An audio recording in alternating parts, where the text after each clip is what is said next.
Hello, my friends and perhaps even gamers. Sorry, I think my stream keys got fucked up again.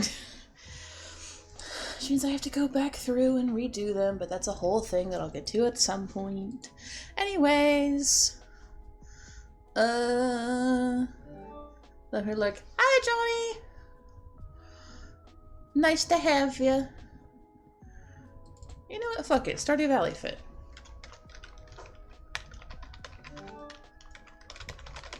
Baby. Oh. Anyways. Hi, Johnny. Nice to see you. We're finishing up the character lineup today, probably. I've also decided that I'm gonna do Iron Fang's hair the way I did Amadi and Sikudani's. Which means erasing all of the... Yeah, of course. Of course, always get a good shout out for the friends.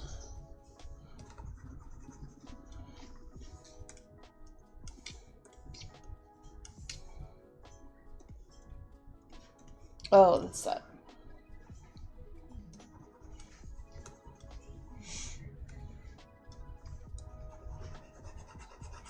I forgot I was using that layer for Iron Fang.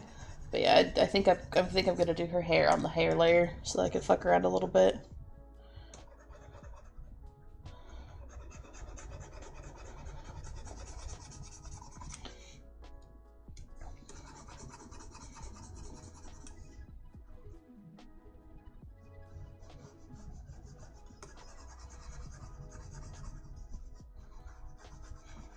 Oh, but couldn't you just do a select delete? Probably.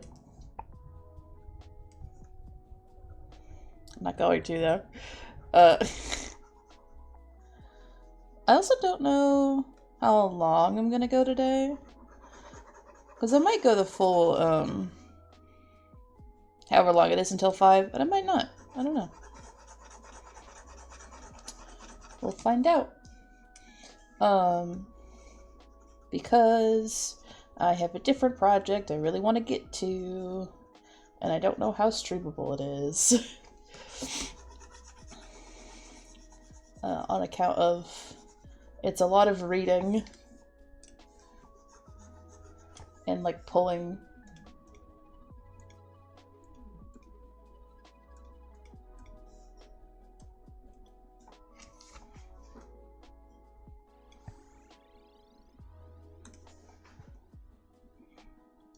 pieces out of a really long document.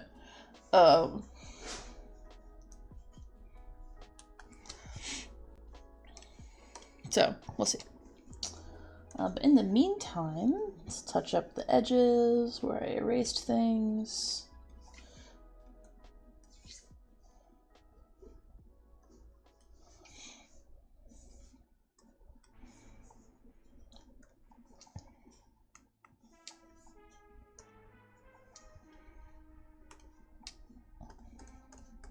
And we are once again listening to them Dan and Phil beats.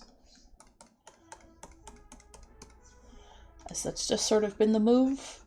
And I keep telling myself, I'll go find new stream music. But honestly, their music is kind of nice. So... What are you gonna do? Dan and Phil beats.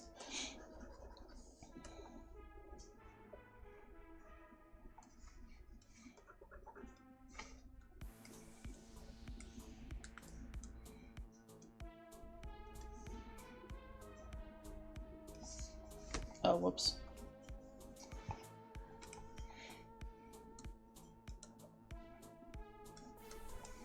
There's Jake goes in the wrong layer.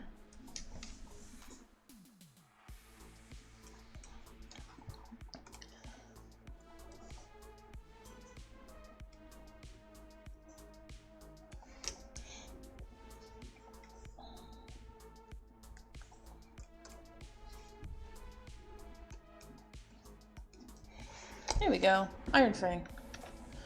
I think I'm gonna do the details in her hair later.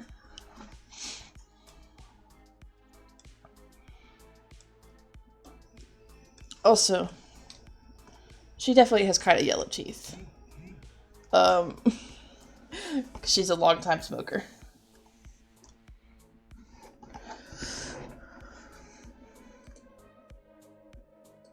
So.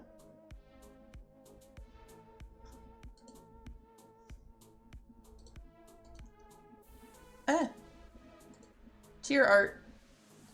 Do I have? I don't think I have command for tier, because I don't think tier has any, like, Ko-fis or anything.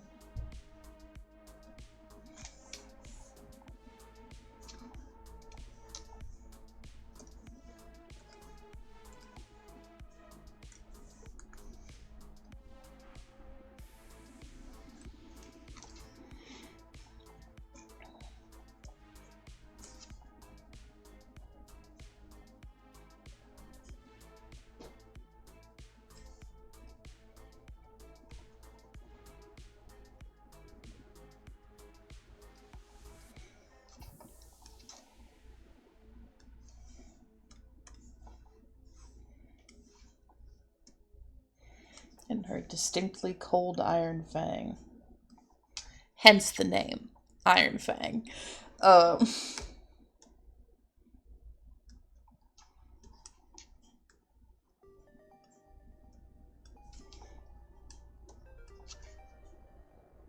This is the color a cigarette is, I'm pretty sure.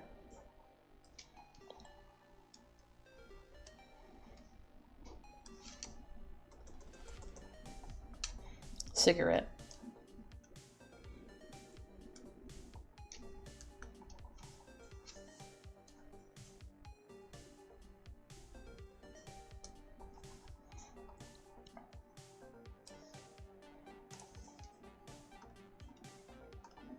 That doesn't look right. Time to do the thing I love doing and look up scars on dark skin. I don't actually love doing this, I just forget.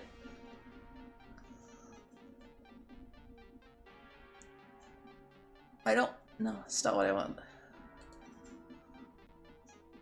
That's YouTube.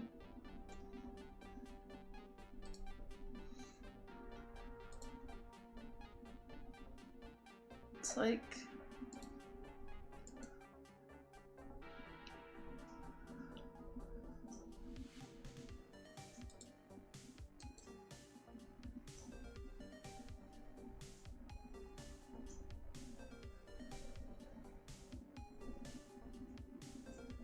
So it could be, not much. I switched around Iron Fang's hair to the hair layer instead of the base, like, color layer, and then I've colored in her teeth.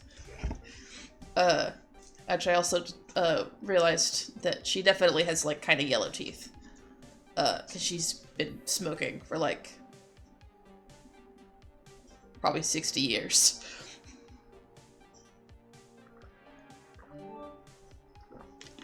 You know, the thing you set me to listen to you. That's fine. Listen to Opal from 3 in the morning. Opal from right now will be here.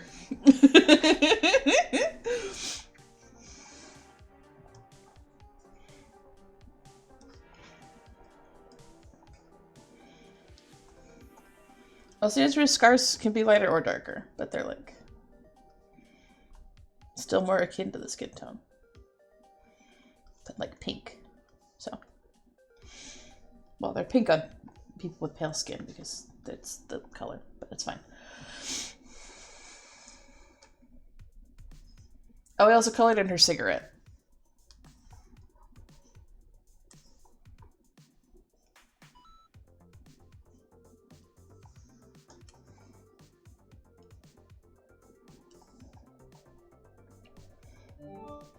Look okay as hell a second.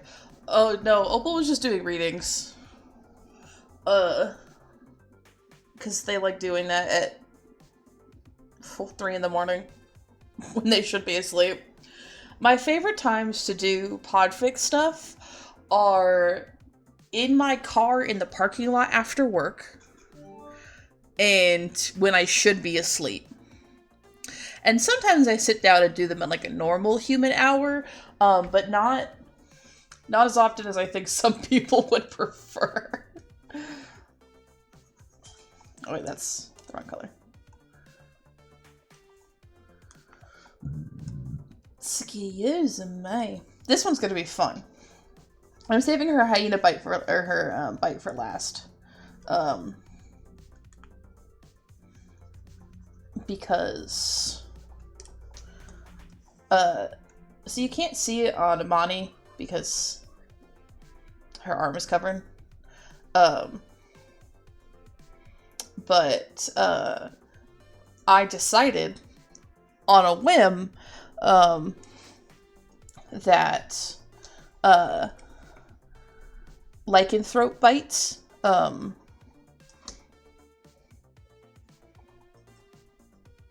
are greenish. Like the scar itself kind of remains a green, has like a green tint to it.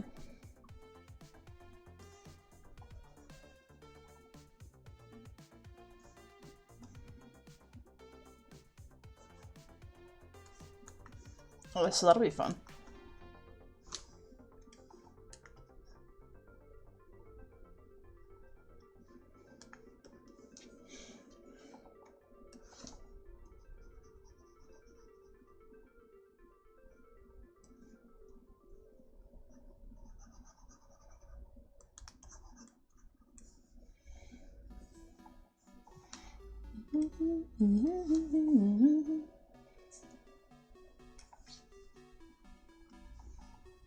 I'm gonna do this initial color and then I'm gonna go back in with the green.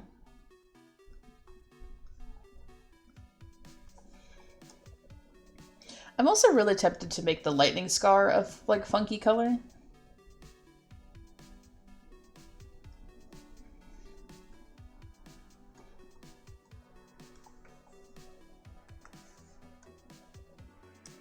That'd be a fun color for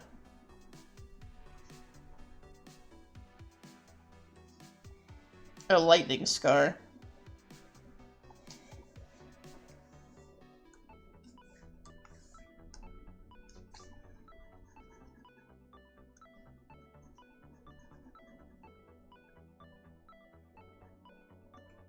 I feel like blue was traditional, right?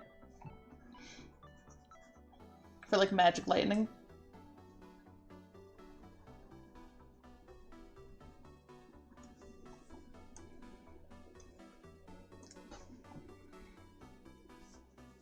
Casually massaging my hands.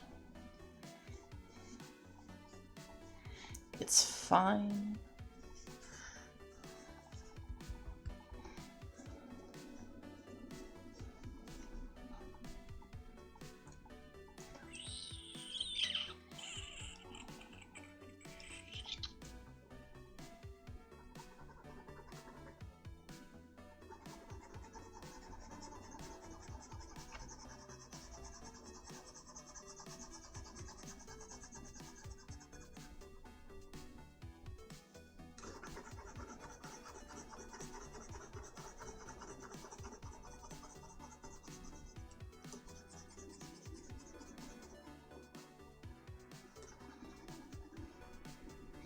How are you feeling about that? I think it should be a more like a more electric-y blue. Or like have like a gradient to it.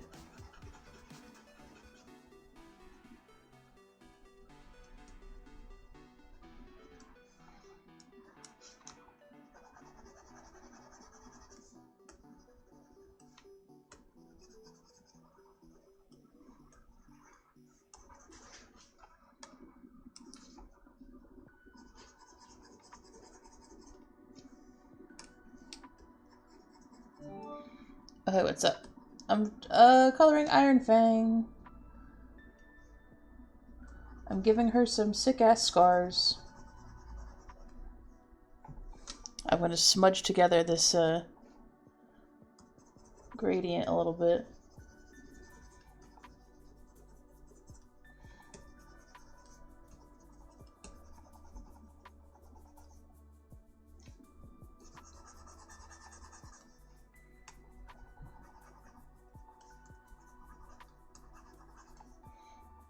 Ta-da! How's that look? It's fine to tell me if it's not very good, if it looks weird, but how are you feeling about it? I might even go a little bit darker at the base. Like this. Whoops.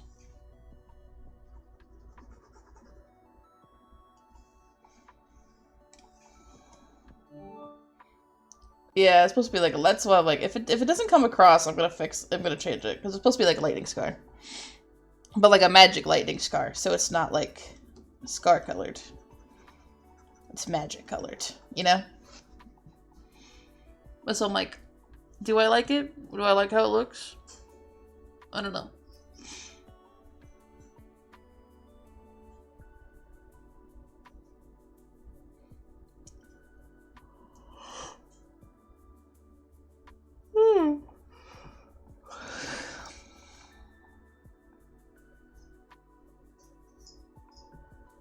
I'm debating.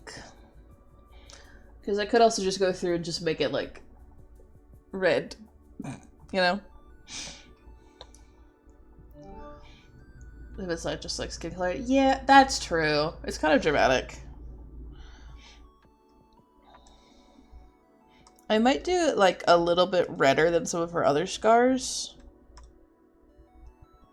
Like just slightly, so like that was the smudge tool.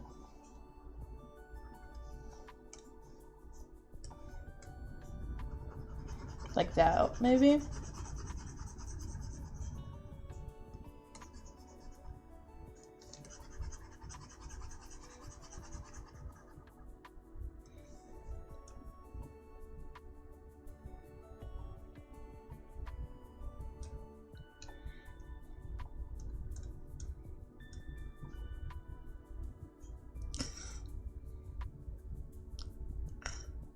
That's the sound she makes. Reference like scar dark skin. Yeah. Lightning scars are so like rare as like a thing.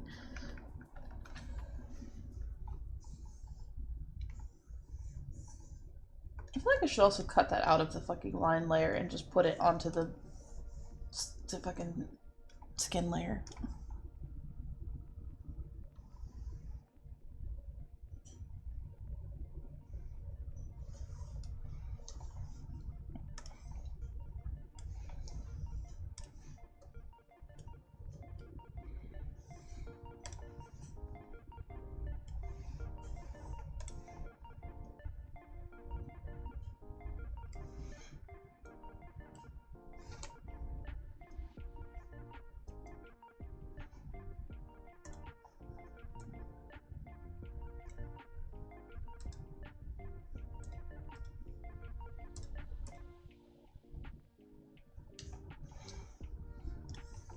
I'm gonna leave it as its own layer so I can fuck around with it later, but now it's on a separate layer, so don't worry about the lines.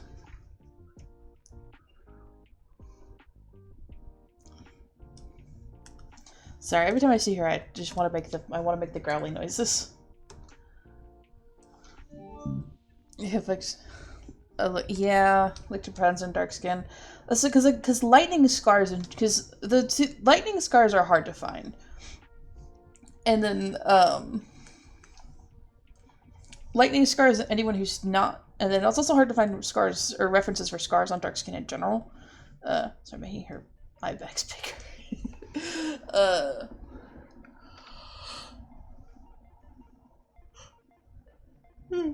I'll figure out with him in a second. Also, her hair's not done. I still need to do her hair.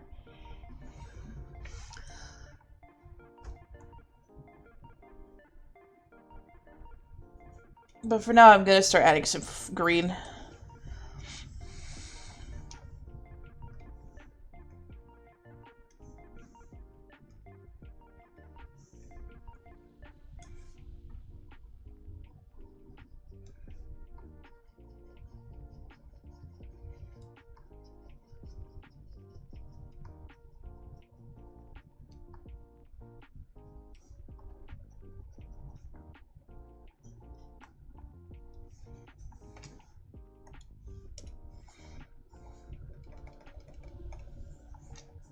Fuck it, I'll put it up on this.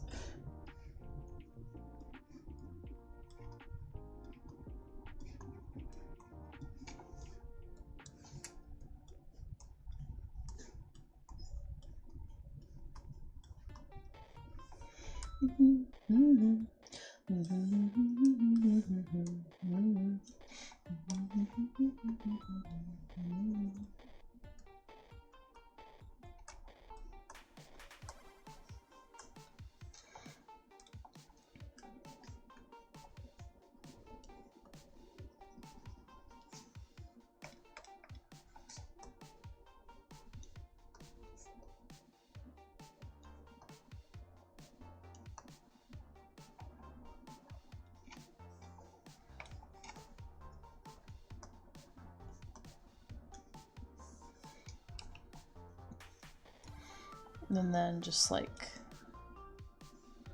a really... It's the wrong color.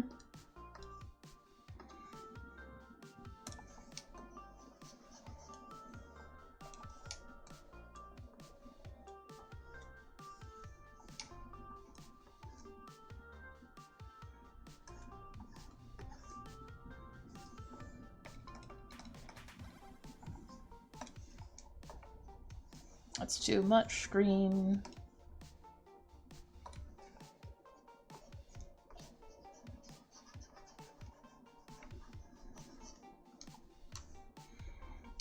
Boop, boop, boop. Green. Just so it's slightly unnerving.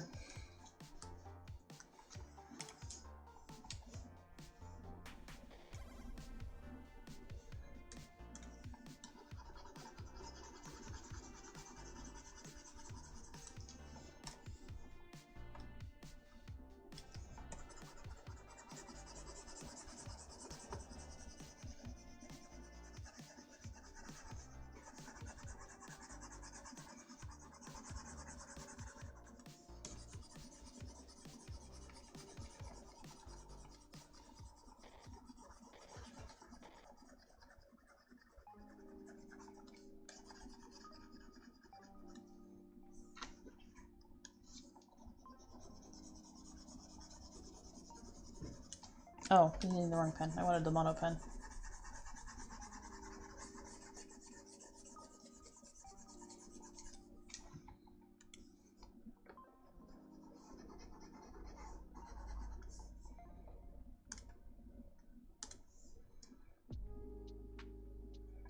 Scars. Wow.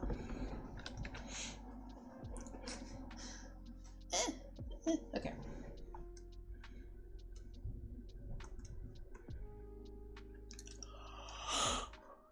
And then...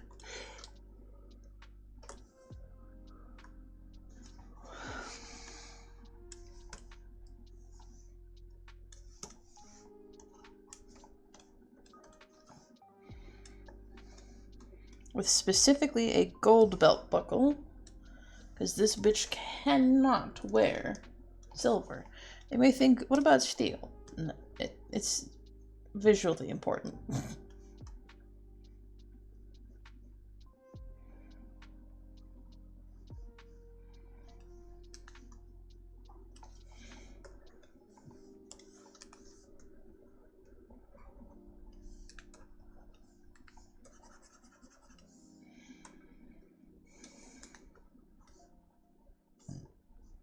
Excuse me.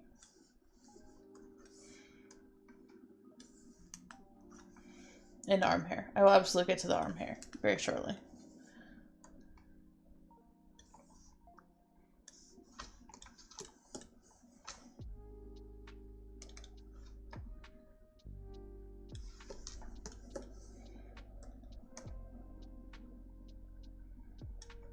Whoa. Grouchy ass bitch.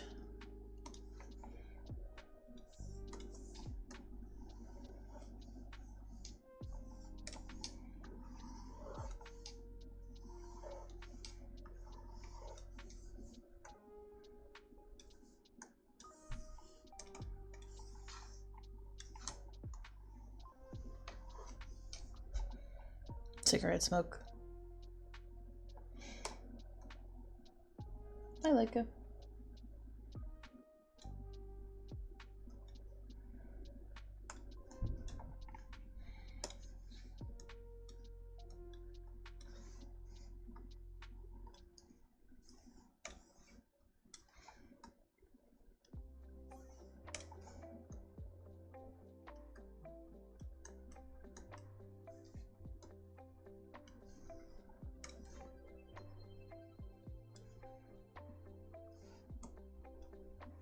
There you go. She looks, I think, sufficiently tired.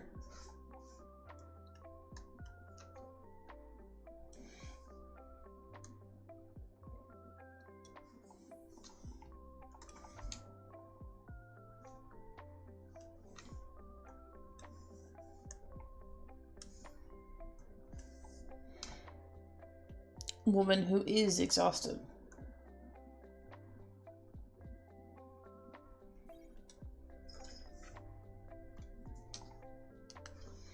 And now I get to go in and add...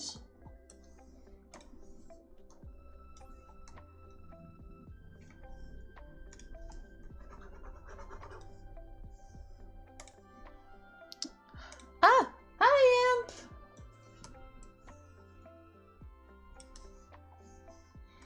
Welcome to the stream. Wow. True.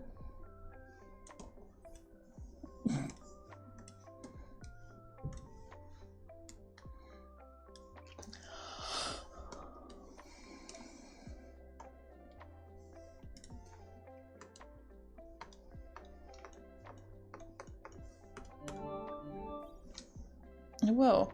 Oh yeah, I have an imp command. I do have an imp command.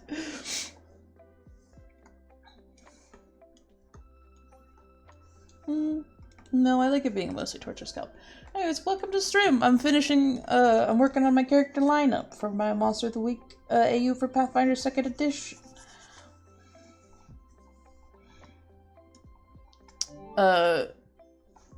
Which, if you haven't seen the progress, here's our progress so far. I'm now at the phase where the 3 characters I have left to color, don't have established character designs yet, so I'm making it up as I go. Even more so than usual. Ooh. Rotate out my bones. I also have apple juice.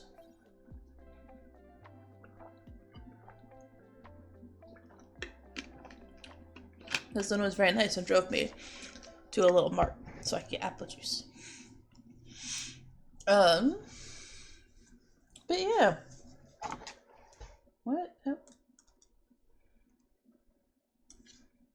Something happened to Leica's hair at some point. And I'm not sure what. Wait, hello? Huh?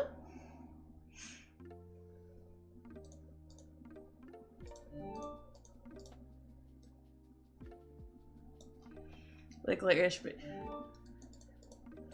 I think somewhere along the way, my shit got fucked. Because Amani's hair has no texture on it now. Yeah, there was shit happening. What happened? Hello? Yeah, no. Her hair did not look like that a little while ago. What's happening? I remember because that was the hello? My shit got fucked. No, it's this layer. Something happened to this layer.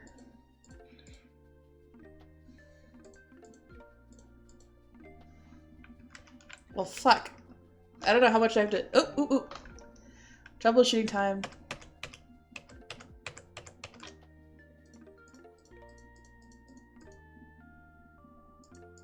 Okay. We're good. It wasn't that far back. I was so scared. Everyone has their hair texture back. Yeah. We're all good. God damn. Yeah, no, I just saved. We're back at square one, we're good. I must have hit a button somewhere along the way to delete all of it instead of just undo. But thankfully I hadn't done very much work on Iron Fang anyways. That would be a bad thing. True, we're back where we should be. There was a specific... So Wi-Fi challenge. Ew. Oh, you know what it is? Is this fucking delete button is right next to my undos and redos.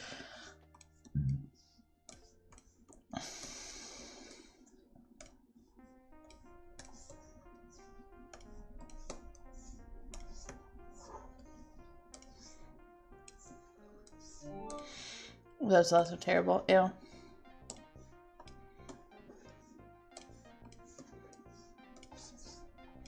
Yeah, I bet it's that I went to hit undo and hit delete, I'm pretty sure.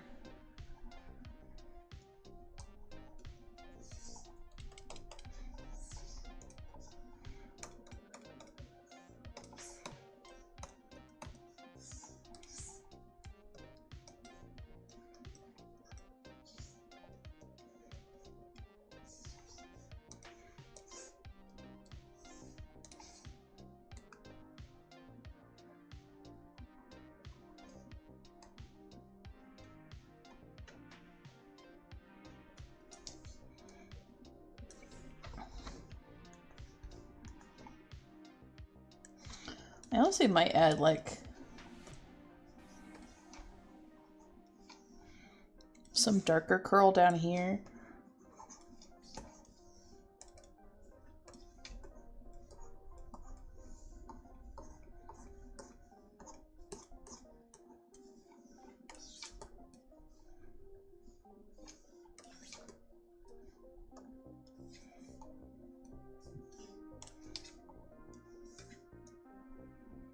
I'm also so glad I noticed that before we were too far in. Holy shit. I'm gonna erase those. I don't need them.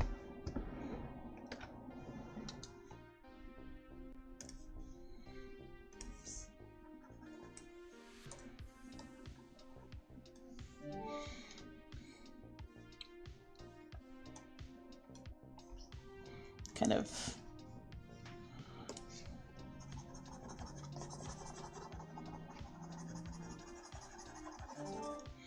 But it's like a pencil my village deck right now. Yay! Exciting, exciting, exciting.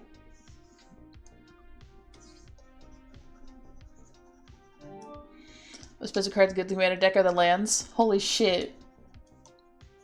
I guess, yeah, because you gotta have, like, good lands in there, don't you? Like, ones that do interesting shit.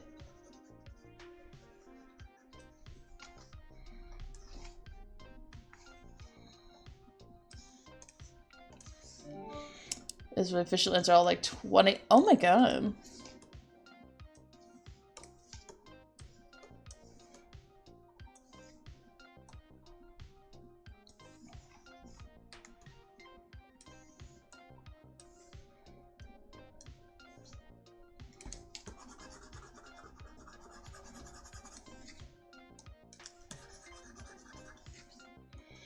Also, for context, so who doesn't play Magic the Gathering,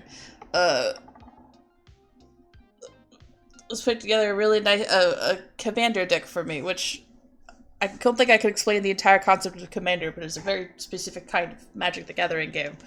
And Voja who has like a commander, so a specific card who's like the lead of your deck.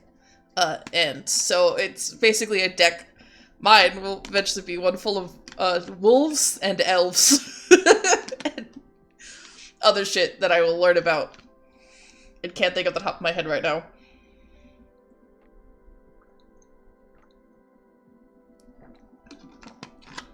It's really fun. And I won my first commander game. But oh boy, was it Warcraft Standard MG World of Warcraft Commander. Yeah. Or is to. That's what that symbol means. Thank you for explaining, because I'm bad at explaining things still. I'm still learning Magic. I think I do like that, though.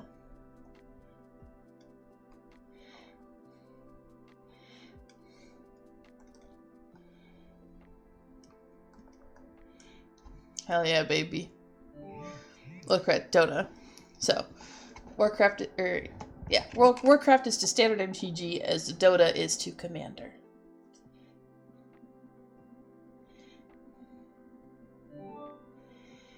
You like having a little hero guys in Warcraft 3. Oh, okay. Special guys who do special things, not just the little units.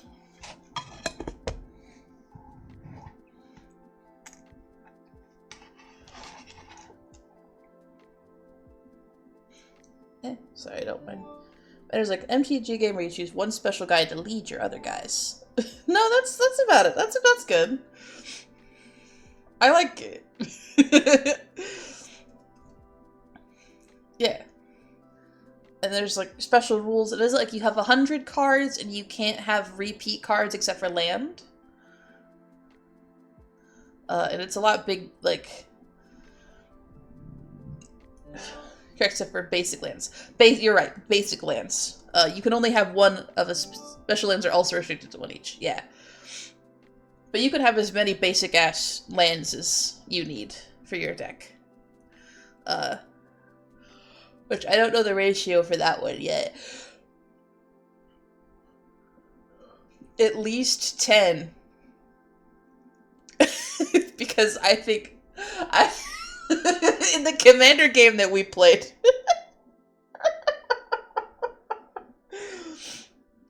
God, how many mana did it even have on the field by the end of that?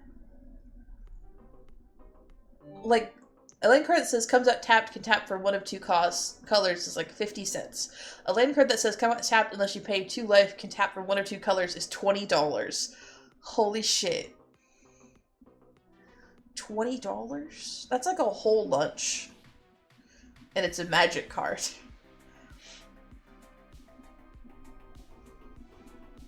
I'm so tempted. I have the last couple boxes from my move behind me. I'm so tempted to go find my fucking Wii Cross cards so I can have the fucking sleeves off of them. Second type is called a shock land because it deals 2 damage to you, which is the same damage as the spell shock, but it's so efficient in a format with 40 starting life. Yeah, especially if you have like, oh, what is her name? Toshari? The commander I played with? Tristani. Thank you, Tristani. Which a lot of the Tristani deck was gaining life, even if I fucked it up a little bit one time. I fucked up a couple of times in that game actually. I also got fucked a couple of times. Y'all, I got a beautiful, beautiful turn, or I put down like 6 guys that I've been waiting on. Get up your chat again. I don't care. It's fine. I love it. Yeah, I put like 6 guys out on the field, and I had a really big guy already on the field, and then I forgot to attack with my big guy, and then all of my guys got wiped from existence. And this is just sort of how MTG works.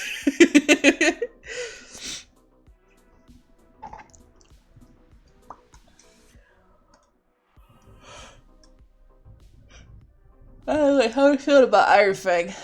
She look good? Does she look properly managed, like a grouchy old were hyena who fucked off into the woods instead of dealing with her emotions? And also fucked off down the coast. This looks good. Yay! Neil tried to know we rated to eat. Hi, Helios! Is here now. Helios, have you seen the character lineup yet? Oh, this is a character lineup for a Monster of the Week AU for the Pathfinder campaign I'm in. I have not. Whoa! Well, there's the characters. They're listed in order. Yeah, there's Imani, who is my girl based off of my character Watchful Eyes. She's a were hyena, and I love her. Half the important characters in AU. Yeah, this is like half the main cast. This just happens to be our like 3 couples or 4 couples in the cast.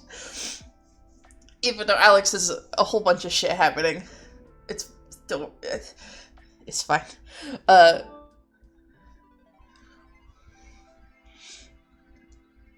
They have no listen. Cause yeah, that's Alex, who's Luna's character, who I love. Is that the Passage of Noise? It is the Passage of Noise. Don't think about it too hard. I'll replace it eventually. So trying not to look at each other. I can't recognize gay idiots. They are gay idiots. Also, sorry, Helios. You're cursed. That's all there is to say on the matter. Get stuck home. Yeah. Hi, I'm zooming in on Alex, by the way, because or both of them, me would go what happened. Hi, by the way, I'm zooming in on them. Just look at them. I love them so much. They're so important. Alex and Amani are so important to me. I will say this every time it comes up. I will say it. I mean...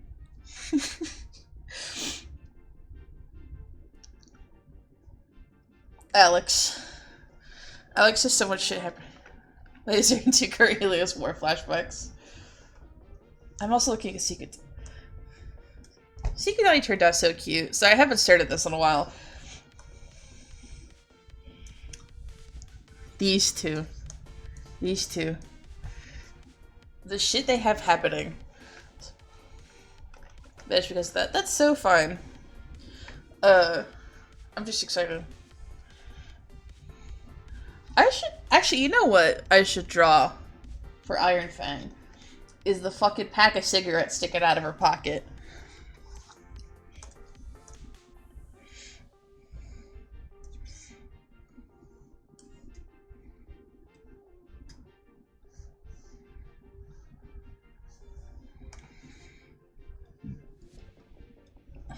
Because you know that bitch has them on her at all times. What the fuck do cigarettes look like? I was gonna ask her for like old jewelry, but that would have been a good thing to say during the sketch phase. I could absolutely do it now. This is so doable.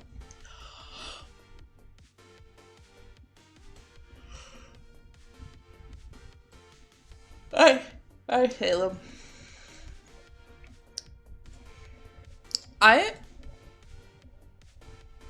She could wear a chain. Like a gold chain.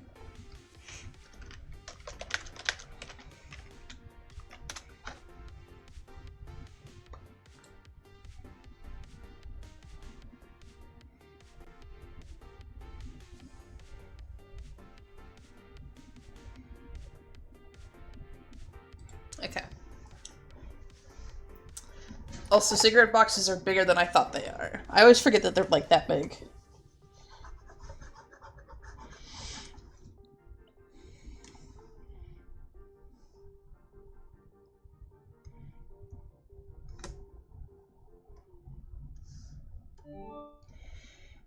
Well.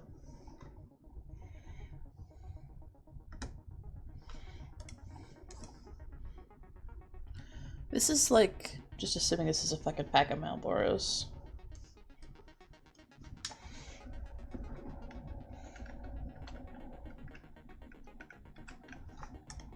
Okay.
God damn it, my fucking microphone got muted, and I didn't notice.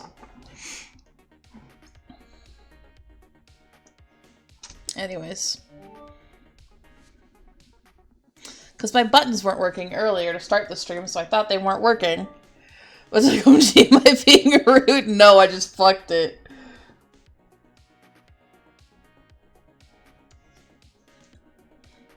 Well, jewelry. Do I have a chain brush? I feel like I do somewhere.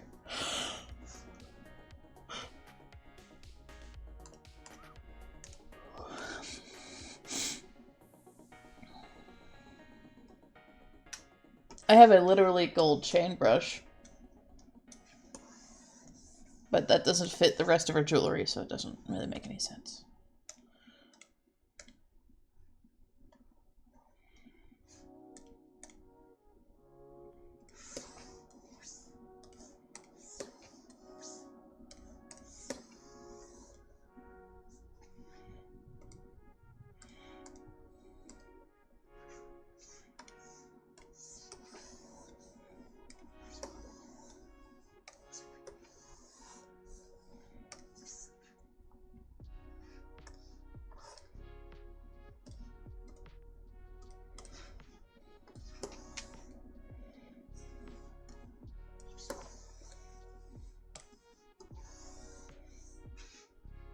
Gamers, how do you feel about that? I don't know, actually. I'm gonna change the angle. It sits out a little bit.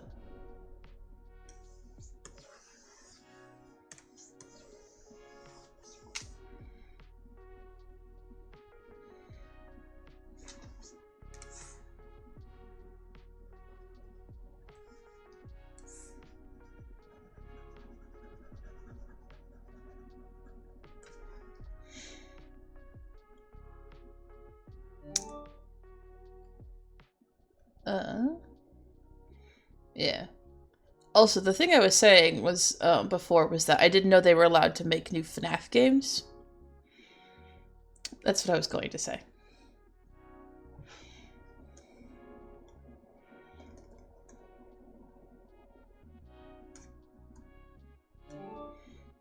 Yeah, apparently. Holy shit.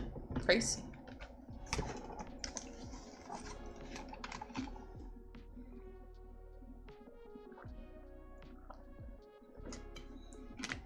Apple juice.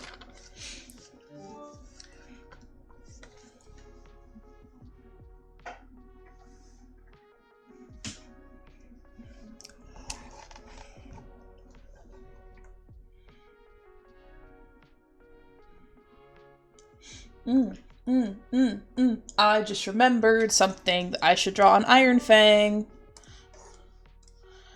It's the thing that Amani talks about having. Now I could do a pinky ring. The silver ring, yeah.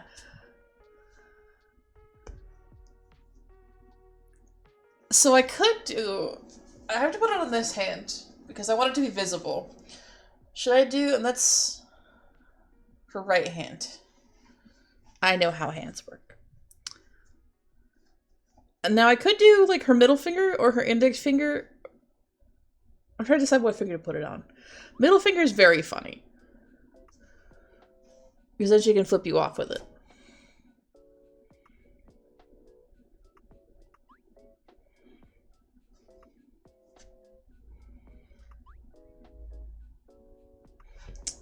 I'm tempted. Like that. Amani doesn't wear one. Because she doesn't need it. I feel like even as Iron Fang goes through her shit, like she'd still want to wear it. Because she has feelings about herself and the kind of being she is and the life she lives.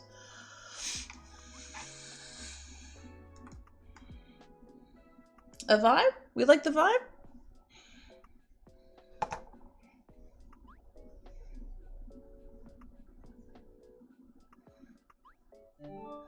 Great vibe? Hell yeah. She did also... I feel like it's pretty obvious she did cut that shirt herself, and she fucked it. She meant to do a little bit of what happened, but some of it she didn't mean to do. Honestly, probably what happened is she was like, I don't like the sleeves on this fucking shirt. She just snipped them off. She wasn't really thinking about it that much, like that far through.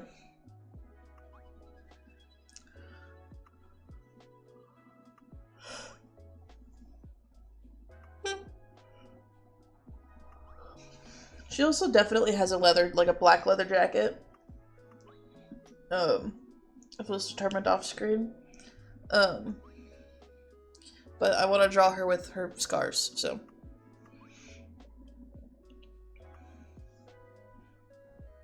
Sorry, don't mind me. I'm braiding my hair while I talk. And also, okay, so. With Iron Fang, I think pretty much done. God, her and Salem fucking not looking at each other. Gay ass bitches.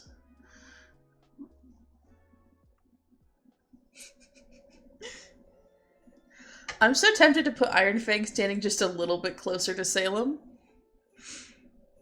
Like, just slide them over a little bit.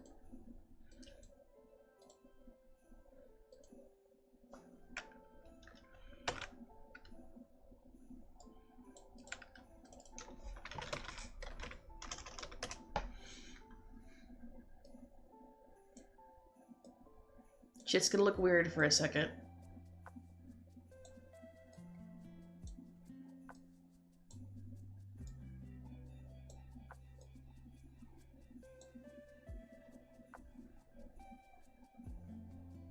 I did this in exactly the wrong order.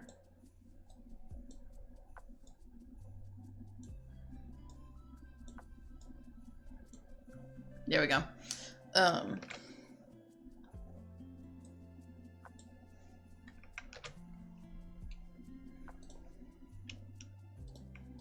Like, what if I just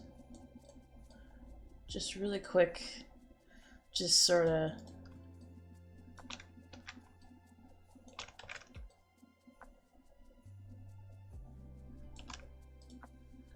inch them a little bit closer together.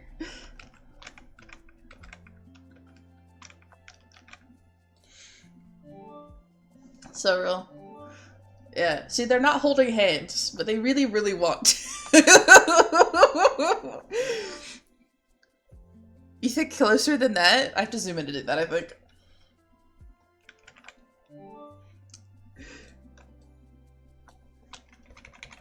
They are almost touching.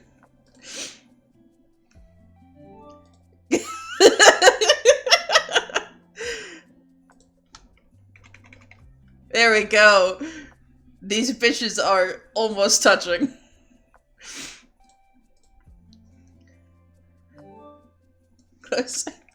I'll draw them making out another time.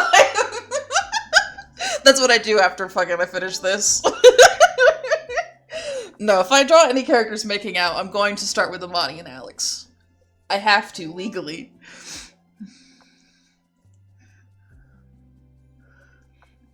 I have so many options to choose from. And some of them I could even draw on stream.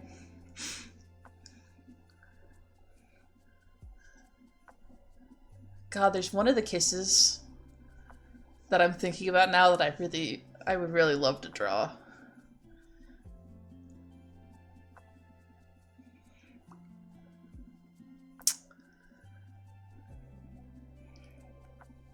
So there's this shower scene, and I'm not going to elaborate.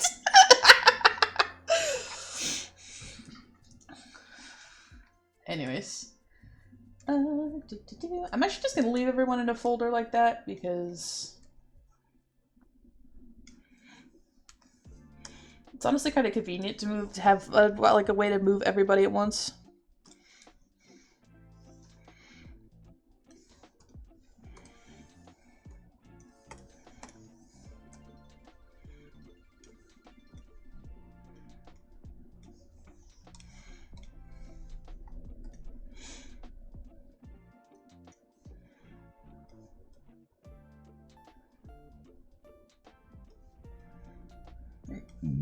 Excuse me.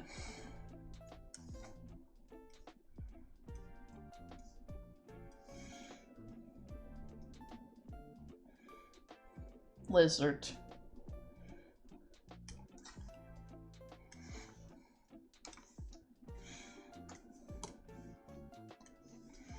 Put that on the hair base layer so I can do some stuff later.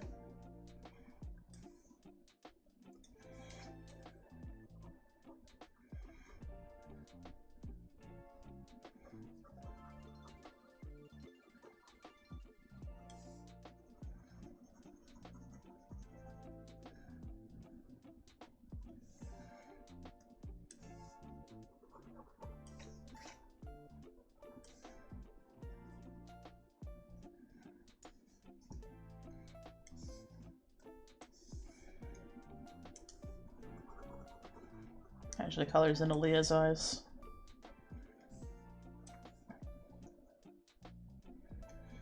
Okay, so, question. What color flannel should Dawn be wearing?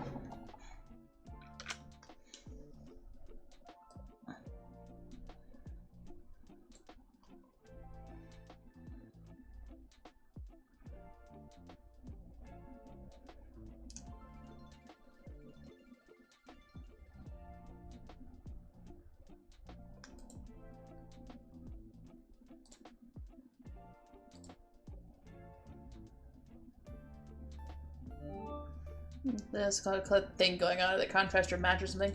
Yeah. What color?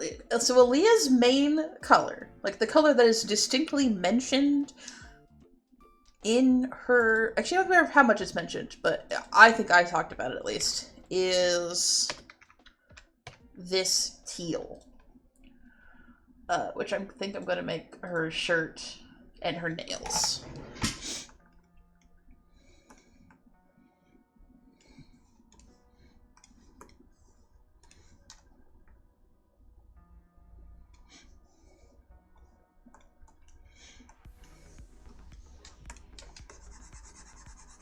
I'll color in the lizard later.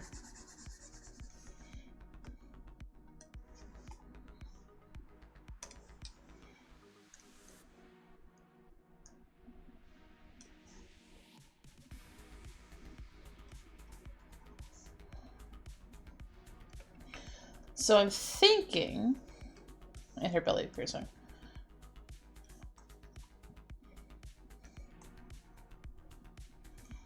And the opposite of this teal is, I believe, an orange color.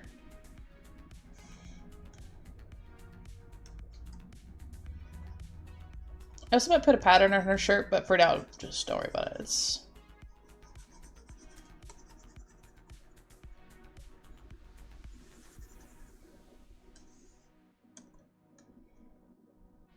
Right? So it's this color.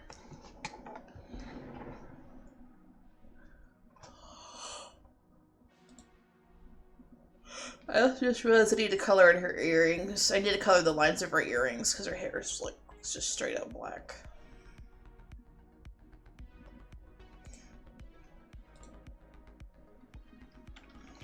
So like this color and gold, but like a lighter gold than Iron Fang's gold. That's the color of the. I don't either. I just sort of stumble my way through it and hope for the fucking best.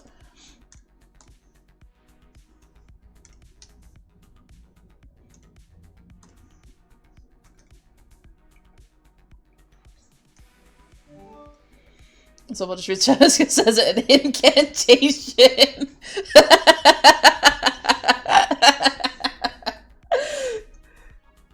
I'm really good at it.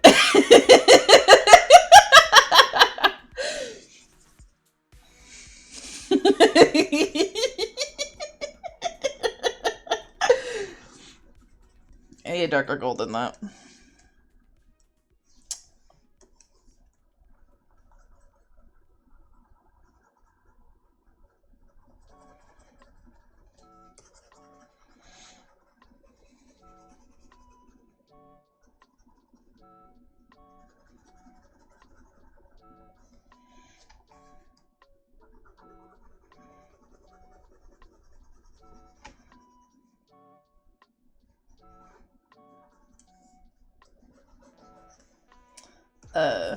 Because I read them out so that so people who maybe are like just lurking can still hear them.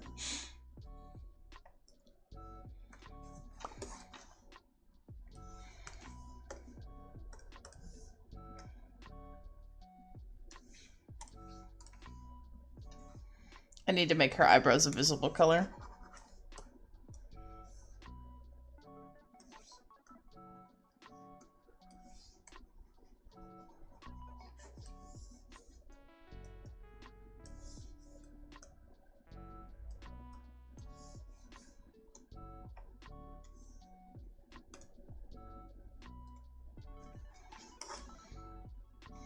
I'm going to make them white for now so that I can see them when I turn back on the color layer. Oh, actually, maybe I could just leave them like that. I think it just looks weird right now because she's doesn't have skin. Steals Alex's skin really quick.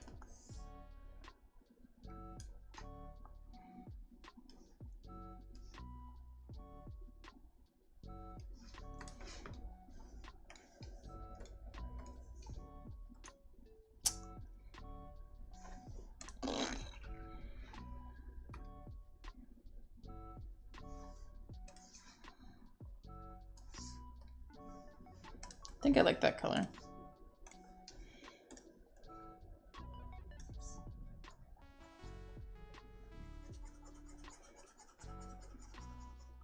So the thing with the fill tool is, when you try to color in something that's next to a solid black, it sort of fucks it. As you may have noticed from it getting fucked just now.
So I just imagined some gay shit.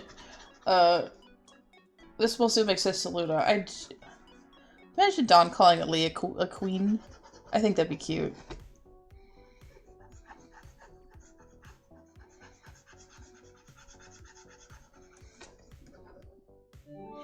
Yeah, it'd be cute. Yeah. I don't know. I think they probably have a bunch of, like, terms of affection for each other, honestly. Some of which we only get to hear, like, one or two of them in, It Wants What You Want. But they're definitely the kind of couple who's, like, call each other cute shit all the time. Because they love each other so much it's unreal.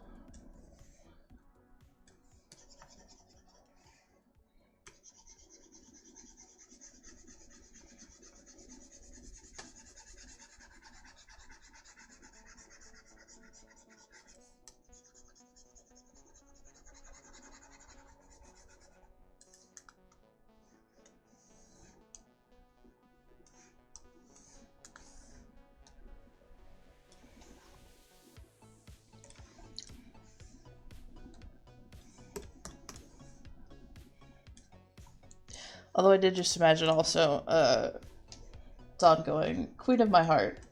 And Leah's like, yes. And she goes, where the fuck are my leftovers?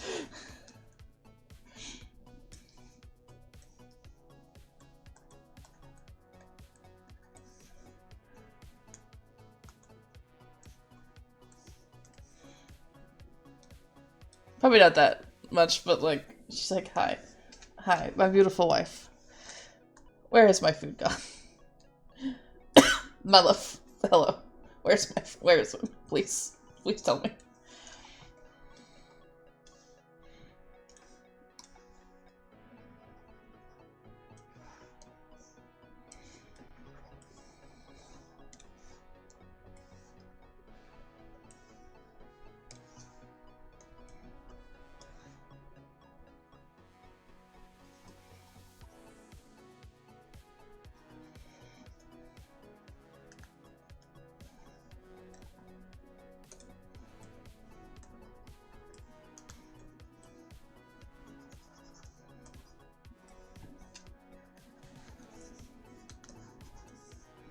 Well,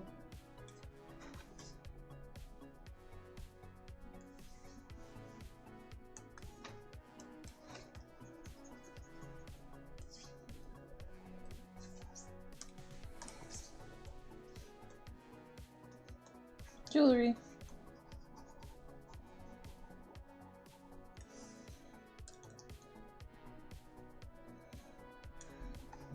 Lizard. I'll color the lizard a little bit. I had said that already. It's fine. How visible are her eyebrows to you guys, by the way? Because I'm realizing that the color difference between my two monitors is more intense than I thought it was.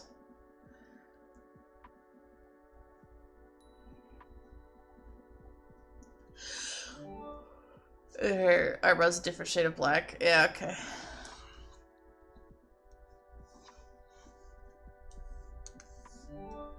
Not super visible. Cool.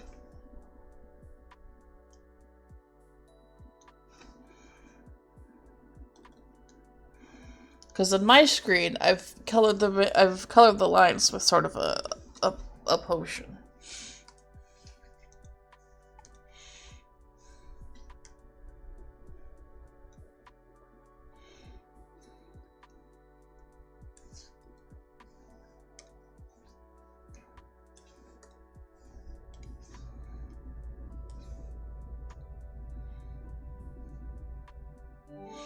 Look like outline, letter dark gray, or yeah.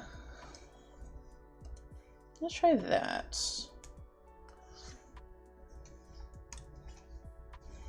Color in the eyebrows with the color that I made them.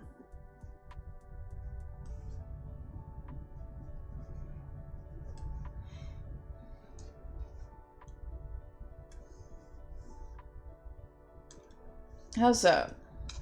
Better?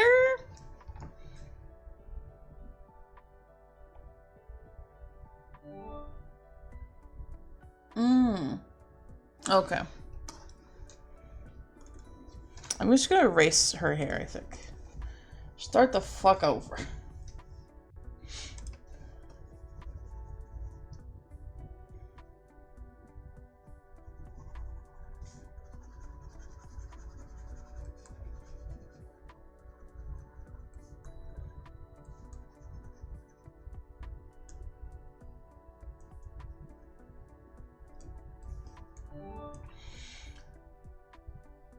What was my touch for it to do entirely? Two options about specifically. Yeah.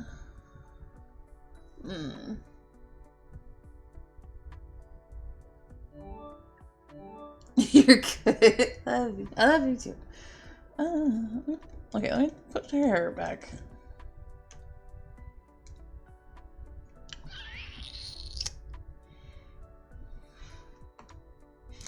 Pull up my stream and see what it looks like up on my stream and see if I can't compare it to how it looks on my tablet and see where maybe the problem is.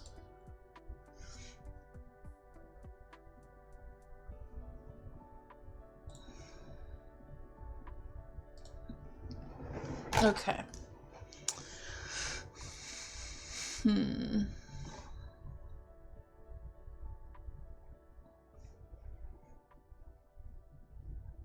Oh, I made it full screen because I can't fucking see chat.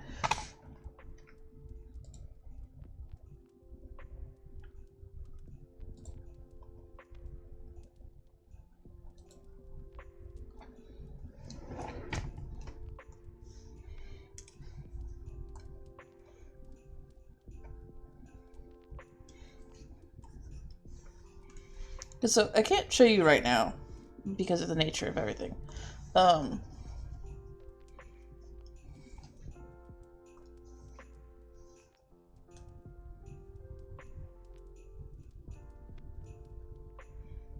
Because on my screen right now, her hair is a lighter shade of brown. Not lighter, but like a dark brown, and her eyebrows are black.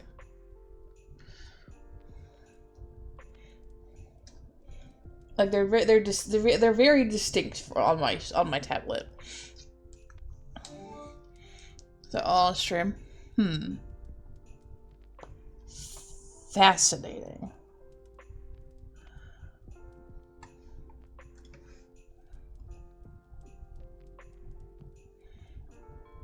What does that color look like on stream? Bad.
Because with the thing I'm doing is if the lines of her eyebrows are more visible, I could just color the eyebrows dark. Or like just black.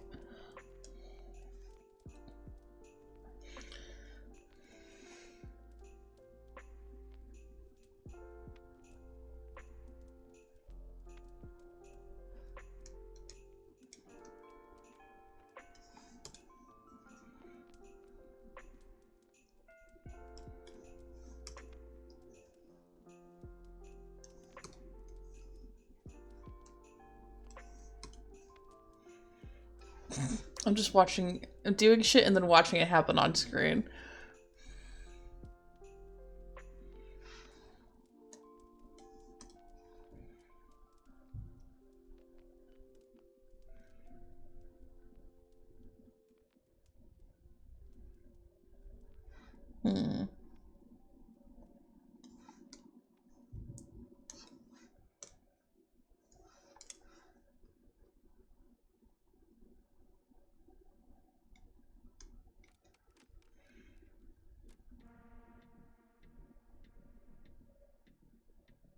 Still not that readable.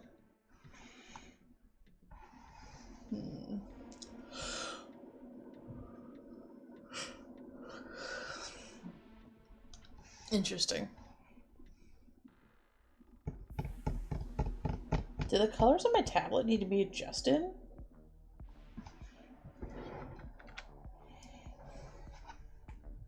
Maybe.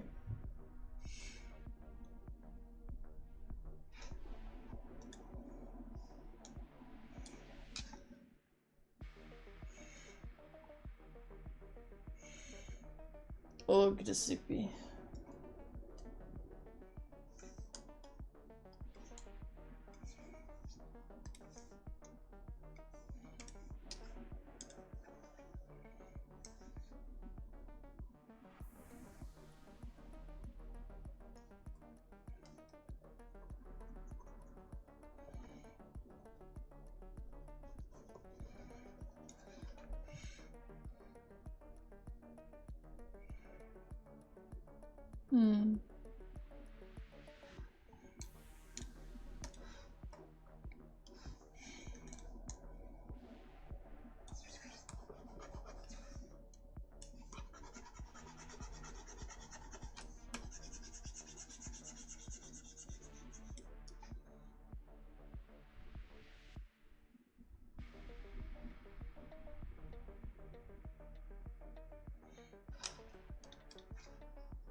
Does that come across at all? Kind of? Ugh. So I just got hit with a wave of sleepy. Not really. A fool's errand? Maybe. Maybe. If let's do anything else. So you don't die, maybe. I'll leave it like that. And we'll fucking see what happens.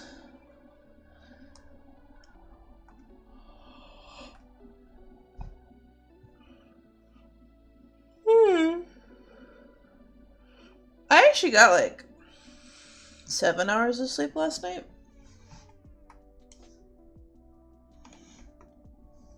God damn it. Wow. Great tank top. This feels obvious.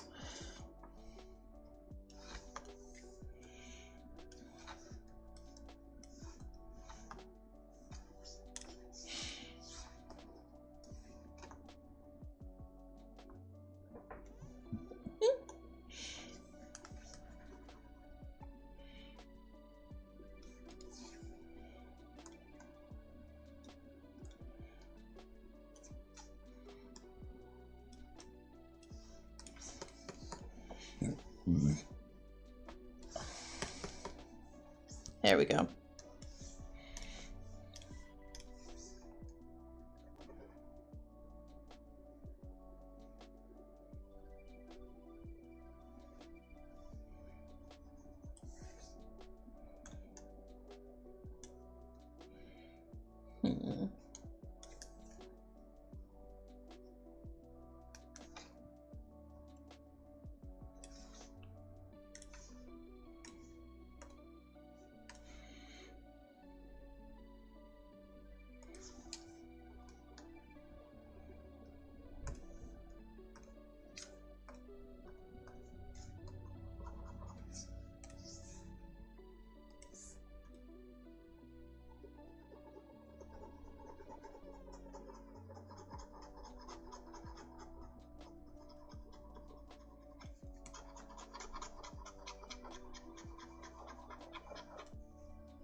There we go.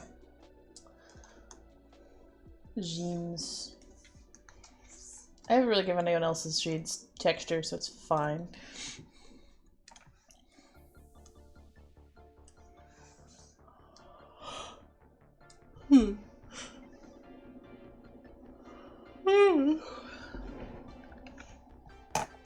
I will say, a red is traditional.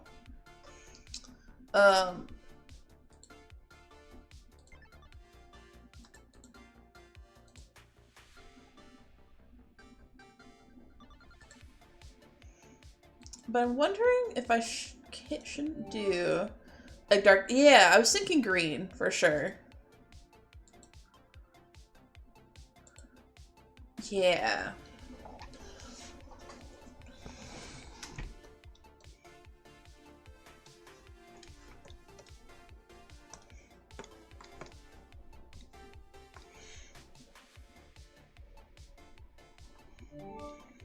And not doing that because pleasure outside bar blows again. Do it. And then I could probably do the thing I did for Imani, which is to make myself a square pattern.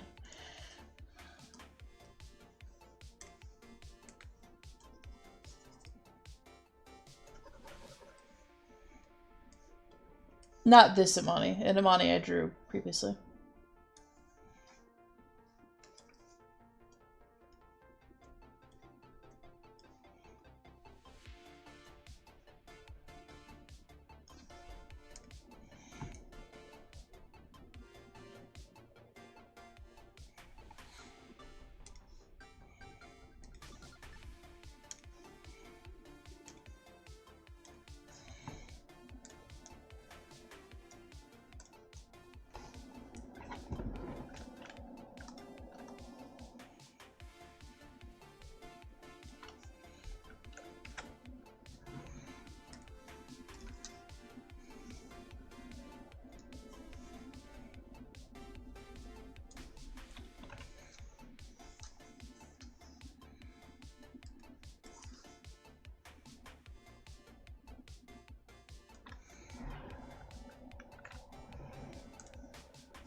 I don't want to do that just yet because I want...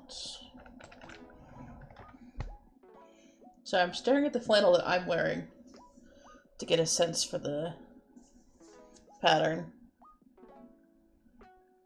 Okay.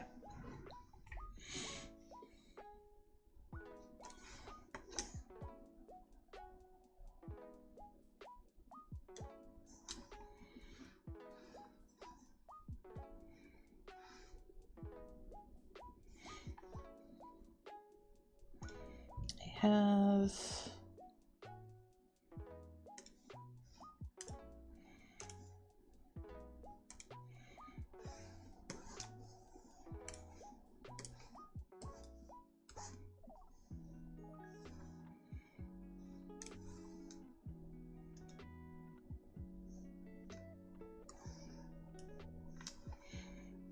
And then I can kind of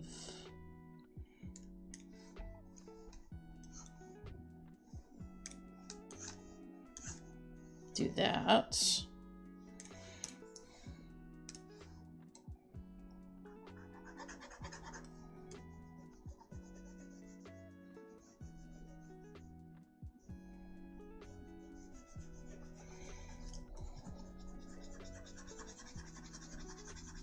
Very helpful that I'm wearing a flannel right now.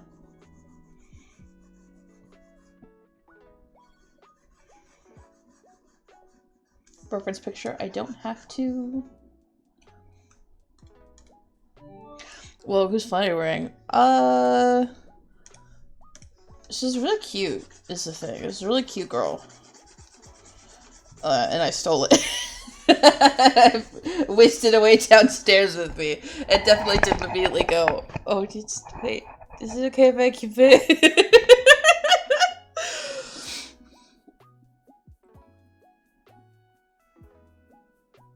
It's a little bit big on me. It's nice. I've talked about this before. Cute girl. It's true.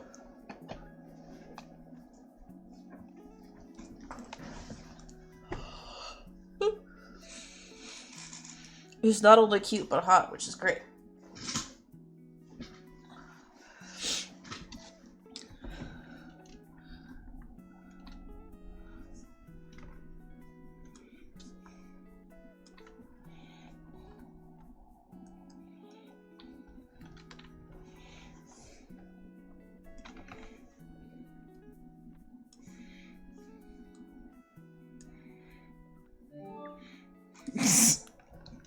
Gay, true. Haven't you heard? There's gay people afoot.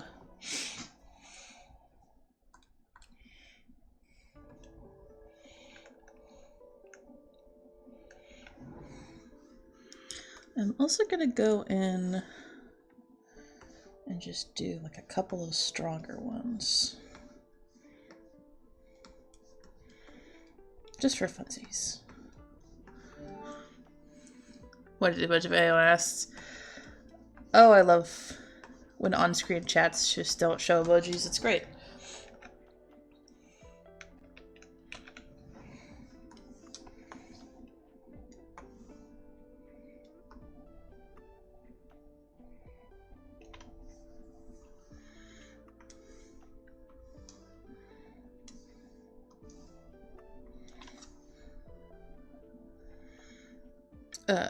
Yeah, this is pretty much how I made, the pattern for Amani's sweater on my reference picture for her. Or not sweater, flannel. Because in the original reference picture I have for Amani, she's wearing a flannel around her waist.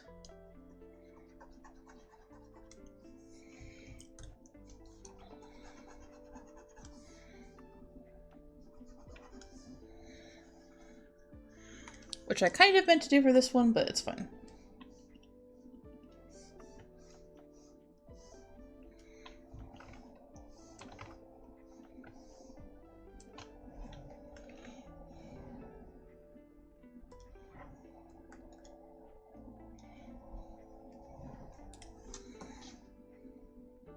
See? I can kind of make a,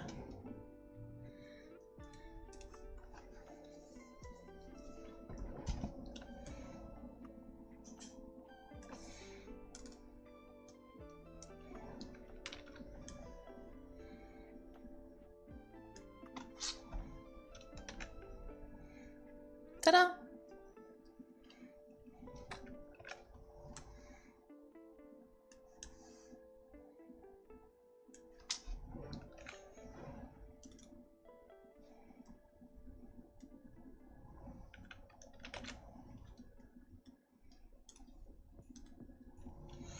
So I'm saving a copy of it so I can kind of make adjustments as I go. But then if I...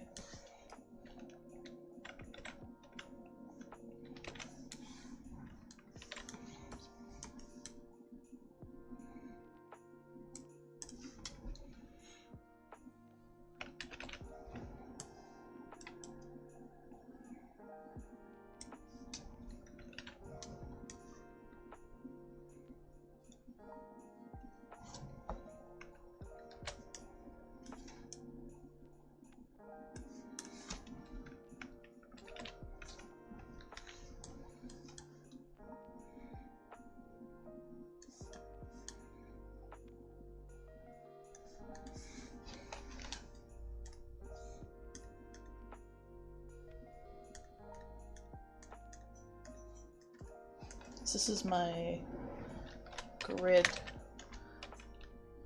main, and this one is my corner main. No, you can't see it. This way I don't accidentally, like, fuse them all together, you know? Because then I can go through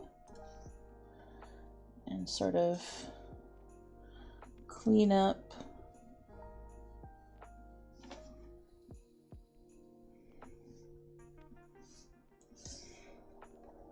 all the parts I don't want.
And this does technically result in a lot of erasing, but I don't know. I like how it looks.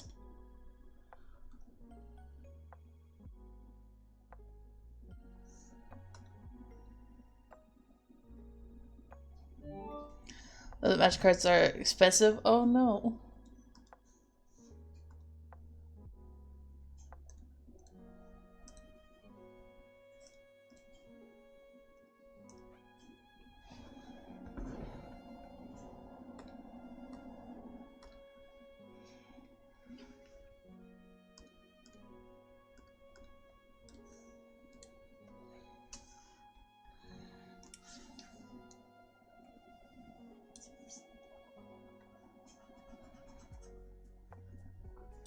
I actually know one of my coworkers was talking about, because she and her boyfriend play Magic, but she ended up, like, proxying a deck, because it was too expensive to buy outright.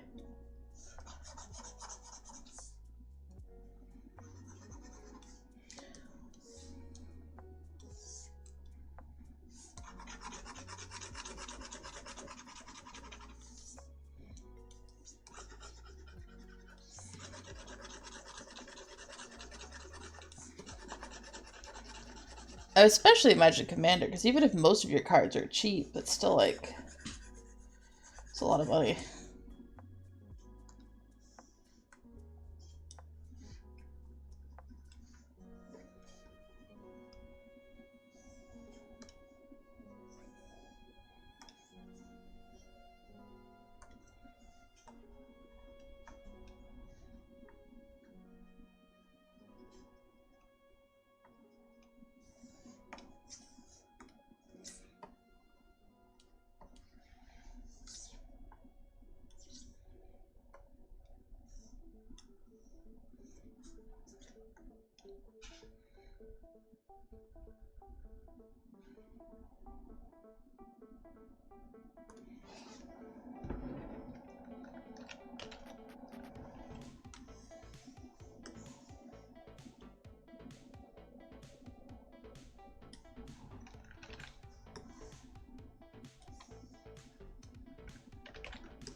And that's why we have the corner copy.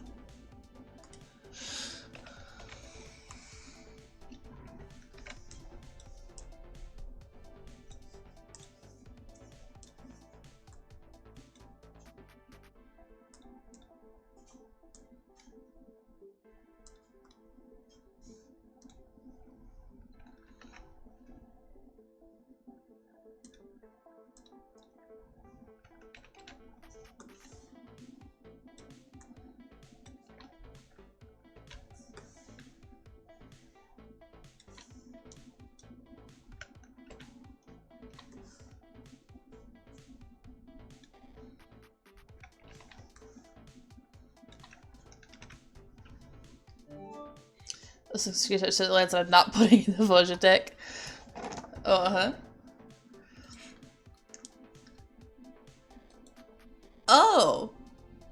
Well, that's over $150. So, that's too many. That's too many dollars.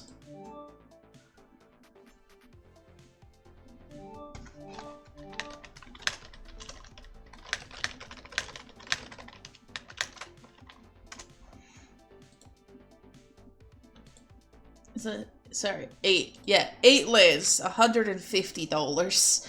That's too many monies. That's too many monies. They're keyboard noises. No, it's great. I love the little bitch. No, I'm not putting this in. I'm putting in cheaper lands. That's fine.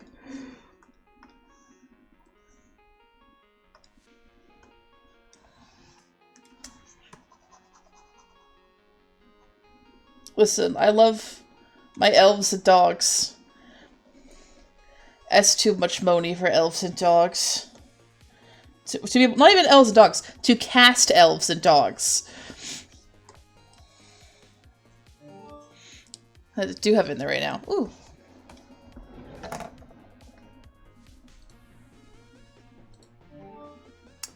See, $28 is a lot better than $152. Yeah, see, that's like, one of these is real. 23 for 33 lands. Yeah, holy shit.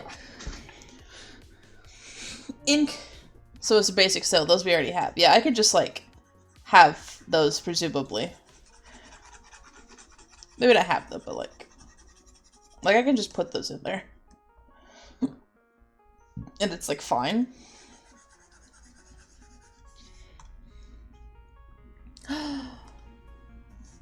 I just realized, can I put that really pretty land that I, actually I think you might have pulled it and then given it to me. That is the case. They're really pretty plains.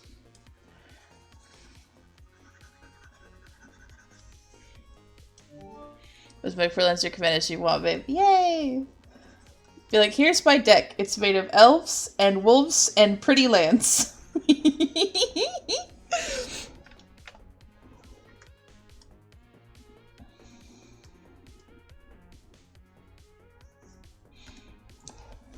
It's exciting.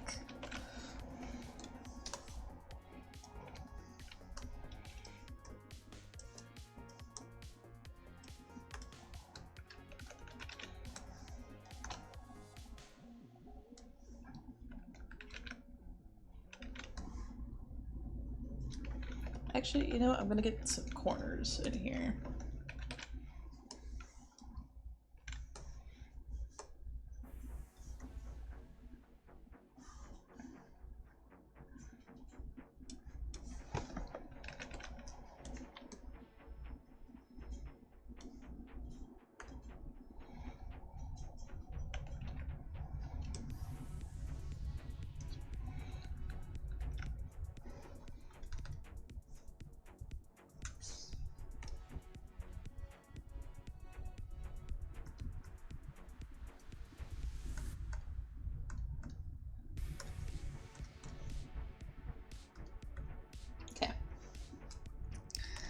Yeah.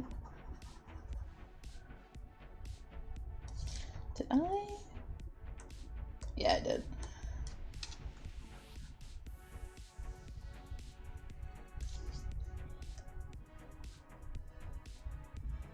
Okay, I'm stupidly happy with how this is coming out, actually.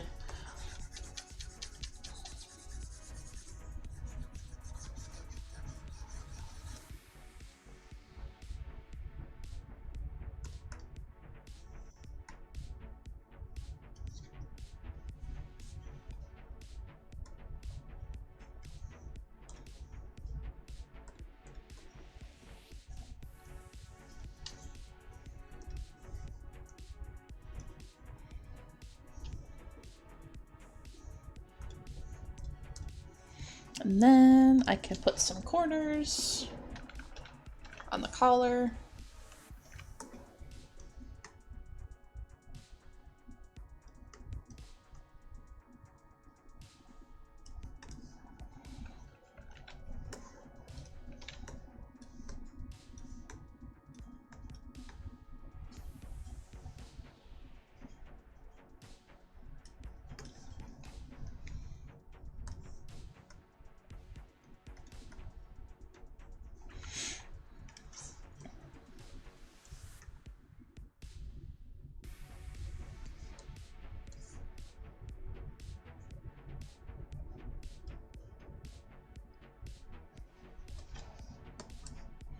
And that's a fucking flannel, baby.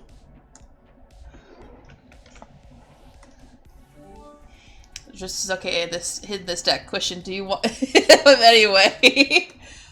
If I could have my boy in there.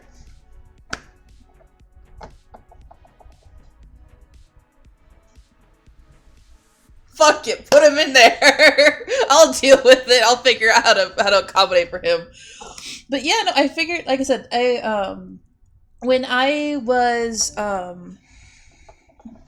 yeah, when I was, because I finished the original, no one wants him, he cost 50 cents, he costs as much as a single soda at the Winco! He is not worth any money.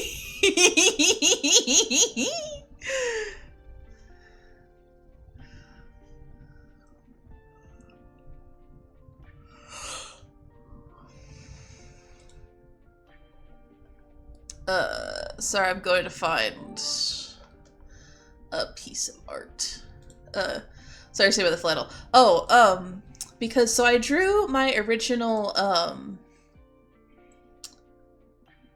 drawing for Amani. I finished it, at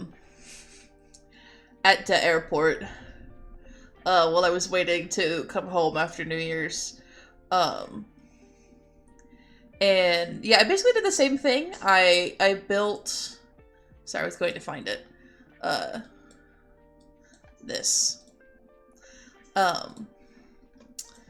This same, like, you can kind of see the way, so the way I did this one was actually I made a watercolor square and then I layered it a bunch of times. So it's a little bit different, but I made that same idea where I made like a little three square set, and then I sort of copy pasted it into the pattern.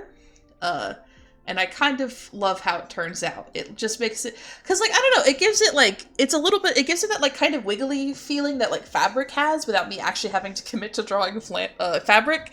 And if you get the texture right, really sort of, I don't know, it looks good. I'm excited. I like how it turned out. Dad-ass flannel to own. Fucking green.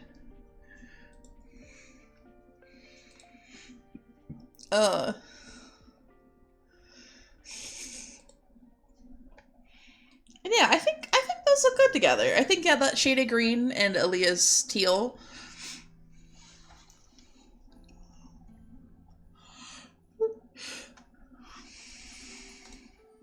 I think look good. Drinks some brisk.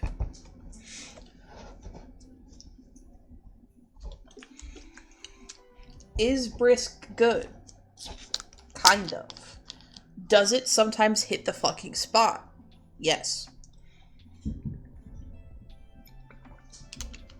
There's a lot of foods like this in this world. Like Jack in the Box. Jack in the Box tacos taste the best when you are at your lowest.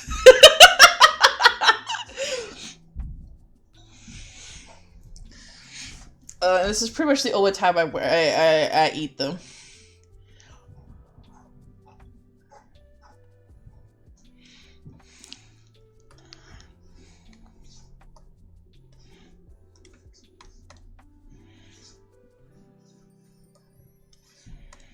Belt. I forgot her fucking feet. There we go.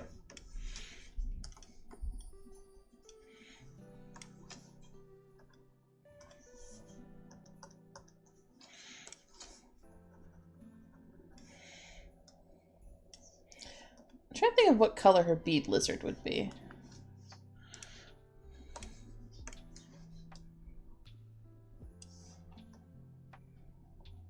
Because the thing is that Sikudani has... If I finished that sentence wrong. Huh? Wait, which sentence? What tacos? Oh, yeah, the Jack in the Box tacos only taste good when you're sad. It's just true. They're not good. They're not good food. Jack in the Box is not good food. But man, does it hit sometimes.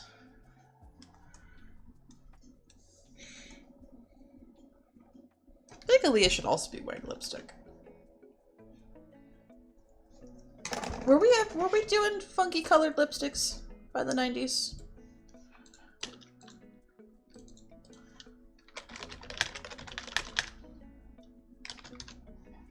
I feel like we were.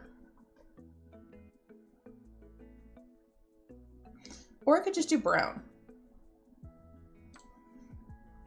Honestly. Should probably just be wearing, like, brown.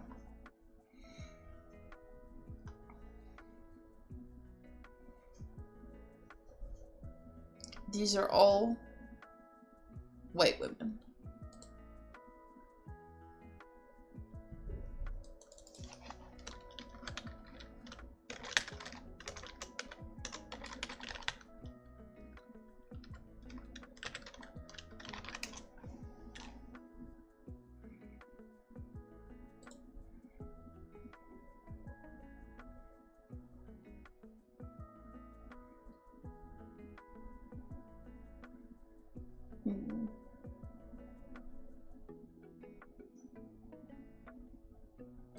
I'm reading about acrylic nails. Well, ooh, berry lipstick. Yeah.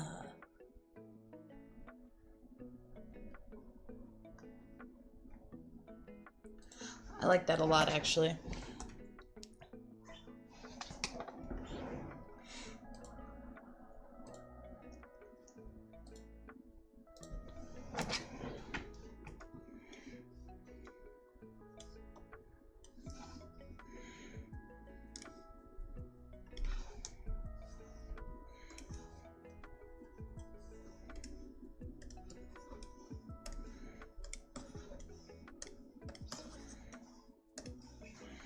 I mean, I think, oh, we'll just use the brush you're already using. No.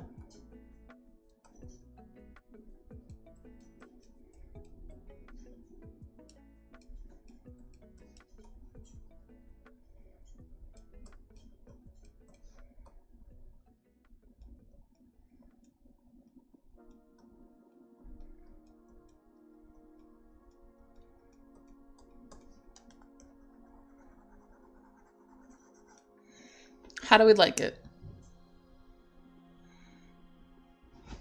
Opinions, good, bad?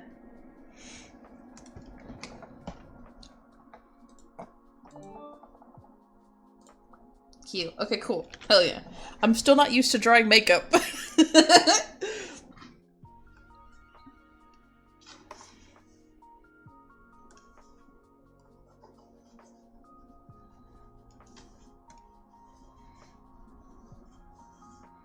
Yeah, no, I think her eyeliner looks good. So I need to tackle... I'm giving her an almost purpley jean. I should go through and put jean textures on everybody.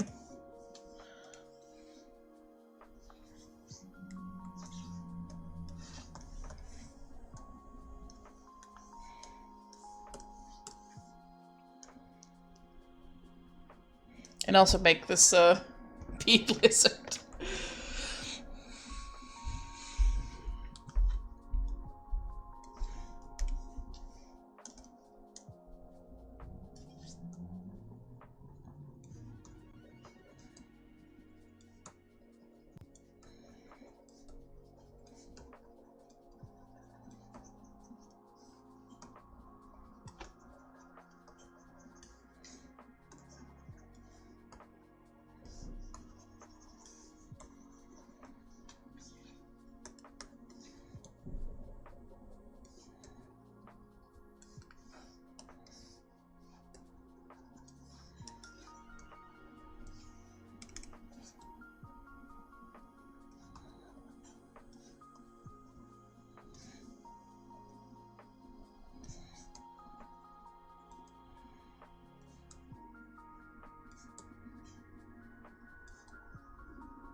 I'm kind of tempted to give it rainbow toes. I'm gonna give it rainbow toes.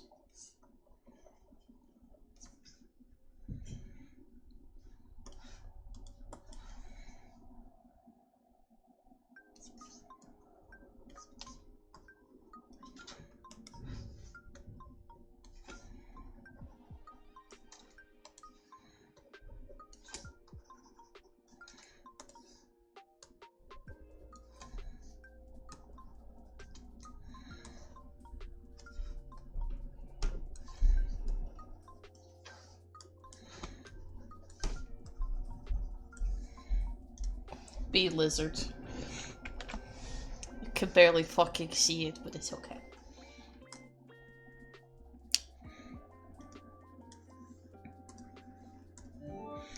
So, okay, so translate them or stay around here. You could. Might be fun. Done with that. So yeah, I'm pretty much done with the lineup. I don't know if I'm gonna...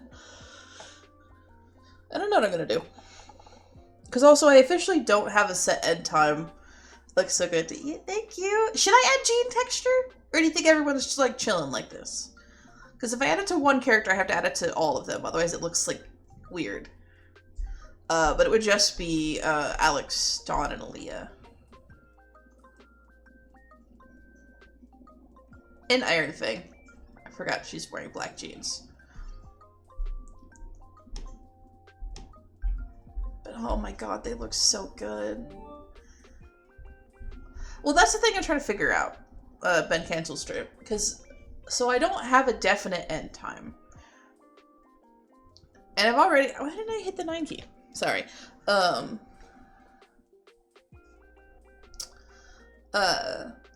I don't have to end by 5. But, although honestly, because if you and Kate go, depending on how long you're there, I might just fuck around on stream until I get tired.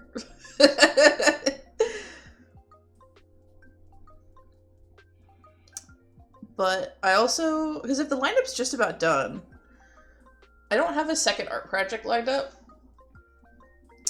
So I could either do another, I'd probably do another Monster of the Week drawing, honestly. I don't know, I don't have enough to start the second lineup is the problem. Is one of the things. Because I only have reference images. I have vibe, I have character references for I think everyone I would want to draw, but I don't have Monster of the Week references I have them for one character. So I couldn't start the second lineup because I don't like doing it like that. I like being able to sketch or like do everybody in a row, for autism reasons mostly. I could also draw something from It Wants What You Want.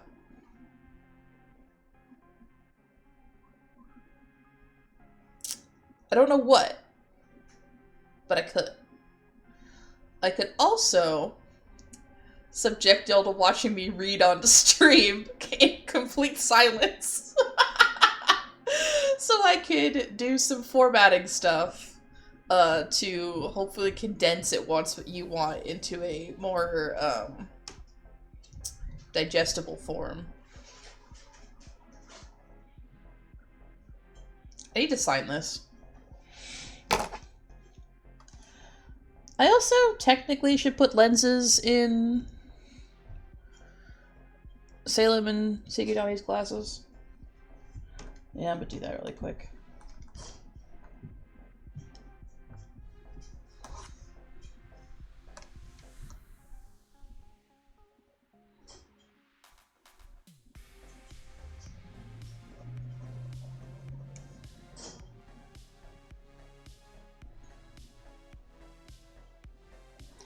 I was also just provided in my brain with the image of Sikudani copying Aaliyah while learning how to do makeup, and that's fucking adorable.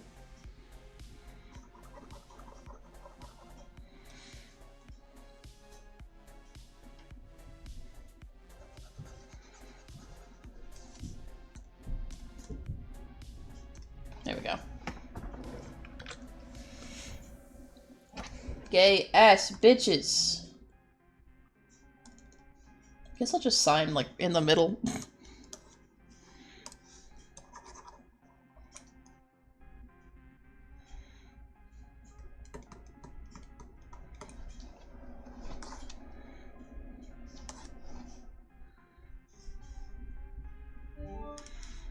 I've changed that. I'm fixing that. I don't like how it looks. I need to put it in between the bars so that you can actually fucking see it.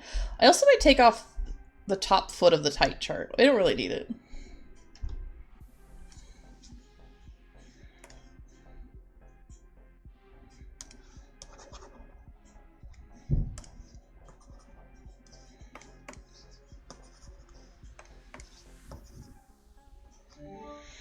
I love you, Obs. Come see you before I leave. Okay.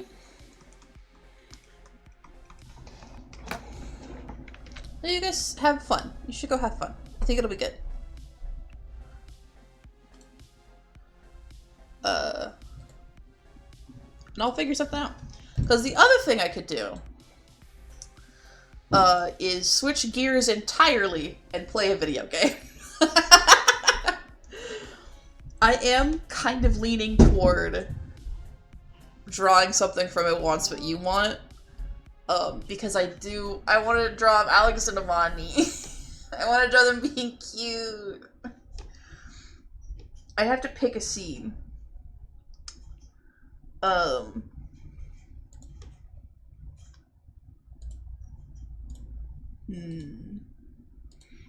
trying to think of a good scene where they have their clothes on.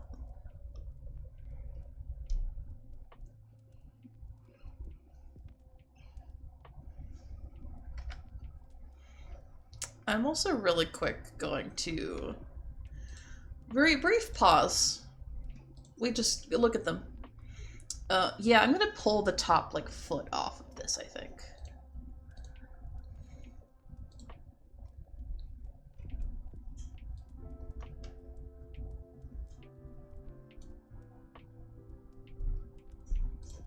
Because then I can move down the text.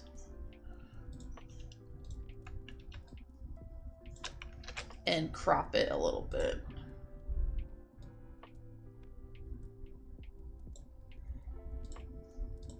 Just makes it a little bit more condensed.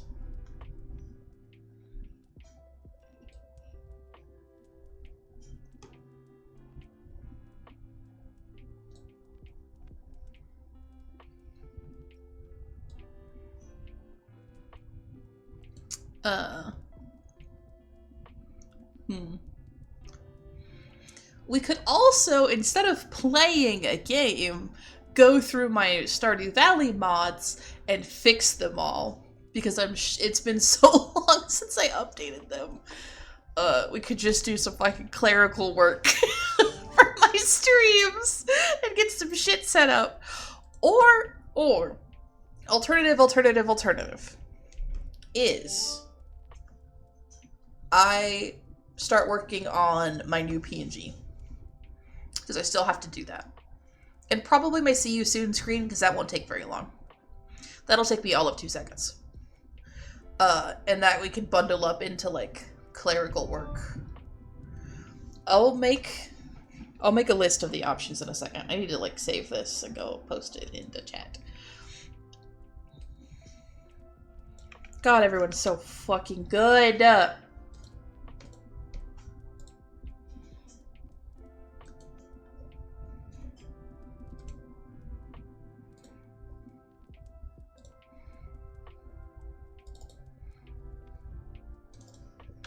Slams into chat.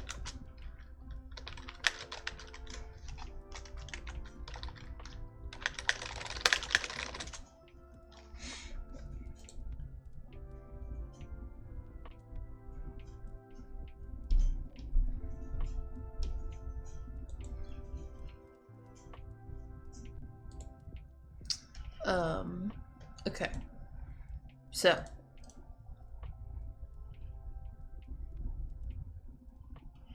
I don't need that big. Give me a square. Fuck it. Square time. I am going to write this by hand because fuck it.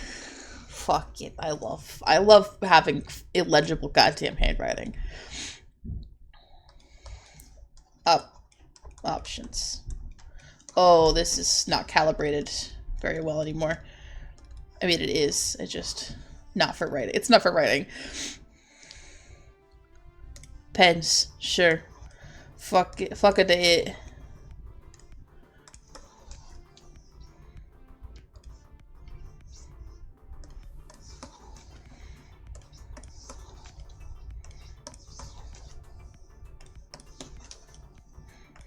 Sure, fuck it. Calligraphy.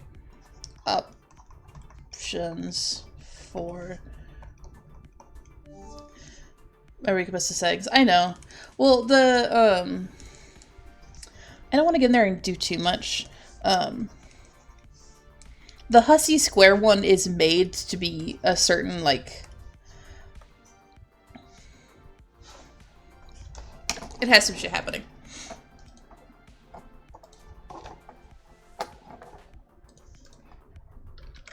Sorry, I'll be raw.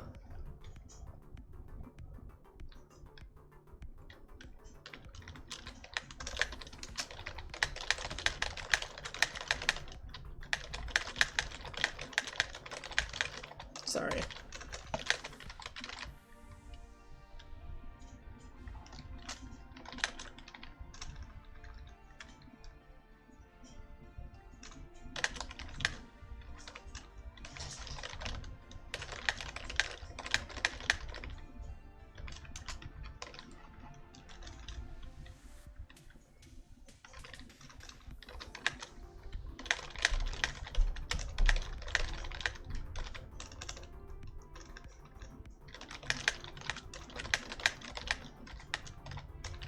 Just a second.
Sorry, I'm typing for 7,000 years.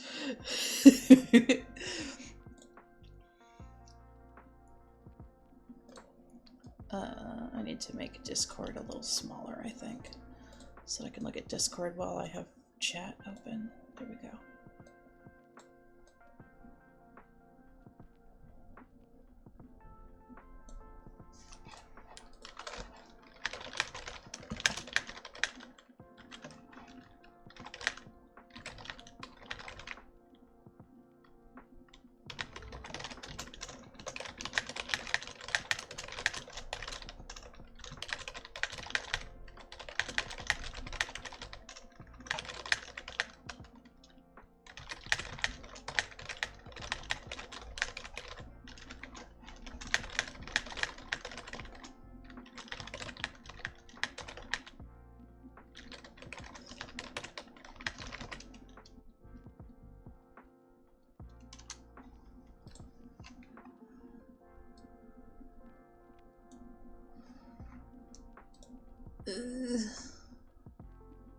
Sorry.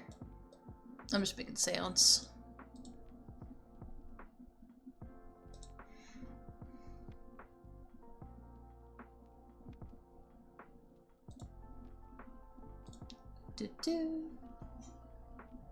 Sorry, don't mind me. Okay, let's go back to doing options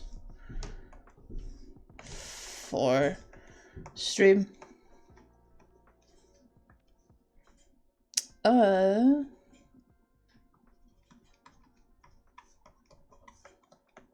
I actually don't like this pen even a little bit. Fuck it, we're just using a marker.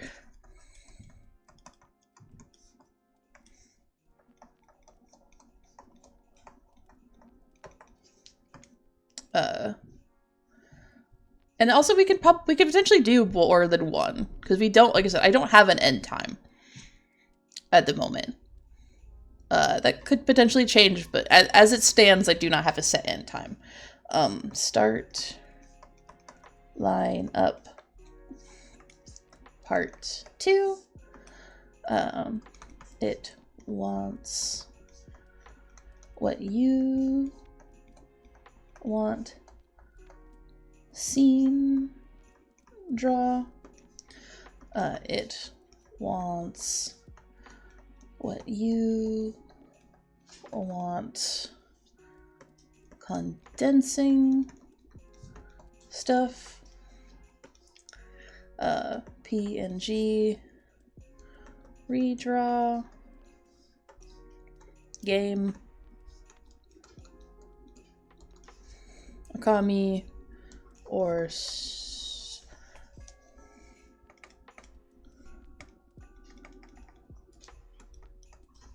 I'm gonna write probably, because we could also make a different game.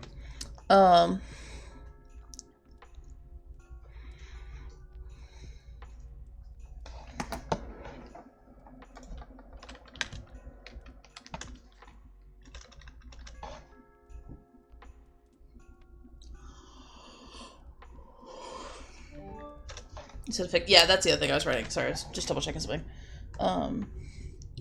Fix stardew mods. Check in the stream once in a while once Wi-Fi's again. Okay, yeah. You have good time. I'll be insane.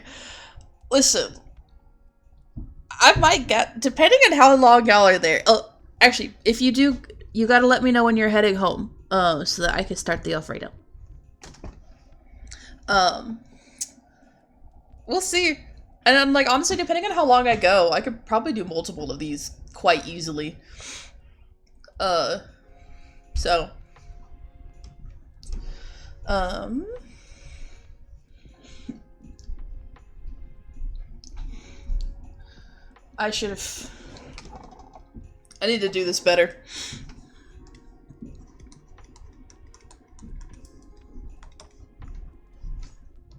Don't make me rewriting the list again. Because I need a space to do pros and cons, I think.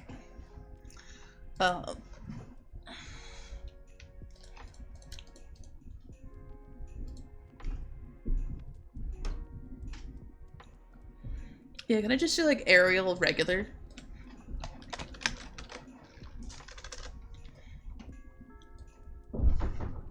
Don't make it smaller. No, I don't want smaller text. I want readable text. There we go.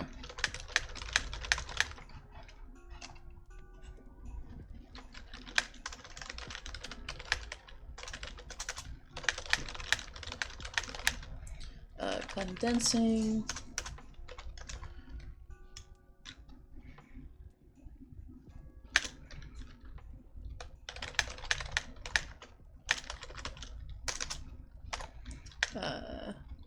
PNG redraw.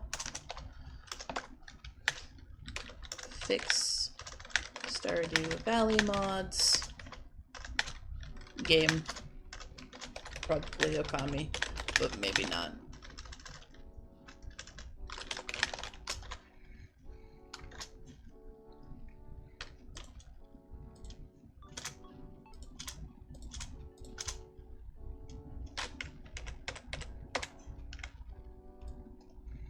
Just make the text bigger so I have more space to write pros and cons underneath of them.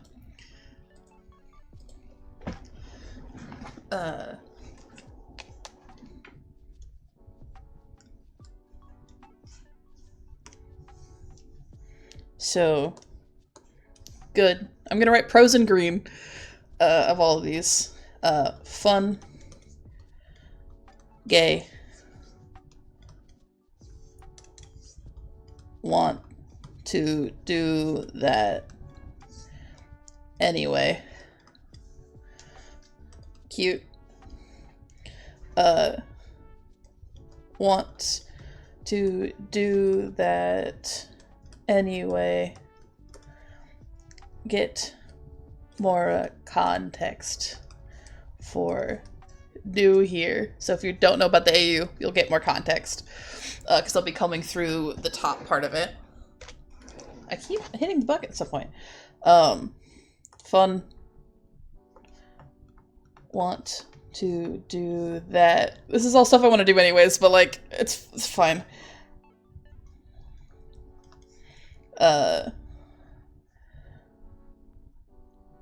Start big project.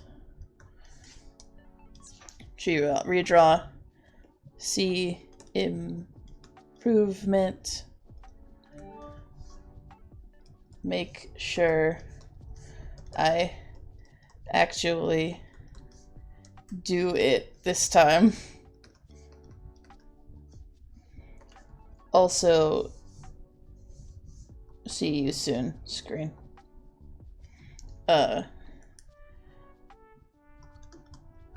Clerical stuff, but fun. Future Farmer Claire content. Welk mods. Less brain intensive.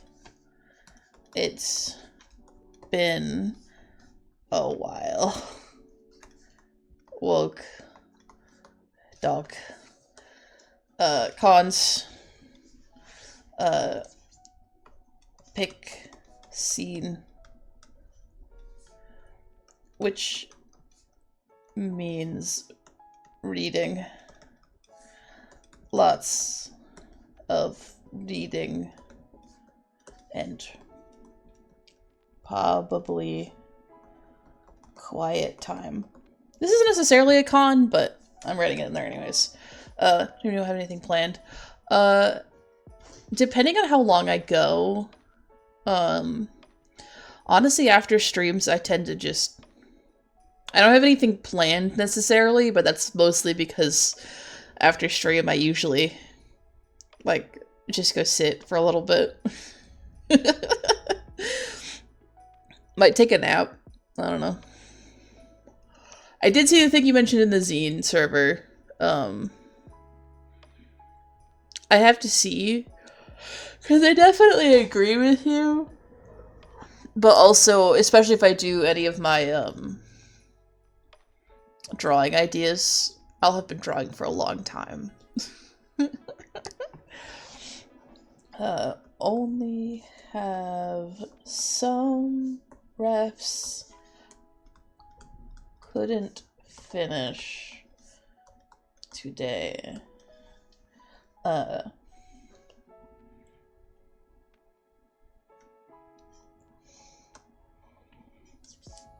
A lot of staring at websites.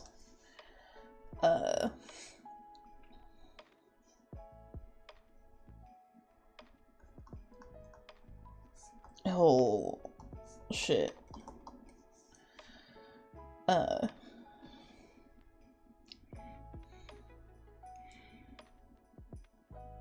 Brain may be tired. Dunno. Not as special interest related. A lot of drawing the same thing over and over. Okay. Well, that was a lot of mumbling. But to summarize, these are the things that I could do for the rest of stream, however long that ends up going. It is not impossible to do more than one of these, especially if, depending on which ones we pick, we can always also switch. I have a plan, so just stay with me for a second. So it wants what you want scene draw, which is fun and gay and something I've been meaning to do for a while and would probably be very cute. I would have to scan through the documents to actually pick a scene. I know my way around them, but it would be a little bit of like reading and looking at documents, so that depends on how willing you guys are to do that. Starting the process of condensing, it wants what you want into a more readable format, which is something that I really want to do anyways, and it would give me a chance to talk about this AU more in depth, and it's just kind of fun for me. But it is a lot of reading, and it would probably be a little bit more of a quiet stream, which may or may not be a con if you just want to have like a chill time. It's absolutely something we could do. Starting part 2 of the Monster of the Week AU lineup, which is something that I really, really want to do, would give me a head start on a larger project.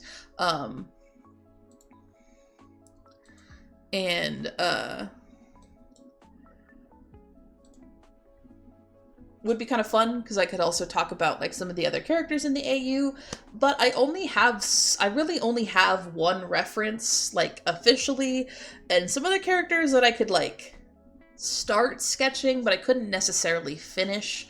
And so this would absolutely be something that would not take up the rest of stream. It would be something that we like had to put down eventually, which can be a little frustrating for like the bigger projects. I could do my PNG redraw, which is starting my little Agent Divination PNG from the ground up. It's something I've been meaning to do. I'd probably also redo my See You Soon screen, as that wouldn't take very long, and talk about some of my plans for future Twitch stuff, potentially. And we could also think about and design some new outfits, which might be kind of fun. It's not as special interest related, which is kind of the thing that's been driving my creative brain for a little while, and after a certain point just becomes a lot of like using the fill tool and like just drawing over like the same thing over and over, and like, which can get a little repetitive and sometimes means I get a little bit quieter. We can fix my Stardew Valley mods, which would give us a chance to do some clerical stuff but have a little bit of fun with it. It would set us up to do Stardew Valley streams in the future, so we could return to Farmer Claire, and talk about maybe like mods we want to remove, or mods we may want to add, or like maybe planning for a different Stardew farm. But it would also be a lot of staring at Nexus and watching files download. And potentially me swearing at files downloading. We could also switch gears completely and go play a game, probably Okami, but potentially not. Maybe we're in the mood for a Viscera cleanup detail, or I could show you guys like Scribble Knots or Baba Is You. Since I recently gained access to a lot of games, I could even fuck around and play World of Warcraft. If I really wanted to. You all can see the shit I spent a lot of my childhood playing. Like a weird amount of my childhood playing.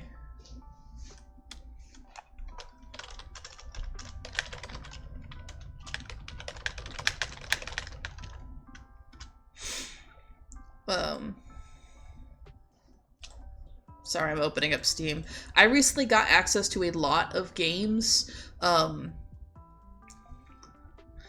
We could also play like Cult of the Lamb, or I could show you guys where I'm at in Potion Craft.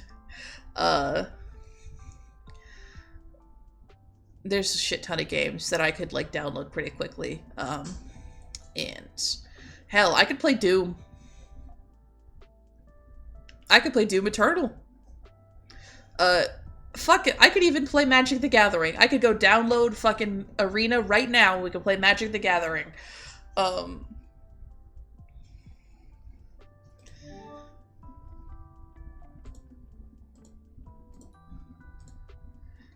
Which I've kind of also been meaning to do.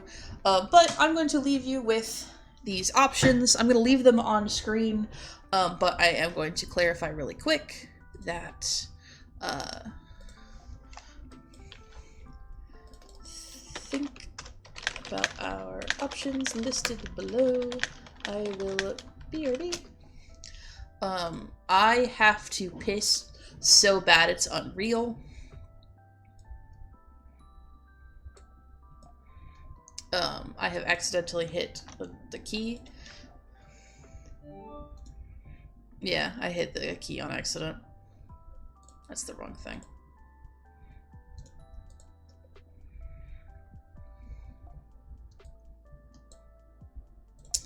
But I'm going to mute myself and turn off Agent Divination as a version of the BRB screen and leave you with some Dan and Phil beats while I go piss.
I'm back.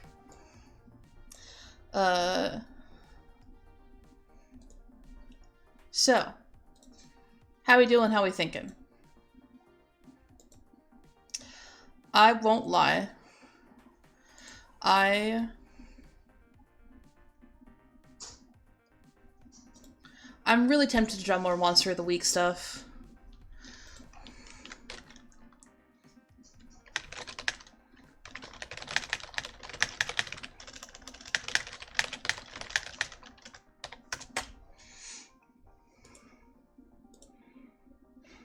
Which would be the top 3.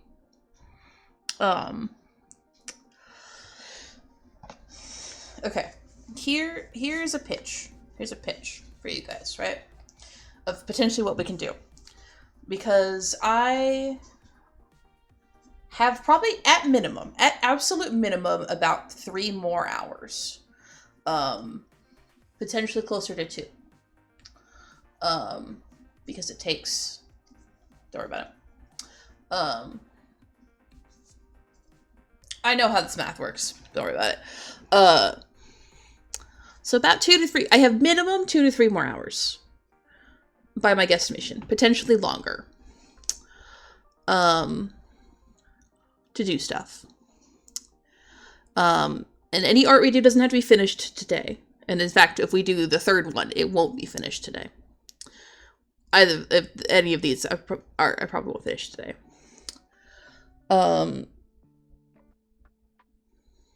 So what I could do.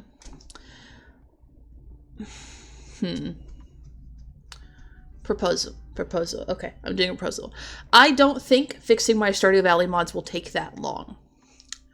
So, potential option is that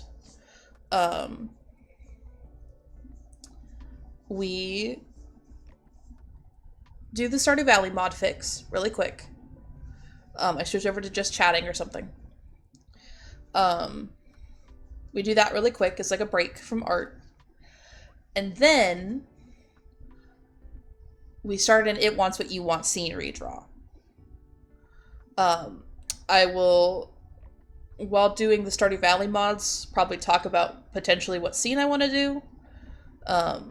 Or maybe I won't, I don't know. And then I'll get the relevant information and we'll start the scene redraw. And if I get to a point in the scene redraw where, like, maybe if we, like, finish the sketch with a weird amount of time or something, I don't know. We can also switch over and do the PNG redraw, or at least start it, and kind of go until I'm done.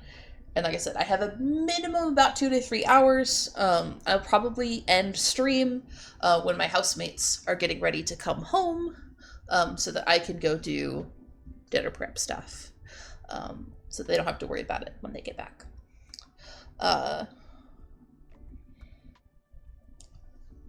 Sound good?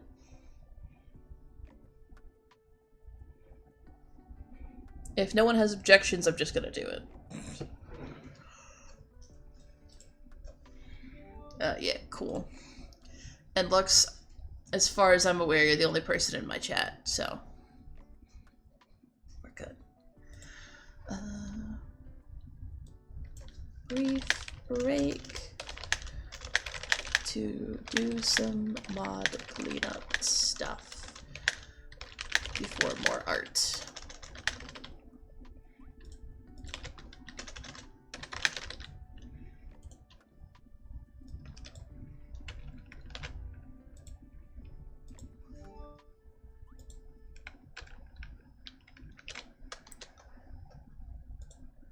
By illustrate personal things. Basically, oh, and also before we do the mods, I'm going to redo my stream keys. Because my stream keys aren't working and that's infuriating. This happens sometimes. There'll be like an update behind the scenes. Personals and things. Yeah, you know.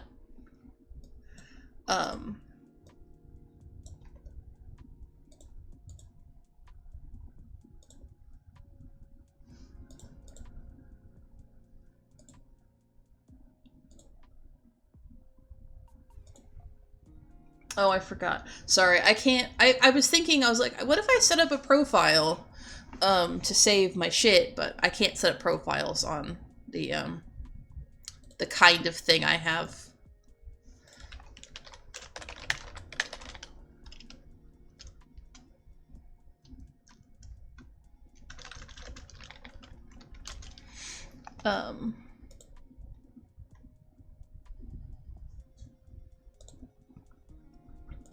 Because I don't have a stream deck, I just have 6 keys on my keyboard.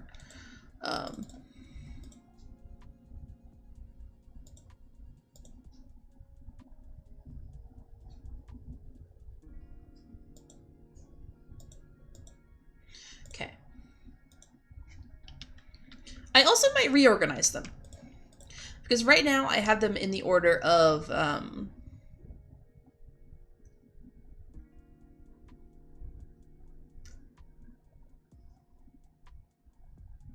desktop start, tablet start, BRB screen, end screen, mute and unmute myself, and camera. And I'm thinking I might make it so it's desktop start, tablet start, camera, mute mic, BRB and end instead.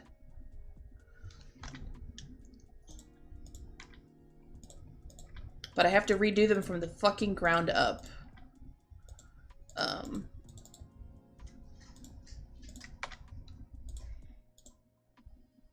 Which sucks.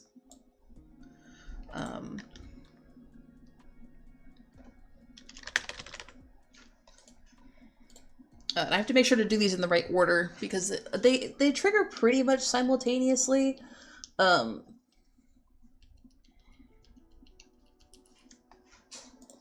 But so there is a chat message, which is the donate, donate, and then the tarot, tarot, which is tarot.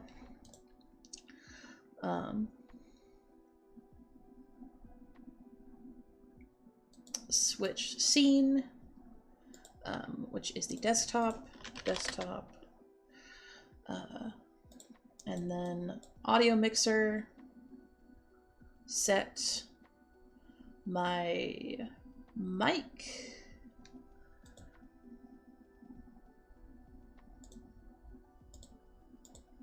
unmute, mic on, and then sound on, we'll just call it sound on, which is desktop audio, toggle unmute. That should be good. Okay. A multi-action again. This is tablet start. Same thing, except for this one, I did my permissions. I think it's just comms.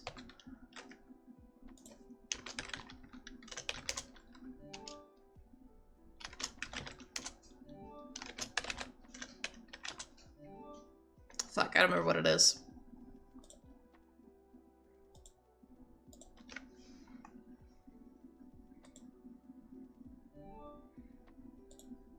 Is it just commissions? Nope. Okay. It is commissions, but I think you spelled it wrong.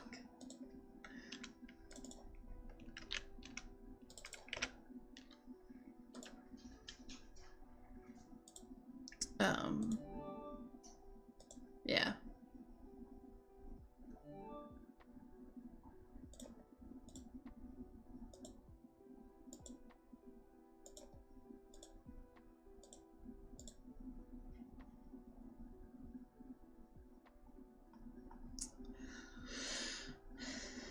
Sorry.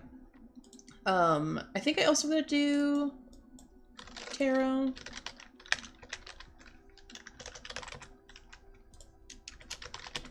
I don't usually do a ton of tarot when I'm doing art, but I can sometimes. I want to switch to my tablet. tablet start. And then unmute my microphone. Mic start. And I want to unmute it specifically. And then I want to sound start for my desktop audio and make sure to unmute it. Okay. Another multi-action, which is the cam start. Which I don't usually need commands for. I don't think I need any commands for that one, honestly.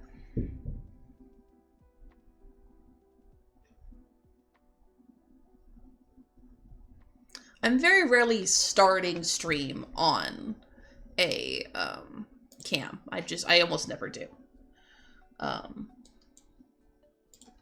Cam start.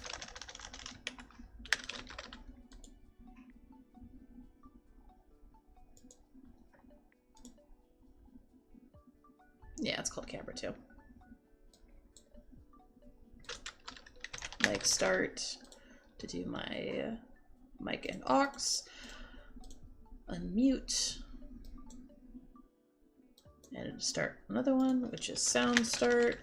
And I have them set up like this so that I can go to any one of them out of my BRB screens, and to make sure that when I'm switching between scenes, I am not accidentally muting myself, because I did do that a couple of times.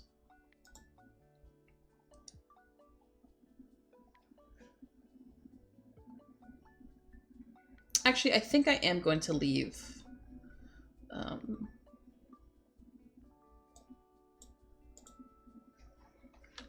mute. I'm just going to call this mic tog, which is this. And yeah, I'm just going to toggle mute. Then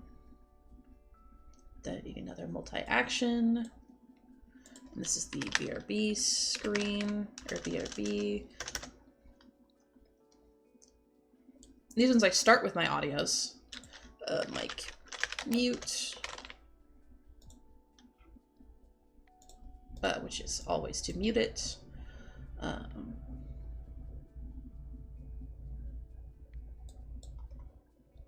Sound mute. Which is to mute the desktop. And then switch over to the BRB screen. Okay.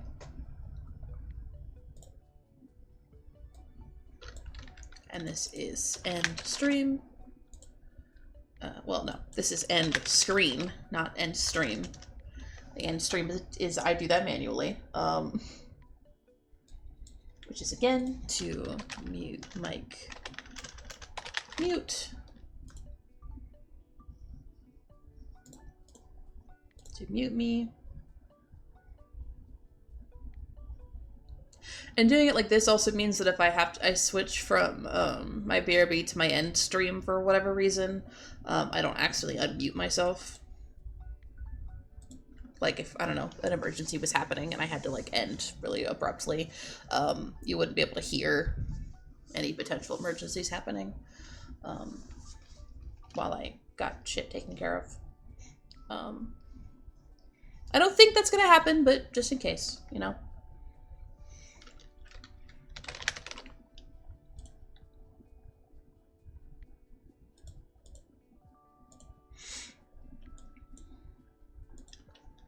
End screen. And switch that to the standby after.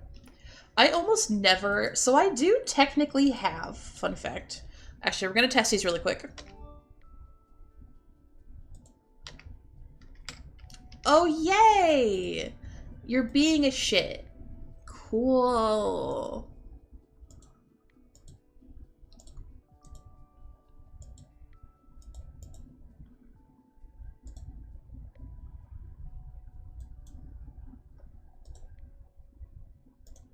Let's close this out.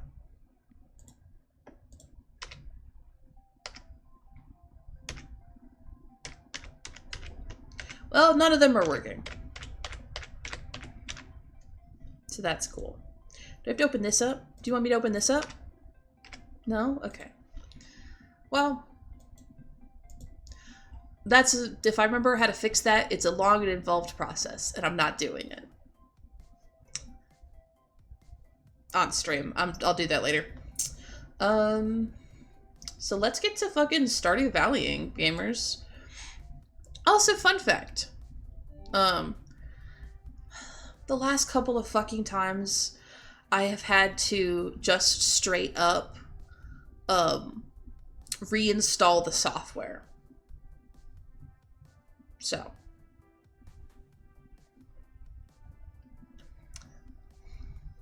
Yay! Also, I'm gonna move some stuff around. So we're switching to camera really quick. So you can watch me. Hi, it's me. This is that flannel that belongs to a cute, hot girl. And is a little bit too big for me. But I need to move some stuff around on my screen. So. Opal.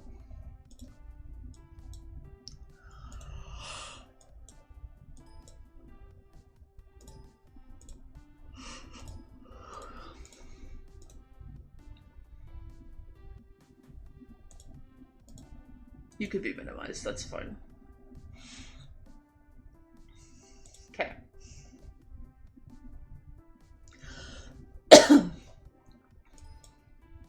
Okay. Whatever. There's Riley art in the background, so we'll give Riley a little shout out. I gotta update Star Drop.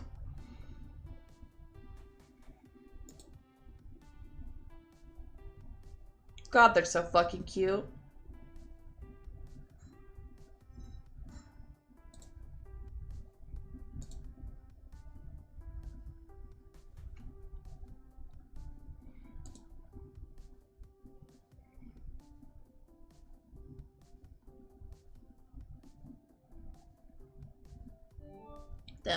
Them.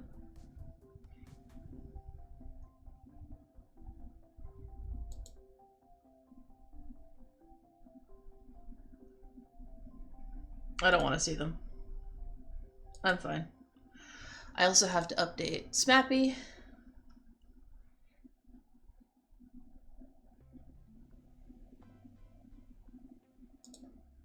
And there are a couple.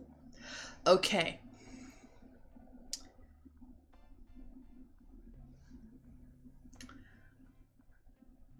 I have to be honest with y'all. I have a specific set of mods that is just for horny Stardew Valley. I have a specific farm I use them with.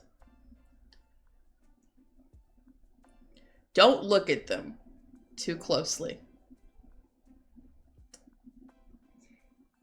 Don't look at them too closely. I am going to have to update those. Don't worry about it. Don't worry about it. Actually, okay. Here's secret Opal lore. I have a very specific OC whose entire job is to be a horny little shit and to have terrible things happen to him.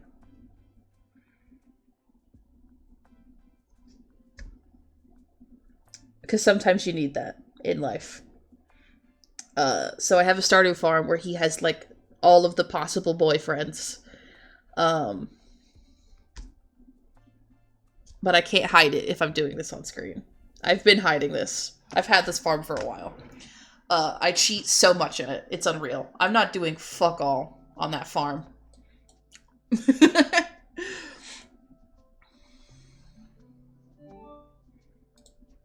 Is it Jack? Yeah, his name is Jackson. That's his name.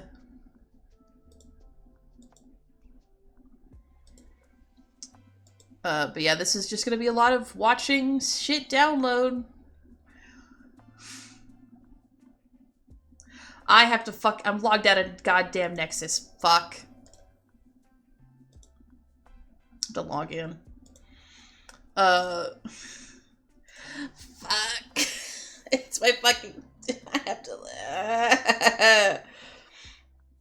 There's also every chance I will go for a snack break in the middle of this. I'm not even gonna lie to y'all.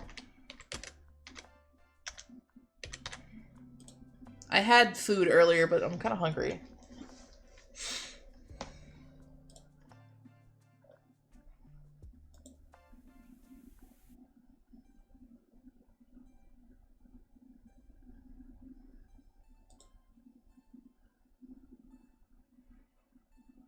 Okay, I'm only gonna show the updatable ones. Yeah, this is the thing I was afraid of, is that some of these are no longer compatible. I think I deleted a couple of them already that were incompatible. Options to delete, as it is broken now.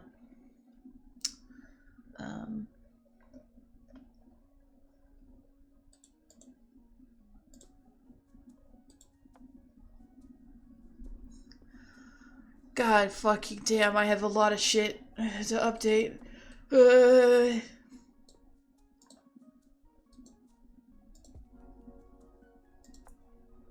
I forgot to draw henna. On. God damn it.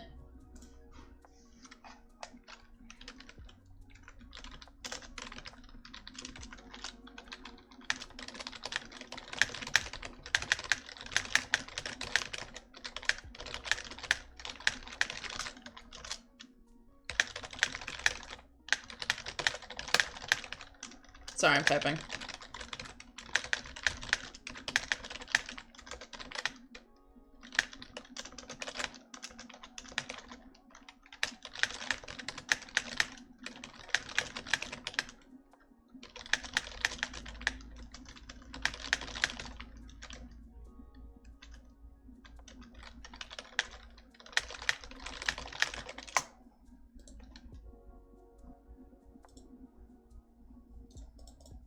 Sorry, I'm fine. I just realized I fucking forgot to draw henna on Aaliyah, and I'm sad.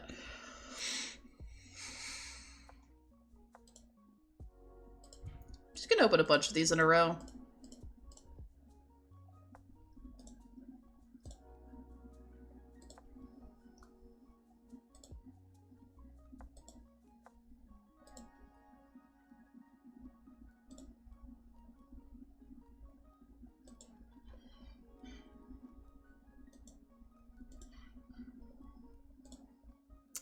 I can hear someone doing the dishes upstairs. That's nice.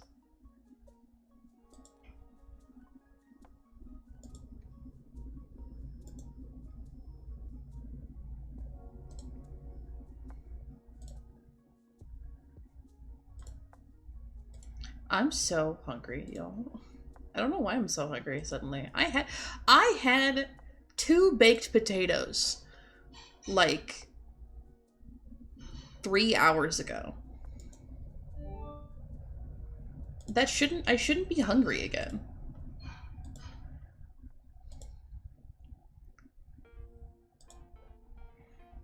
But also I think we're out of nut bars.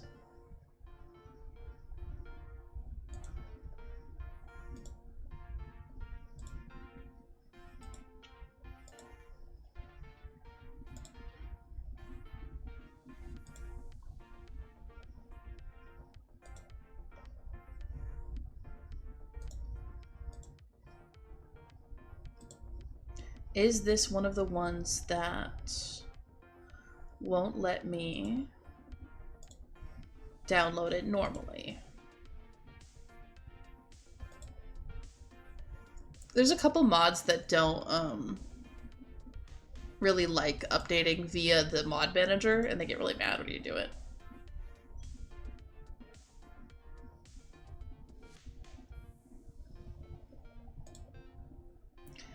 Oh, is this the one?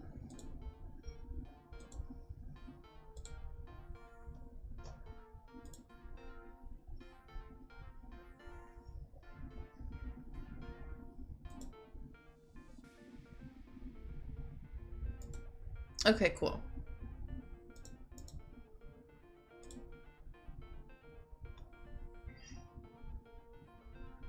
Oh god.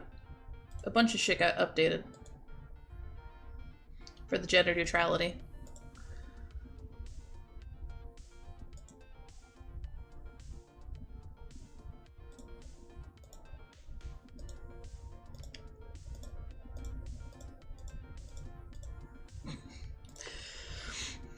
So this is like the most boring shit ever.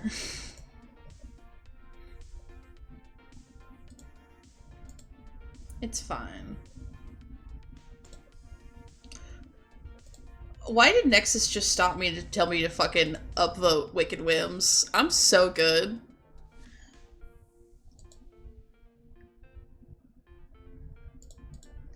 I mean, it's good. It's like good, but like I don't need it.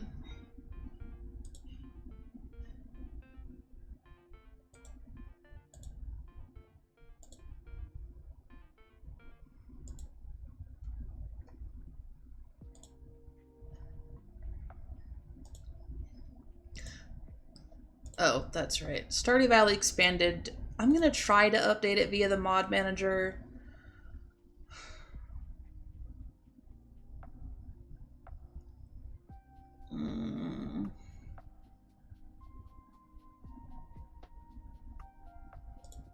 Stardew Valley Expanded really likes being mean to me and not downloading properly this way.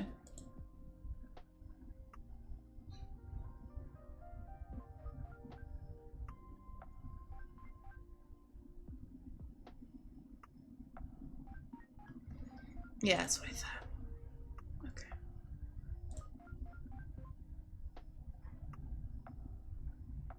Or maybe it just... Okay, we're gonna give it a second.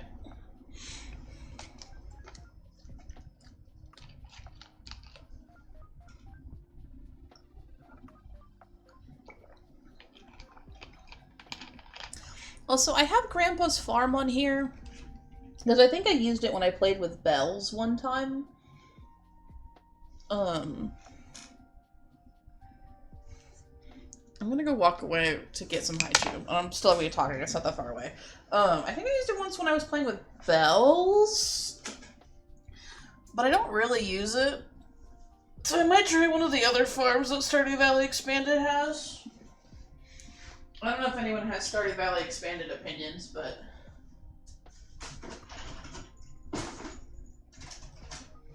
I've got some haiku in here, baby. Look at the other snacks. No. I need to remember to get pudding.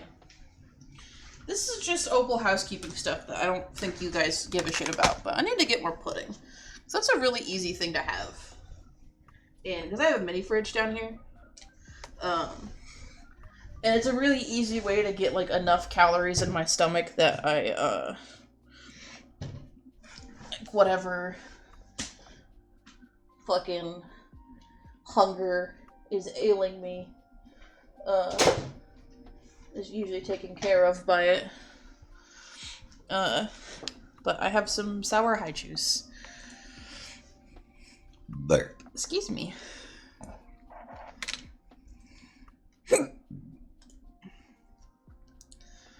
So that's fun.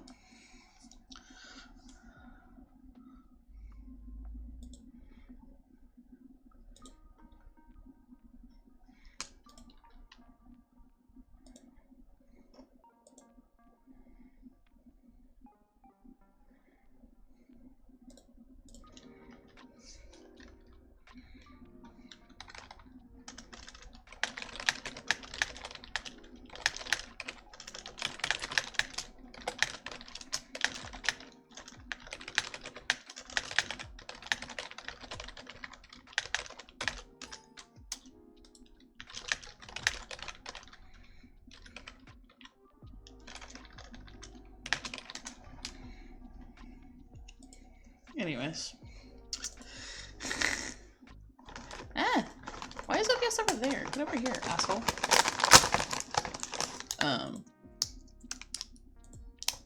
What the fuck am I saying?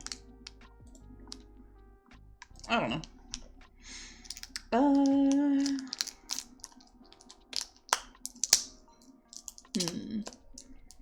I'm gonna delete Grandpa's farm.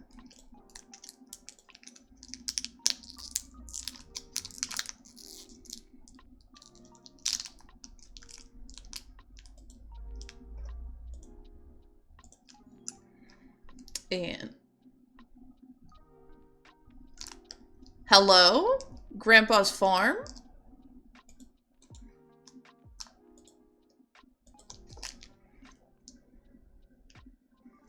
I guess we'll give it a second.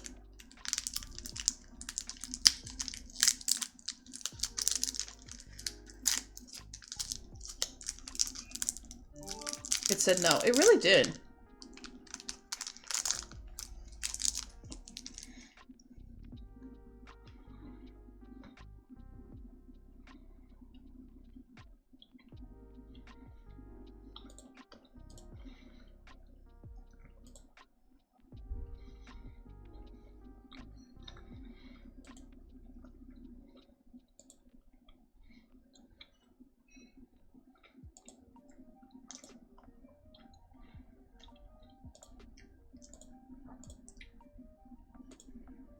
Okay, there we go. I'm gonna download the Frontier Farm, just for funsies.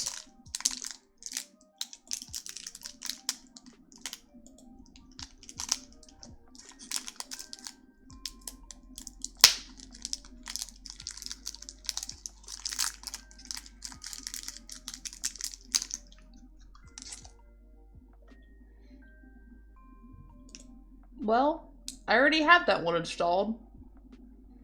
So that didn't work. Oh well.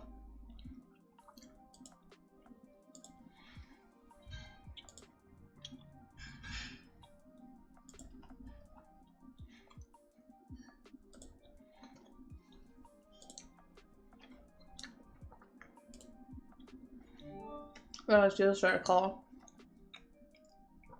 I could. Sorry, I'm doing something. I guess because also like not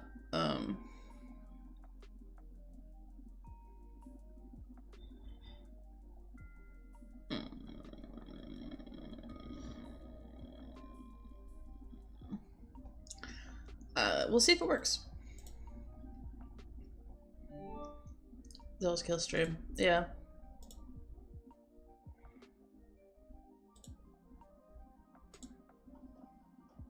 Hello? Oh yeah, I gotta do volume stuff. Give me a second.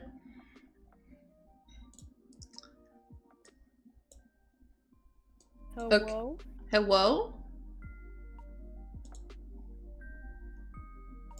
Hello? I can hear you. Okay, cool. You are so quiet, it's unreal. Let me turn you up. Never mind, you're all the way up. It's probably just me away from my mic. Yeah, you are so quiet, it's unreal right now. I'm so sorry. I just want to be able to fucking hear you. Well, the good news is that stream can hear me. Okay, cool. That's fine.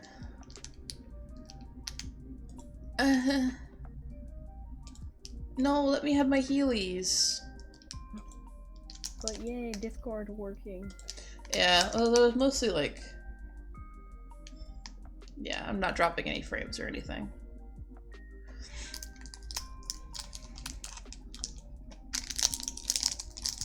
You want to turn my PNG on? Oh yeah. Where'd you go? There you are.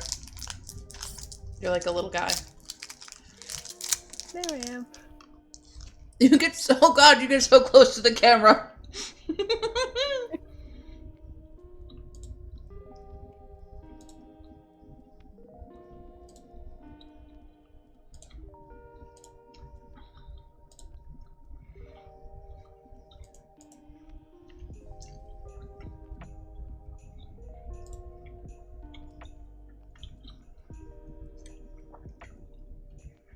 I cannot show you the Nexus page for the horny bachelors. No. There's dicks in there.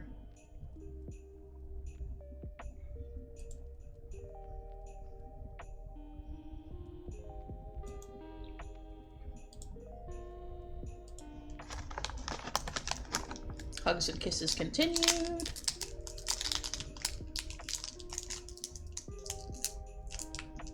Some of these I haven't updated in like 70 years. It's fine. I'm eating so many haikus all in a row.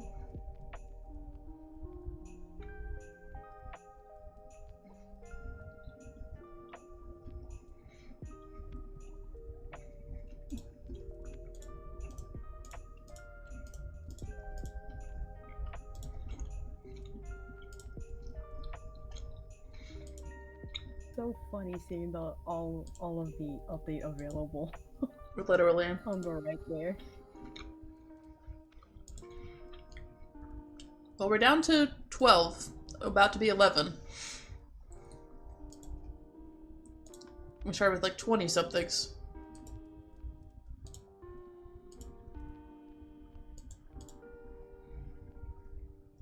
I wish I could like put the stream on my phone without having to like stop it and start it again. Just so I could like take y'all like upstairs with me to go get a snack.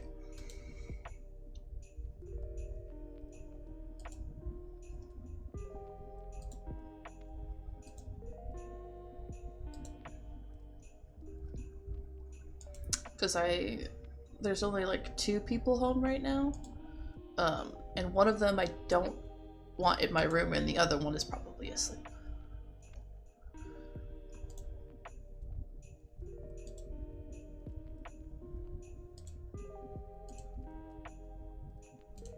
But that's okay.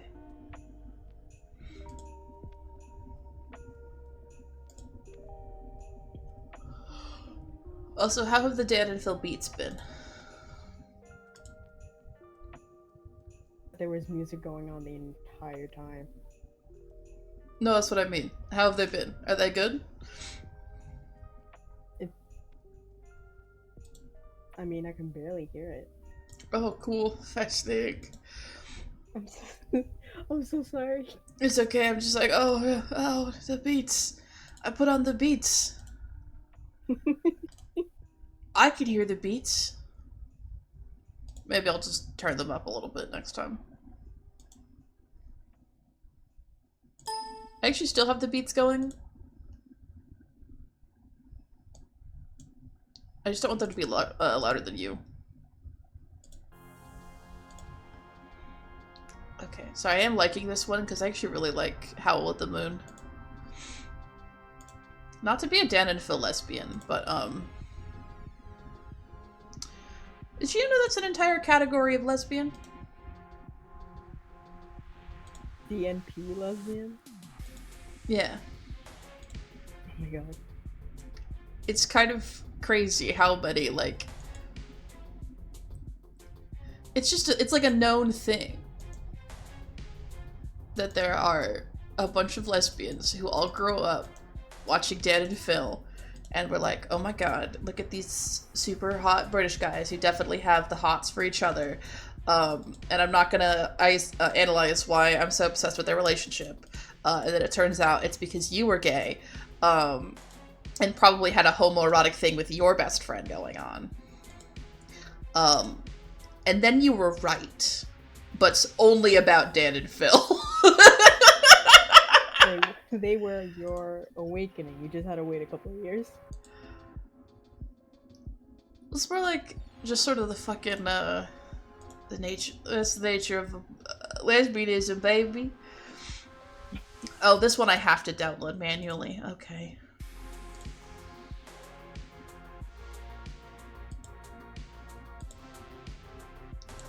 Okay, so the last steps. So once I get all of them downloaded, I have to go in and uncheck show updatable mods to make sure that none of them are unconflicted.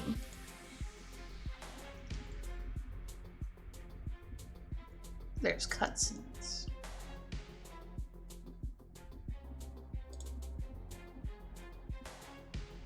I don't know if my mic can pick it up, but I'm so sorry if you can hear like the random little girl screams in the background because of my niece. I can hear some things, but I don't hear screaming. But I can hear you now, which is an improvement. Yay!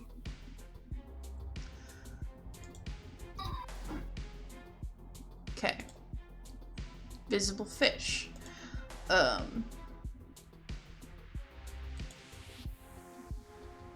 Now I just need to download the UI suite.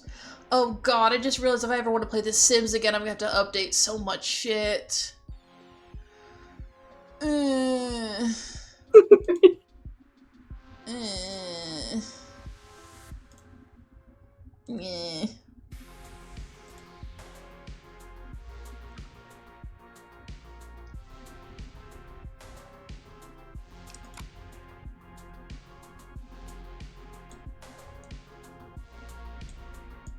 Yay, I can just drag and drop it into fucking,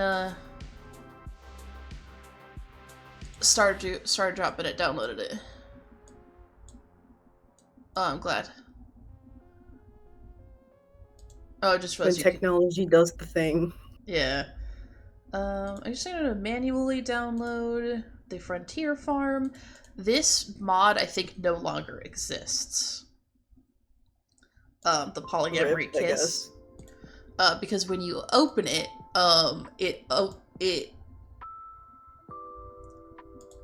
there's a different mod that I've already updated on it.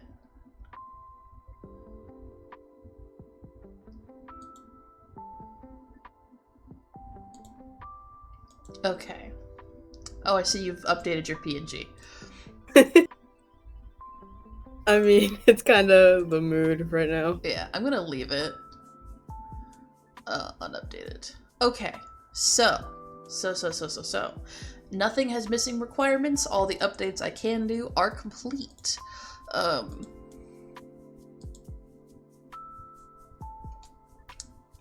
see. Catalogs are cheap. The menu, content patcher, reflections, cat replacements, pride, some shit, gender neutrality. I guess Claire doesn't really need gender neutrality. He's fine. He doesn't. It's fine.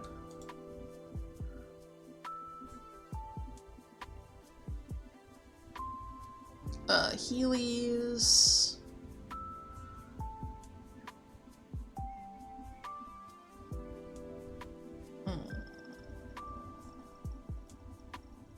Okay. He should be fine. I did have to get rid of the skateboard. Oh no. It was no longer compatible with Stardew Valley. It was broken. Rest in peace, skateboard. Yeah, but we do have the updated Heelys. I'm also not going to... Whoops. I did the wrong thing. We're fine. Not going to go through my horny mods on stream. I'm not reading those aloud.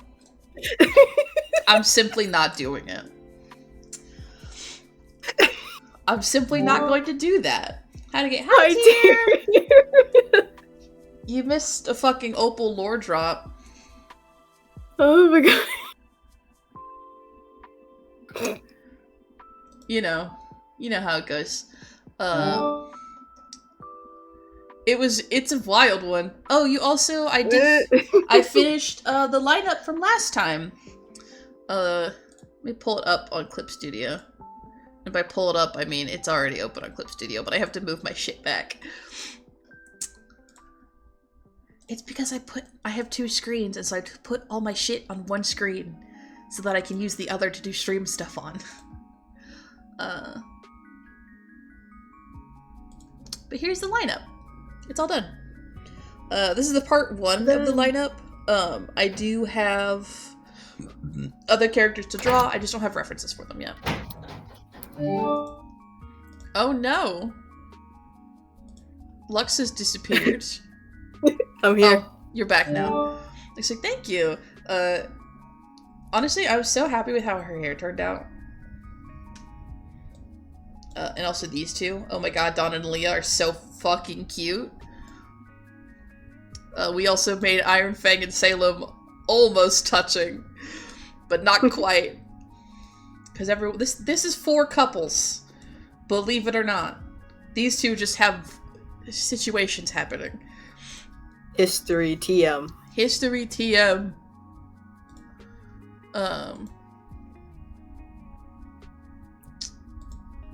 That's sick as hell. But We just updated all of my Stardew Valley mods, to get that out of the way for future streams and stuff. I think what I want to do next is I do want to do a scene redraw. I really do. I don't know what scene, so we'll have to pick one. And there's some good options in there.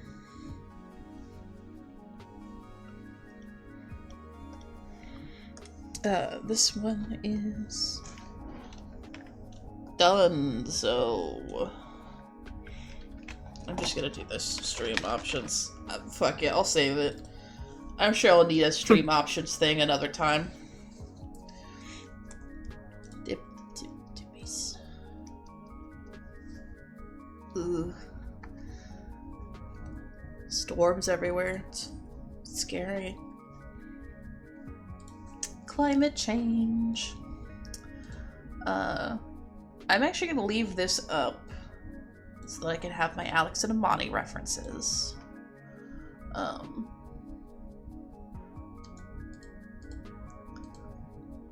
Okay, I'm gonna, to make this a little bit more collaborative, should I do something from part 1, 2, or 3?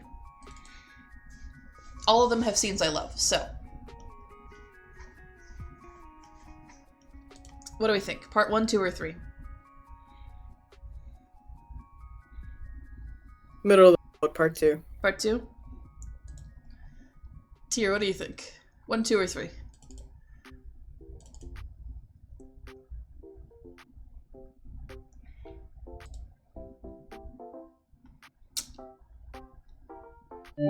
Two as well? Okay. We'll do 2. Okay. Okay. There's some cute shit in this one.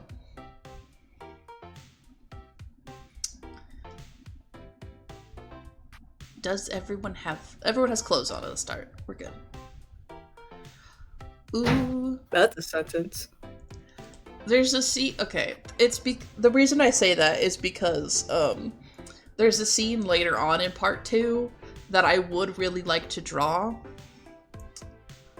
Because they're sharing a pie together and it's really cute. But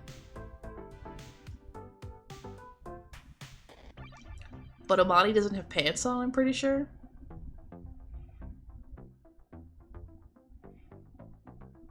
So... But this is right when they... Oh, no, never mind. The pie's right here. Maybe I'm thinking something else.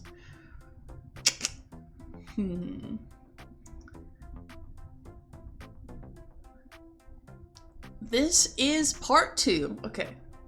Part 2 is the part where they get together. Like, officially.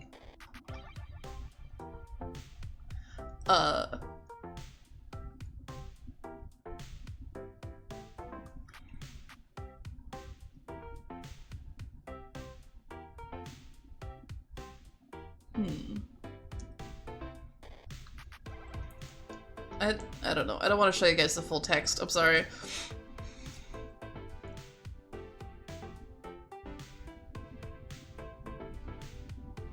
They're so fucking cute.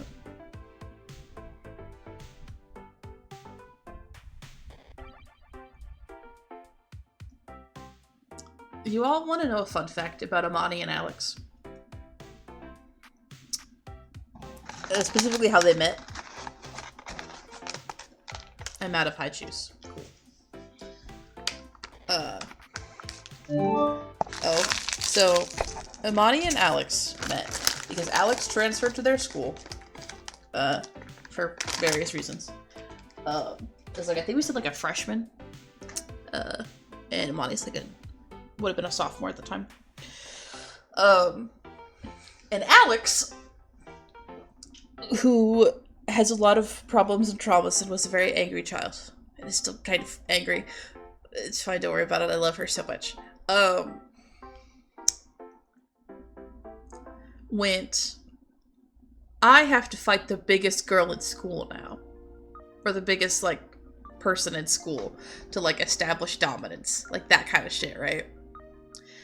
And it happened to be Amani, who is like on the wrestling team and like plays hockey and is like, she wasn't the captain yet, but she was like definitely already like into sports. She's already getting like already tall. And so Alex was like, you and me, we gotta duke it out.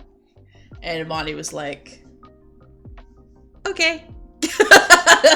Because in Amani's head, she went, oh, she's cute. Yeah, I figured. She looked at Alex and went, oh god, a hot butch. Oh no. And then Amani absolutely kicked Alex's ass because Amani is a wrestler and like already it was probably already taller than Alex. And then Alex was like, oh fuck, she's gonna make fun of me behind my back and start rumors, and it's gonna be worse than it already was gonna be. And then Amani went, do you want to join the wrestling team? And so Alex joined the wrestling team.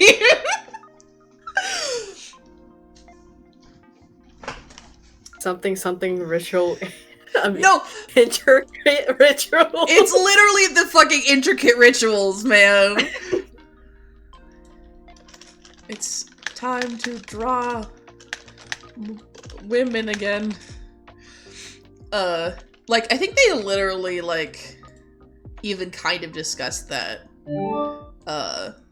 in the fucking RP of, like, hey, the intricate rituals. The rituals, they are intricate. Yeah.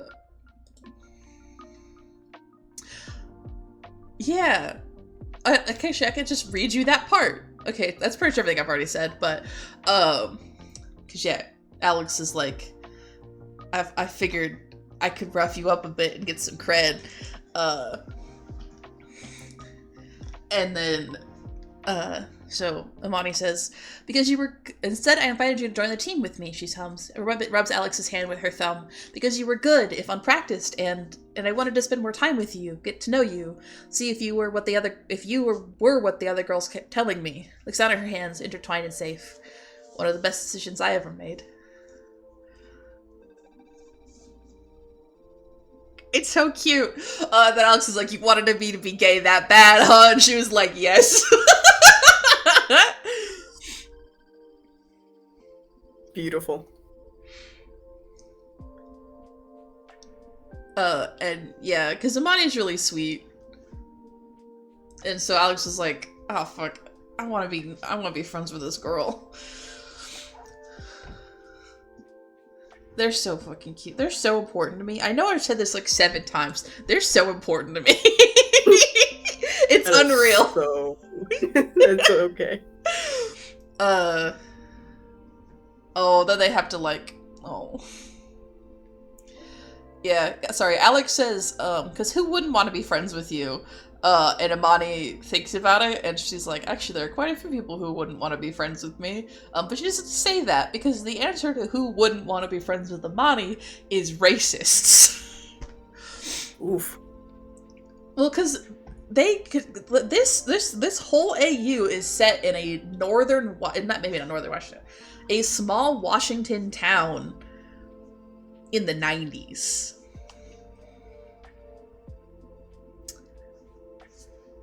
Like, I was talking to one of my other housemates last night about it, and I was like, honestly, like, because they have, like, a cover story for their monster hunting crew, right? So they call it, like, a wilderness club, to give them an excuse to, like, be at the school after hours and have, like, talk to Salem so much, like, all that other shit. Salem's their chemistry teacher, by the way.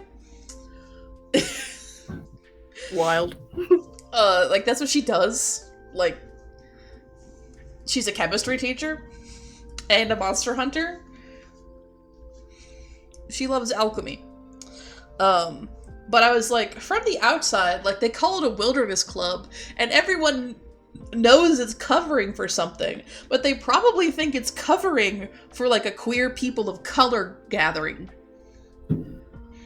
Because the club consists of, like, probably every person of color in their goddamn school. because most of the other characters are also... Actually, quite a few of them are black. Like, specifically black.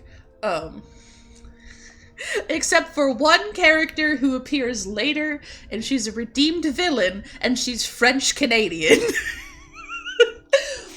She's white and French-Canadian, and a little bit possessed by a demon because she was raised by a cult, but the French-Canadian thing is worse. It's great. I love that character. Her name's Zevi. I love Zevi. Because all of these characters are from are originally Pathfinder 2nd Edition characters, so there's like weird parallels with like their original forms, so it's a whole thing.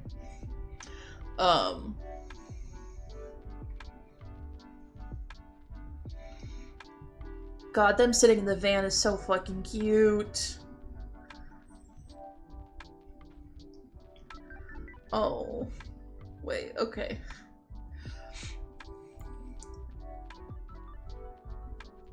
I also might just start reading pieces of this to y'all. Because I'm gonna go insane. Oh, this is actually the scene I was thinking of. So I'm just gonna read part. This is a scene I'm considering. As the scene I want to redraw. I might even fuck around and make a comic. I don't know. I have some other ones I might think of, because this is towards the top, whatever.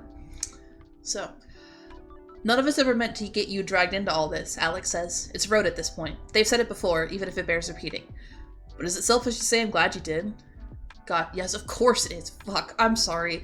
You got bit. You have to live with this condition forever because we fucked up so bad. You didn't ask for any of this. Amani has had this conversation before. She gives the same answer every time because she means it. But this time she takes Alex's cheek in hand and puts their foreheads together. So what if it is selfish?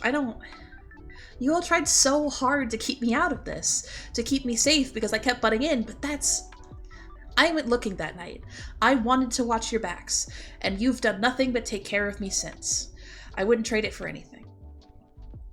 Alex gulps, the earlier tears threatening to make a reappearance. She lets out a long, deep exhale, and Amani feels it on her lips. Not even being normal? Amani wants to kiss her. Amani thinks about kissing her a lot. Alex's breath over her lips is a sensation she's becoming intimately acquainted with, and she loves it. Fuck being normal. Then I wouldn't get to hold you. Fuck it. That's worth it. Alex swings her body over until she's straddling Amani again, encompassing her. She puts both hands on her shoulders. Fuck it. Ask me, Amani. Alex gulps. Before I change my mind. The movement catches Amani off guard, but she meant it. She's been enjoying Alex being on top of her. She likes looking up at someone from once, feeling like she has a blanket to keep her grounded. Ask you... Amani looks off to the side, even as her hands find their places on Alex again, keep her close, thinking. She looks up, meets Alex's gaze. Know it's going to sound dramatic coming out of her mouth, but she doesn't give a shit. Alex Riti, would you honor me by being my girlfriend? And then, of course, Alex says yes, obviously. And it's so cute! And, like, for some amount of context, they go through There is a scene at the end towards the end of part 1 that is sad. Oh. Because, there's the scene, this RP takes place from in-universe, Friday night to mid-Sunday morning. So, Friday night, they fuck in a van. There's no way around it. That's what they do. Saturday morning, they go to a diner to eat because Amani just had a full moon transformation, and so she's fucking hungry. At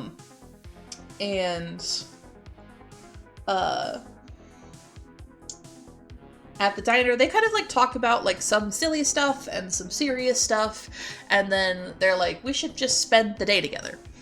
And Amani's like, oh, I should call my moms to, like, let them know where I'm at. Like, that I'm gonna be out for a little bit longer. And it's super cute. And, like, they know Alex. They love Alex. They think she's great. And then at the end, Amani obviously says, you know, oh, I love you guys, see you later. And they're like, we love you. And they also, like, include Alex in that.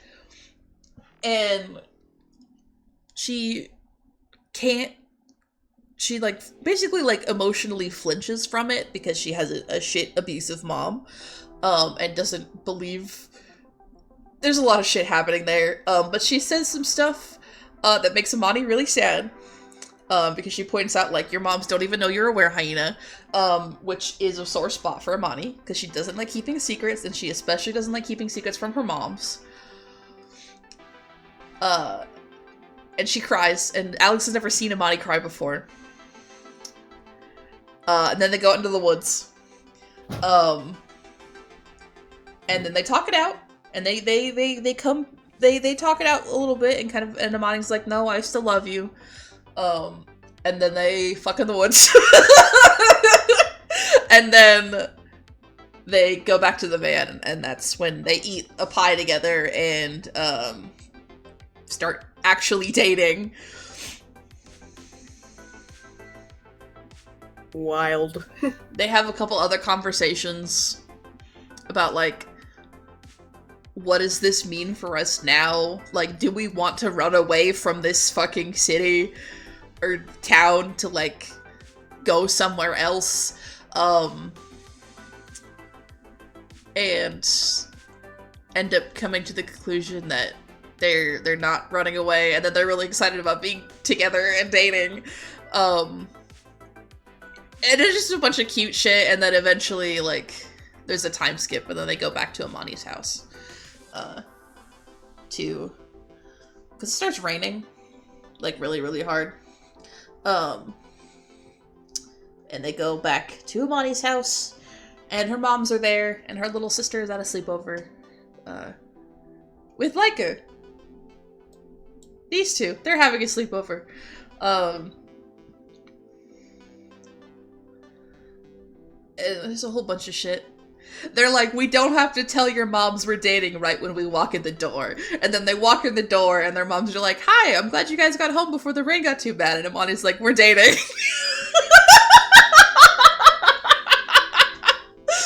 And they're like, congratulations! Because they've been knowing. They saw that shit. It's really hard not to notice that every time your daughter has her best friend over and her best friend leaves, she's smiling and, like, giggly, and they're not subtle. Oh, there's also a really good scene about, this is before they go out to Amani's house.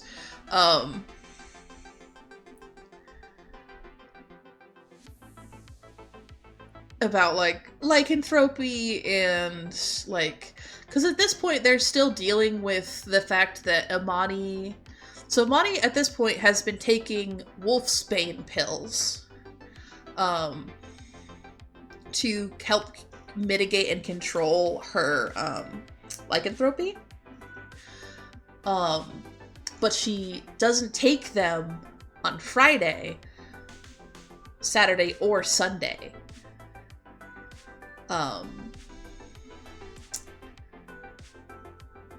Yeah, because she doesn't take them before they fuck, she doesn't take them on Saturday, and then she doesn't take them Sunday morning. Sorry, remembering that I got the doses right. And she realizes that they've been, like, numbing her this whole time, like, emotionally, as well as, like, suppressing the lycanthropy. Because the secret is that you can't suppress the lycanthropy without suppressing everything else, because it's all one being. That's a whole, like, part of it.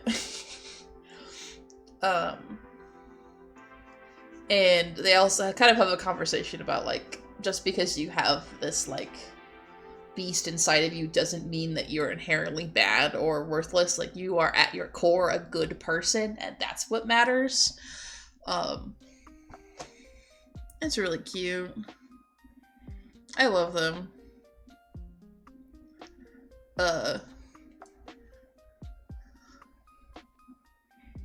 Yeah, Alex kind of talks about, she's like, anyone else experiencing the kind of, like, heat you were experiencing during the full moon, like, could have absolutely used it as an excuse to be, like, violent, and she's like, and you never did, like, you only ever did what you were, like, invited to do or were given consent to do, and, like, it's cute. I love them.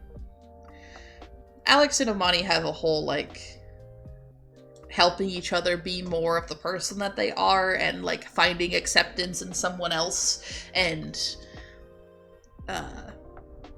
having someone see you for the first time as, like, who you are as a whole, instead of making assumptions based on what they want from you. I love them.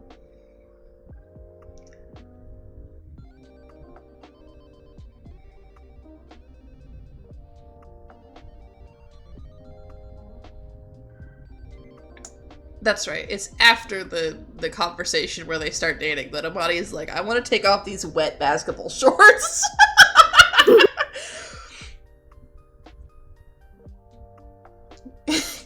They're wet for multiple reasons, including the rain and love hearing about these guys. Thank you. I love them. And also they sat on the ground in Washington. In the woods. Would you believe there's an entire plot happening behind this? Like, this is a monster hunting story.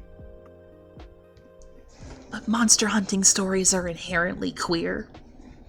So, you know. I mean... that's not even me making, like, a bit. That's just, like, a media thing that, like, so many monster hunting stories are inherently queer in a lot of ways. Or deal with, like, other forms of oppression. Especially, like, the having to hide your secrets from your parents and feeling like you have access to this world that no one else knows about, and, you know, with, like, this group specifically, like, the different, like, levels, not just these characters, but, like, the cast of this AU as a whole, but, like, the specific levels that they are, like, intertwined with the supernatural from the beginning. Like, one of the characters, right? One of my housemates' characters, Tragedy.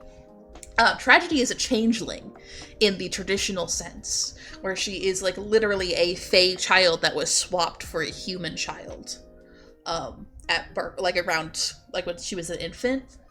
And so, like, Tragedy has a lot of, like, really interesting things about, like, knowing that she is replacing someone else, and being loved anyways, and struggling to, like, with that love in a way. And also, like, Tragedy grows up, with, like, keeping the secret because her parents know that if someone found out they had a fairy child, the government would come get her.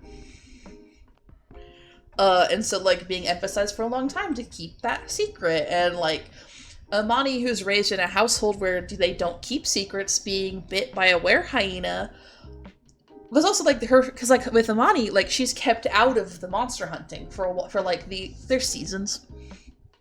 So, like, for all of season 1, I have a document. I have a document with this information on it. Let me go grab it really quick. Out of how many documents? Oh, I have, let's see. For just the Monster of the Week AU, I have 1, 2, 3, 4, 5, 6, 7, 8, 9. And that's just my documents. Holy shit. 2 of those are basically the same thing, but one of them is formatted for viewing and the other one is raw data. And there's also 1, 2, 3, 4, 5 different audio files, and that's just the ones I have uploaded to Google Drive. This is my collection document.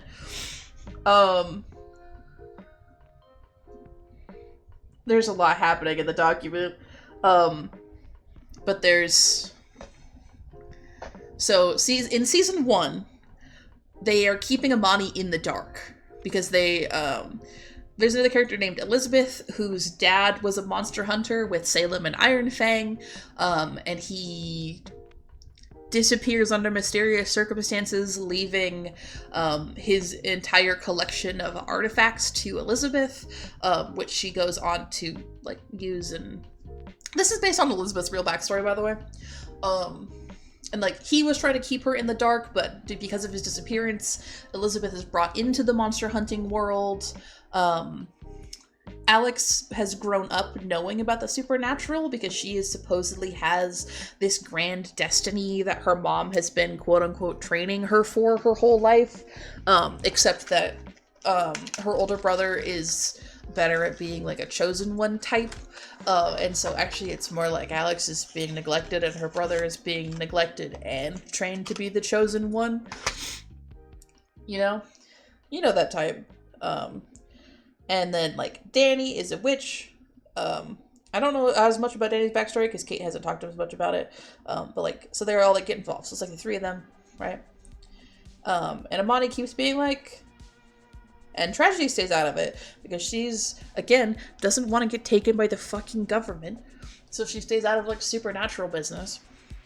And, like, tries to ignore the shit that she sees until later, when she finds out that her friends are monster hunters, and she's kind of pissed about that, because she's like, what the fuck do you mean, monster hunters? Are you gonna come take me away to cart me off to the government? And causes a bunch of problems, and then eventually they're like, Tragedy, no! And they, like, sit down and have a conversation about it. It's fine. But yeah, they, like, because they keep Amani out of it, because they're like, Amani doesn't like keeping secrets, and she's just a really nice dyke. They're like, she doesn't deserve to be, like, embroiled in this, like, dangerous, terrifying world that we are now living in, right? And, like, Salem doesn't, like, letting people in on the secret, for various reasons that she has.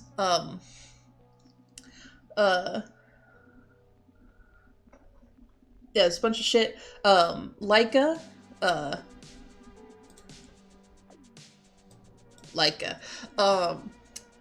so one of the last things that Salem did, before, retiring originally is, to fight off a being called the World Serpent. And in the area where she did that, there was still left over, like, cosmic radiation magic, which is why, like, it looks like that. And so Salem, because she's, like, growing progressively more into her mutations, like, she will gradually get more, like, later on, like, in the normal Pathfinder game, she's, like, 20, and she has, like, a third eye. Like, she's, like, slowly growing into these mutations. But Salem starts hearing about, like, magic shit popping up back in that town in Maine,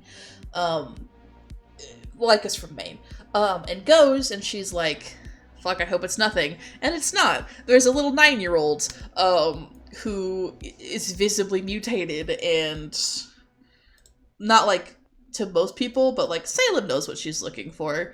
And Salem actually ends up adopting Leica and bringing her over to Washington. And so, like, Leica's been in this, like, her whole life, right? But Salem, in an effort to protect Leica, sends her away, and Leica gets herself kicked out of, like, every school Salem tries to send her to, so that she can come back home. And when she comes back home, she starts causing problems on purpose because she's upset and she doesn't want to go home because she's mad at Salem. And it's really cute. And, like, that's how she and Alex bond. Alex and Leica are, like, they're besties.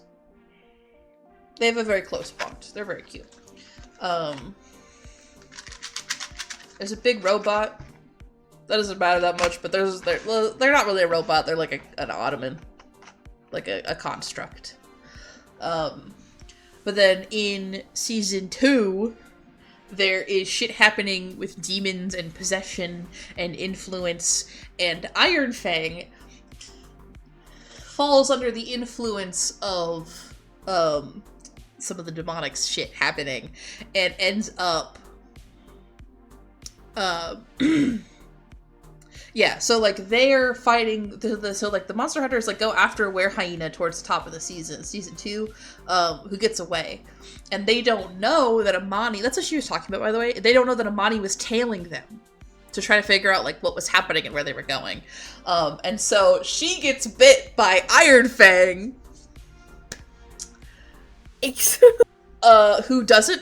who, to be clear, regrets that a lot, and was not in her right mind. when it happened. Like, I don't think she realized, like, I don't think she realized what happened. And, like, she, like, goes to the doctor, and they're like, we don't know what's happening with this bite. There's, like, clearly something weird about it, but we'll just keep an eye on it. And important to note that lycanthropy can be cured if it is caught in time. You have to catch it very quickly, but it can be reversed in that case. This does not happen to Amani. Because she doesn't know about the supernatural. So she can't go tell her friends what happened, and she keeps chickening out when she goes to tell Elizabeth. She has like a little like will they won't they with Elizabeth in season 1 that ends up becoming a they don't. That's like part of it is that like Elizabeth kind of wants to date Amani, but she feels like she would be hiding something because she can't tell her about monster hunting. That causes the whole thing. They're fine. Don't worry about it. They're friends after that. And like in the background of the show, you start seeing like Amani like wearing her jacket more and like seeming to kind of pull into herself. Then full moon comes around and they're like, the were-hyena's back. And then they actually like go to corner the were-hyena and it turns out it's Amani! It's Amani this time! Yay! Whoops. And they manage at the last fucking second to not kill her. When they realize it's Amani. There's a big confrontation that happens. She's like, I can't believe you guys would fucking hide this from me. And they're like, fuck, we were trying to keep you safe, but in keeping you in your ignorance, you have been more devastated than it would have been if we told you from the start. You know how these things go.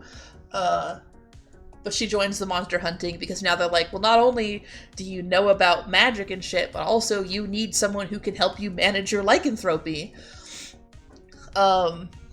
Which is also, and then they get like Iron Fang back. Because Iron Fang fucked off a lot. She would like periodically come back to Absalom. That's what it's called, because that's what the city is called in Pathfinder.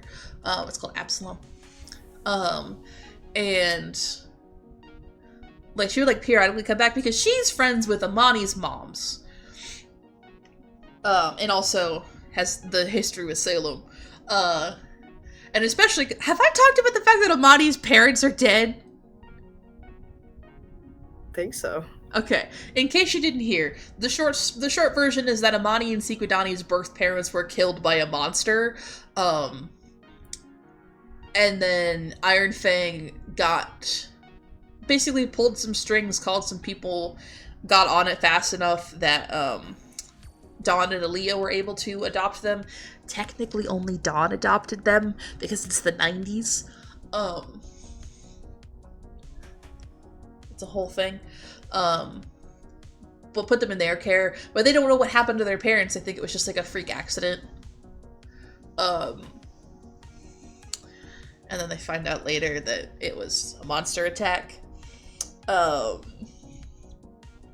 Whoopsies.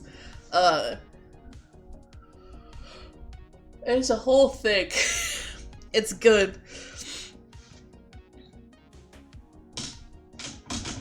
They all have shit happening. There's a chart.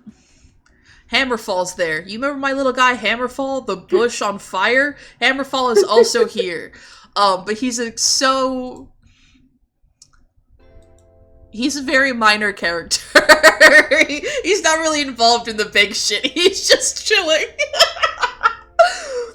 Hammerfall's canonical role in this story is that he is a fae from Nevada who basically was like invited. So Pops, right, studies the fae out in the Nevadan deserts. And he went, I'm going to invite a fae into my house. And he got a little wildfire spirit who was like, I'd love to hang out with you. Yay! And that's Hammerfall. who, like, helped him do, like, magic studying things, and also still making guns. And then Pops got corrupted by the magic forces he was dealing with, obviously. So Hammerfall stole his truck and drove up the coast and ended up at Absalom. And he's, like, kind of looking for, like, a cure for Pops, and kind of just chilling. And none of the Fae in their area gets Hammerfall involved in the shit they're doing, because he's not from around. He's not the right kind of Fae, because he's not from around here. So he's just chilling. That's another thing I was talking about with my housemate Ember, because Tragedy is a Fae creature, because she's a changeling. And so she sees Hammerfall on his first day, and sees the Wildfire Spirit, because he has a glamour that makes him look like a kid in a cowboy hat. People are like, that's a weird new kid with the cowboy hat on. And Tragedy fucking looks over, and it's a bush that's on fire. And she's like, none of my business. And Hammerfall sees her and is like, oh good, so Fae are allowed to go to this school. And he just hangs out. He hangs out with, like, the guardian of the school. He's chilling. He gets involved when they do, like, silly shit. Like the character development episodes. Like the one where they put on a play.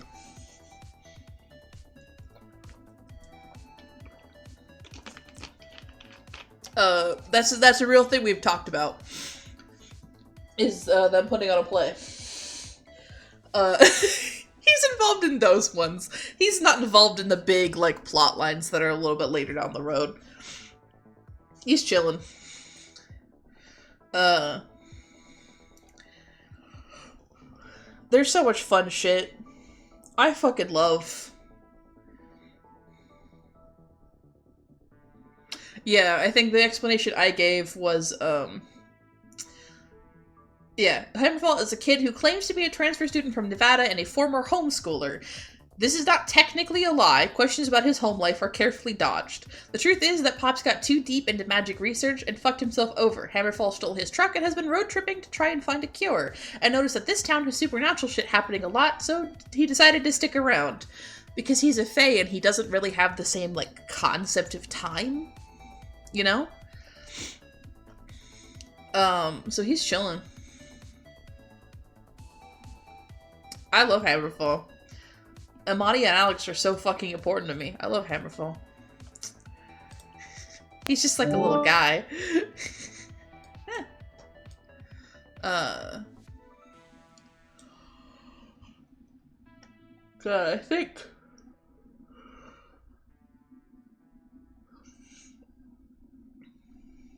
Sorry, I'm scrolling for more. I think I want to do a different scene. I do want to do the girlfriend confession scene at some point, but I think that would actually be a little bit more of a serious project that I kind of want to do right now. I don't care about Xbox. What the fuck even are my... What even is my normal file size? I don't remember. That's a lie. I do remember. It's 1600 by 2000. It's the other way around. It's 2000 by 1600.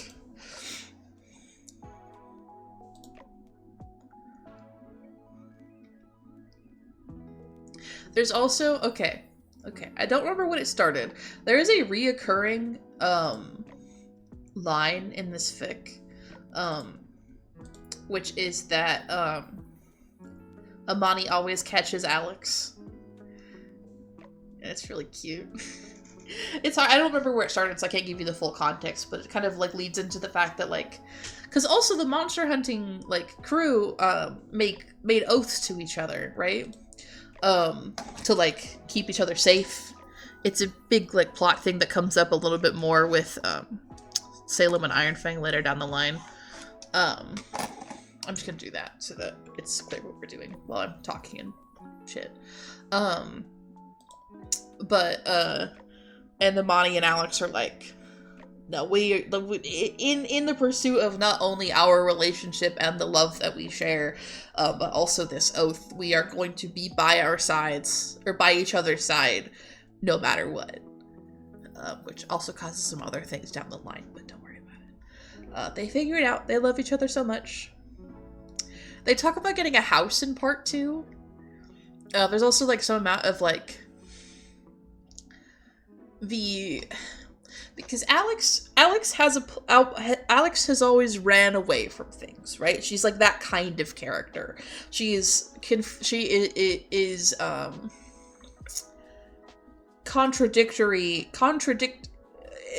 has the contradiction of she's quite self-sacrificing, and she is always running away from like the big things, the big emotions. And they start talking in part 2 about, like, but what if we could get a house together one day? You know, like, what would that look like? What would our home look like? And, like, talking about, like, what would it be like to have a home together that we could host our friends in, that we would have to always come back to? You know, we can travel, but we still have this to come home. We can get, I don't think we talk about this in the RP, but, like, we've talked about it out of character, like a world where they can get a dog together, you know? And that leads you to, in part 3, when they are actually leading up to the confrontation with Salem and Ironfang about the quote-unquote reckless behavior they've been engaging in and their relationship. And Imani, like, they're talking about, like, well, what if we just ran? What if we just took off, right? Like, and just didn't deal with it. And Imani kind of makes a comment of, like, maybe when we get to the East Coast, like, we can call my moms and tell them, like, where we're at. And Alex kind of has the realization, she's like, we can't leave. We can't fuck off. We have too much here. We have too much family here. We have too many people who are counting on us and who we swore to protect. We can't leave. We can't run away. And that means that the only thing we can do is go forward. And it's really...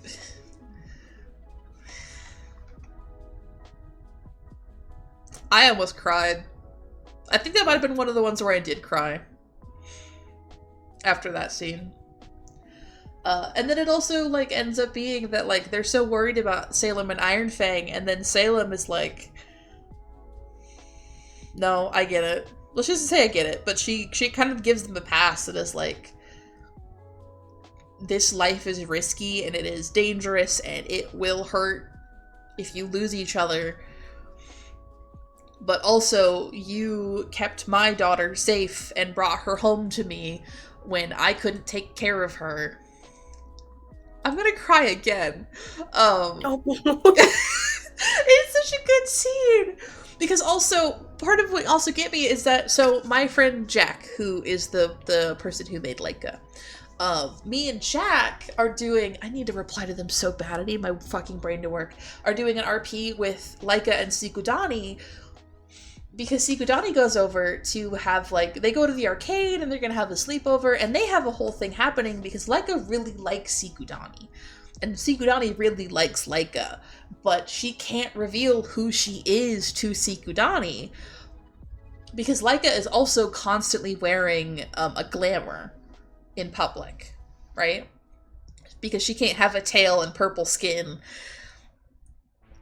in day-to-day life.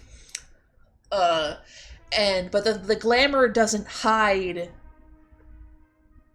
the physical effects, right? So, like, Leica's purple arm is, like, gooey and scaly and doesn't have fingernails, and, like, her tail doesn't disappear because she's wearing the glamour, it's just invisible.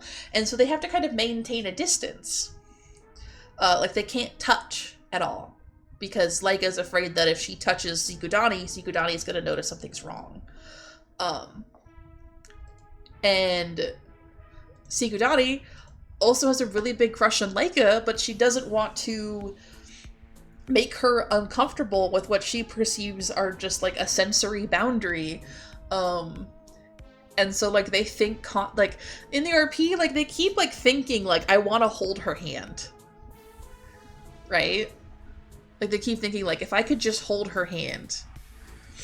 But they can't. And then like ends up revealing herself. I can't remember if we're gonna do that in SRP or something else, but yeah, so there was a period where like Leica wasn't at home with Salem because she was angry with Salem. Because Salem tried to send her away. And Salem thought Salem was doing it to protect Leica, but to Leica, who had been rejected by her birth mother because of the circumstances she was born under, it hurts. Because that's her mom. And her mom doesn't seem to want her anymore. So she's angry when she gets back. Like she lives in the base instead of in their house for a little while. And in that period where she's like causing problems and like is like an antagonist in season 1, and they end up taking her in anyways. And being like, no, this is clearly a kid who's hurting. We're not gonna kill her. We need to like figure out what's up. And that's like when her and Alex start bonding. And so in part 3 of It Wants What You Want, in the RP, that's where I was going. Because Sikudani and Amani are both autistic. I think I mentioned this last time, but that's important. And Sikudani's manifests with a lot more severe anxiety response than Imani's does. And so Sikudani, one of the things that she has within the timeline semi-recently started to do to mitigate some of that anxiety is she makes things with beads. So she makes like lizards for people. She makes bracelets. She makes like a cuff, like a several like chunky. I think I talked about this last time as well. A custom cuff for Leica that is like themed around the colors that she likes and space and astrology, and has her name on it and the Aurora Borealis, because Leica has a lot of like space and aurora imagery to her character. But she also makes Salem a bracelet. It's a little simpler. It just like says her name with like some nice colors on it. But she gives that to Salem because also, so Salem has known Sikudani and Imani their entire lives. Like casually, but like Salem canonically delivered both Imani and Sikudani. Oh. I don't remember why I decided to do it, but I ran with it. I loved it. It's hilarious. But so like Salem has been this like not necessarily a parental or mentor figure, but a consistent figure in Sikudani's life, right? And so she's like, hey, as both the mother of one of my best friends and secret crush, and as someone who has been a positive influence in my life, I want to make you I made you this bracelet. I think I might actually I can probably find that scene quite easily.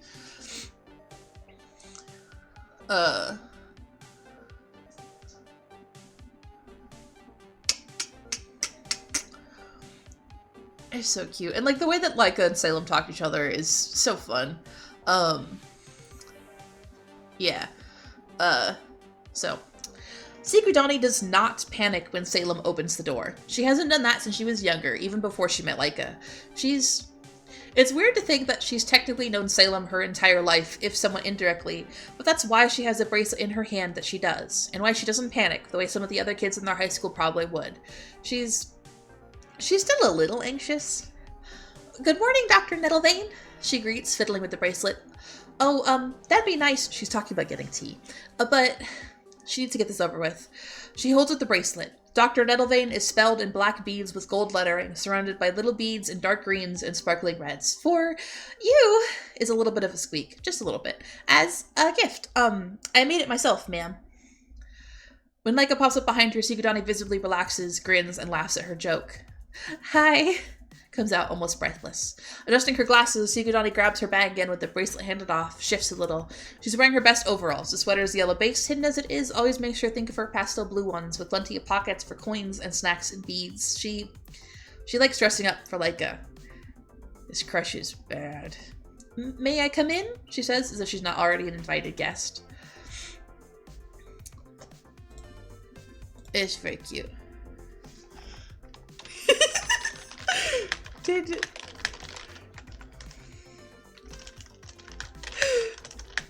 Anyway, Salem, also, so she seems to pocket the bracelet and then she puts it on later.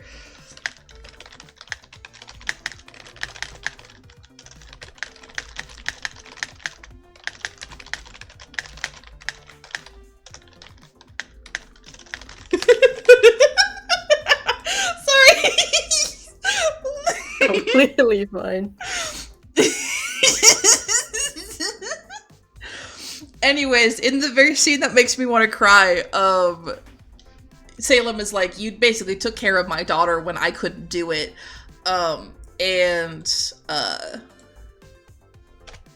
Sorry, I forgot. That I have to change the expression. I typed parentheses. And she pulls back her fucking jacket sleeve, and she's wearing the bracelet that Sikudani made! And I almost cried. I think I did cry. I don't remember. I probably did. And it's so cute. And, like, it just, like, really speaks to the fact that they're, like, intertwined as, like, a group, and I love them. Lies on the ground and dies.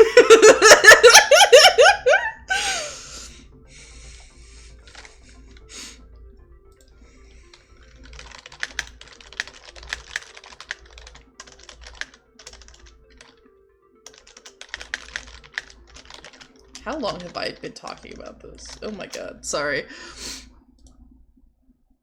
What do you mean it's been like an hour?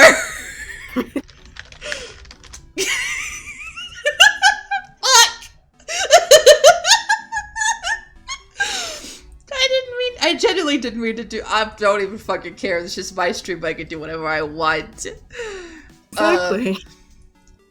God, now I'm looking at fucking part 2, and there's some good shit in there too. Because they come back to Amani's house. And so Dawn, Amani's mom, Dawn. For context, Aaliyah is mama, and Dawn is mom. If I ever, like, read out part of it, that's the Amani and Sikudani, that's what they call them. So they come home, and, like, they're really happy, and they're like, hey, we're not expecting anything from you other than making Amani happy, and you're already doing that. Like, we love you already. Like, you're a good kid, and we like you a lot. And we're happy that you two are happy together. And so Dawn is like an older Butch, and she looks at Alex and she's like, this is a baby Butch who needs, like, who would probably really benefit from a mentor. And so, like, she, like, claps Alex on the back of the shoulder and is like, hey, if you ever need somebody to vouch for you, like, let me know. And Alex is like, what? And Dawn is like, you know, like, job interviews or college shit, like, somebody, like, if you need somebody to come and help you out and defend you and vouch for your character, I will do it.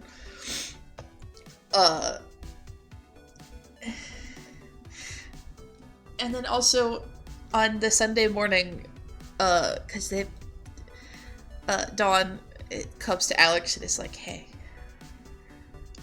you guys are practicing safe kink, right? And then Alex is like, it's a whole conversation. Alex eventually is like, yeah, we are. And she's like, that's all I want for you guys is that you guys are safe and happy and good. And I love them.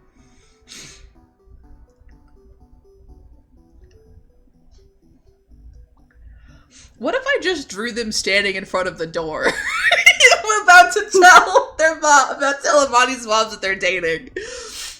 Because they're like damp. They were just in the rain.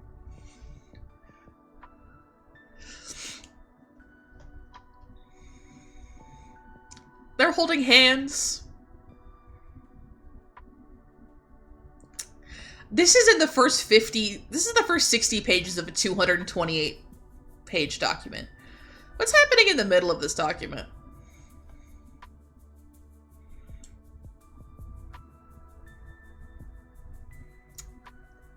Oh, is this when they're watching the movie?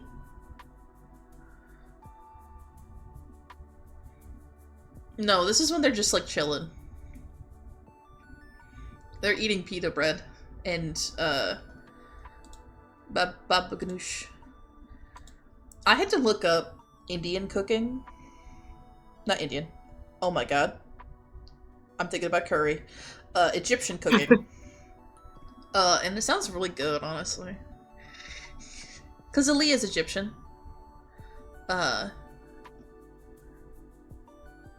so she makes, like, traditional, like, Egyptian foods for her kids. Especially because Aaliyah did flee Egypt.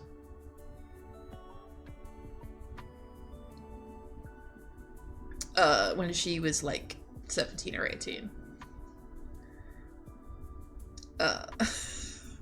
Well, okay, we're like probably 18, closer to 18 or 19. She did flee the country and end up in America. So.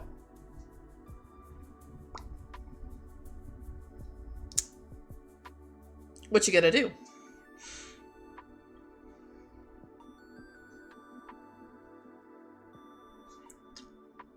I can't.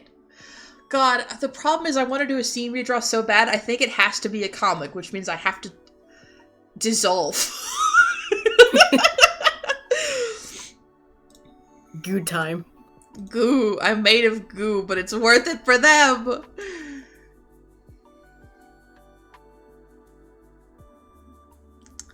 That's right. Sorry, just wait. Okay.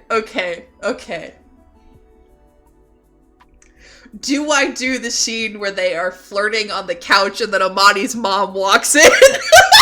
Yes. Okay, cool.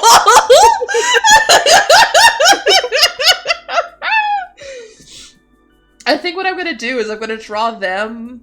Okay, this is actually a pretty decent scene. Like, decently long. It's a beautiful scene. They're shitting on a couch. Okay, now to fucking write shit on this fucking canvas so I can remember what the fuck is happening. How long have I been talking? Oh, God's above and below. I've been talking. You're fine. I know! Drawing time. Sorry, I'm also noting down, for my, like, future VOD channel shit, that I finally picked a scene to get around to drawing.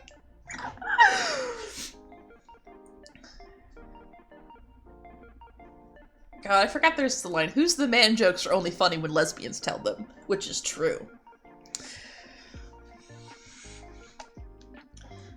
And I still am kind of hungry. Opal. Going upstairs to get something would take so long. I also don't know what I'd get. Probably popcorn, which isn't actually that filling. No, I'll eat after. Maybe I don't know. I'll eat after. Is just the conclusion to that sentence. Okay, yay! Oh my god, I forgot they're like literally feeding each other fucking couch. I'm so good at details.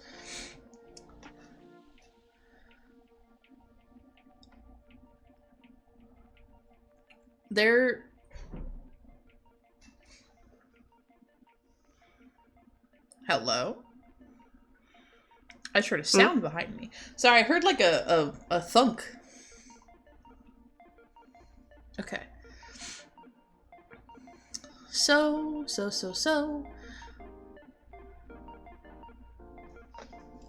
I'm not gonna draw the table. I am gonna draw the table. Table. Mugs. Dip. Bread. I'm so fucking good at notes.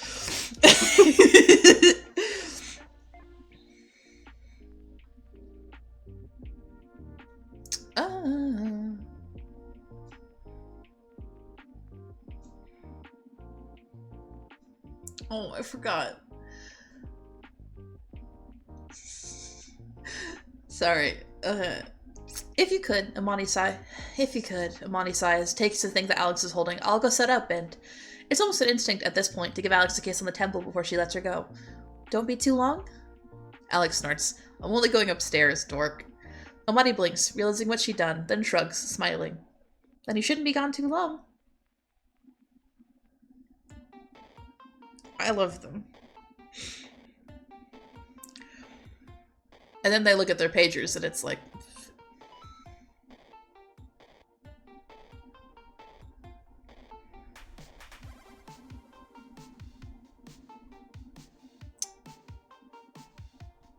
Amani sat on the couch, I think.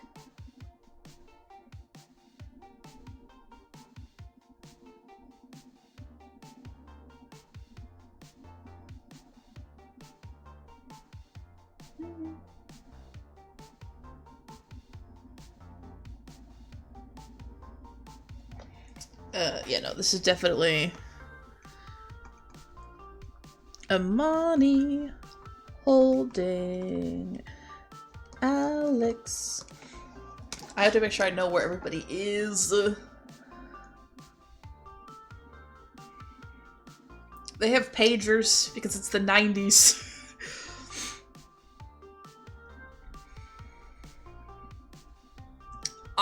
Sorry, I also just... So Alex had to borrow one of their friend's van for this situation. Their friend Danny. Wow. And Danny's like, what are you doing with my van? And of course Alex makes a your mom joke. And Elizabeth is like, please do this anywhere else. We're trying to have a serious conversation about a supernatural shit. Why are you talking about fucking her mom? Fucking her mom.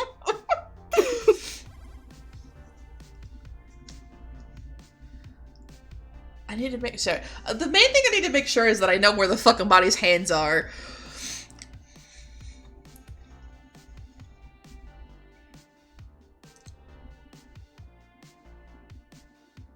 Oh, also, by the way, another additional important thing about Alex and Amani, which is that Amani loves pressure therapy. Like, the act of, like, having something pressing down on her, which is great, because Alex loves sitting in her lap.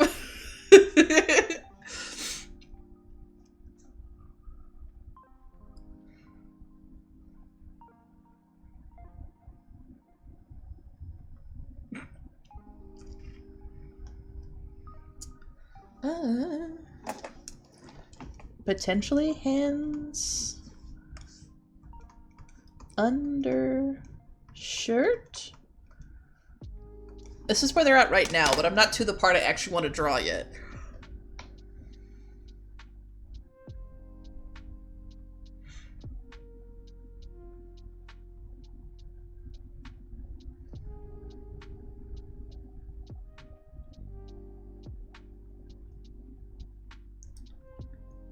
God, fuck. Sorry. There's this, a part of this scene where Amani's like, hey, when we go to the meeting tomorrow, if Iron Fang wants to talk to me about this shit, will you stay? And Alex is like, of course. And they don't even know that they're gonna have that conversation in like a couple of hours. They don't have to wait till the next morning, baby. Iron Fang calls them up. Well, she doesn't call them. She makes Amani call her.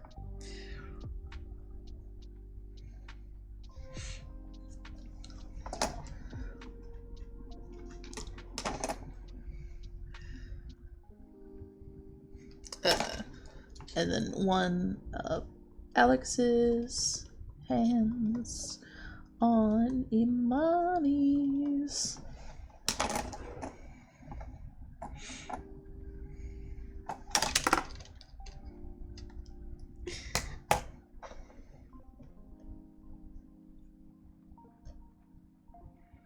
Oh. You're always distracting to me, love, in the best way possible. I love Imani. Yes, I wrote that line. And? It's good writing. Luna's writing's also so fucking good.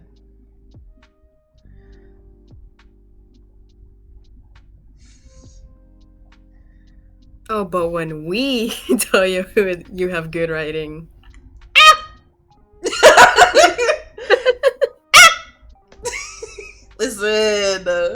Listen. Accept it. Listen.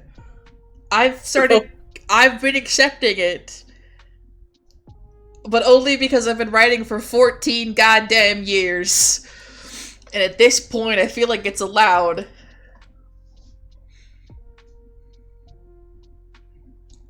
Sorry, also... You know what I want so bad right now? Veggie straws. Those, like, chips that are basically air and salt. I love them. They're one of my favorite chips. Because they're also the perfect shape to put 2 in my mouth at one time, so I can have them on either side of my mouth. Because I don't like chewing unevenly, you know? I have to shaking hands. Yeah, I have to chew evenly with both sides of my mouth or it feels weird.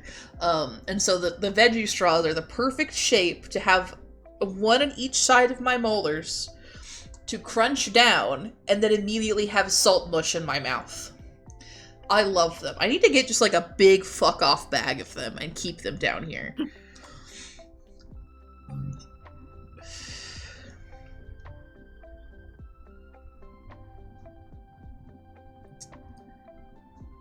Okay. There's a bunch of name shit happening in this AU as well, especially with Imani, because her name is Wanjiku Imani Faraha. I don't think I'm hitting that H right. I need to look it up. And most of the time, her parents and Iron Fang call her Wanjiku, and her friends call her Imani. And so there's a couple of times, and like there's some stuff about like how Wanjiku kind of becomes like a cover identity for her. That's like the people-pleasing, happy-go-lucky sports captain. And then Imani is like the still very pleasant, but like the monster hunter one. And then sort of coming into being Wanjiku Imani Faraha, the were hyena. And like coming into herself and becoming a whole person instead of what people assume that she is. And it's really cute.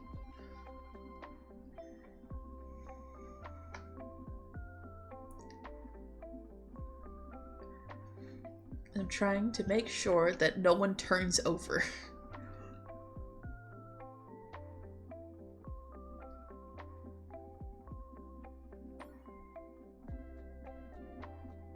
This is the last thing I need to draw this fucking scene, is to make sure that I know where Amani's hands are.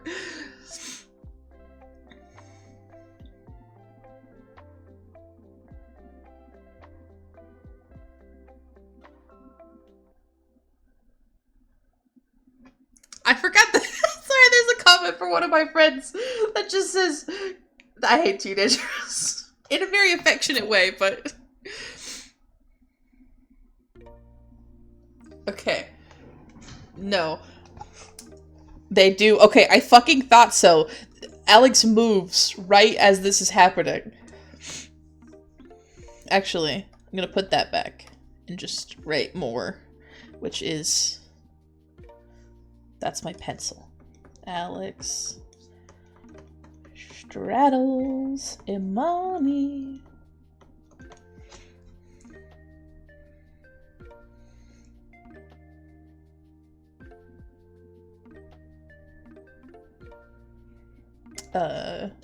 Close enough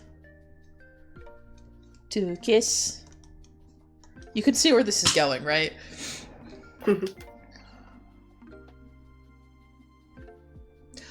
Important context for the scene I'm drawing. You won't be able to see it from the angle, I don't think. Alex is wearing a shirt with Amani's name on it.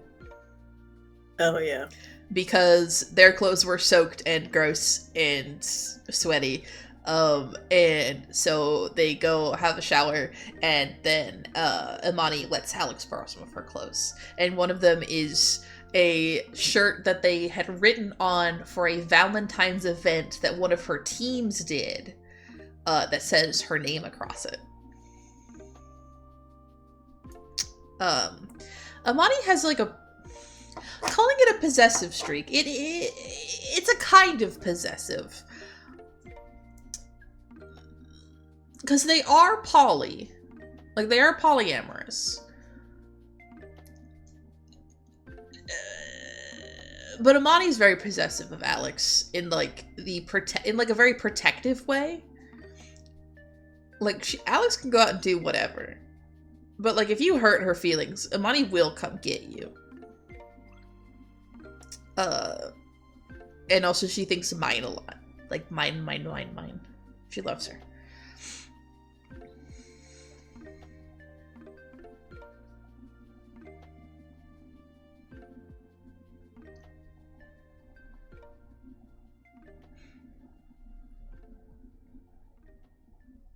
Yeah, they almost kiss.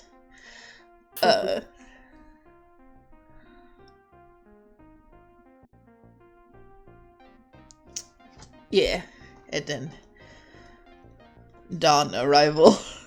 Well, actually, just calling. Because I don't want to draw the whole thing. I think I want to draw, like, them getting really close, and then, like, the fucking, like, the... You know, shocked face. I just drew a bunch of fucking lines.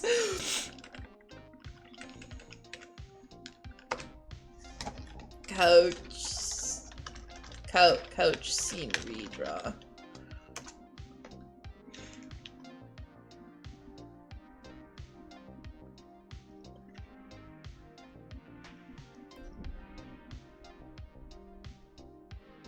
LMAO, dipshit. True.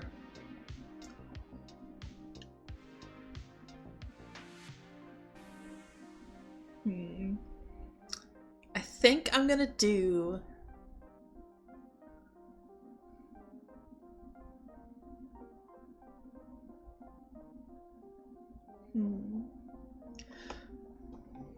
Okay. Imani... I think I'm gonna start, I don't know, on hips under. Sure. I love taking notes. I'm so good at it. Those are words. Those are definitely words that are real. Oh, you can barely fucking see what that says.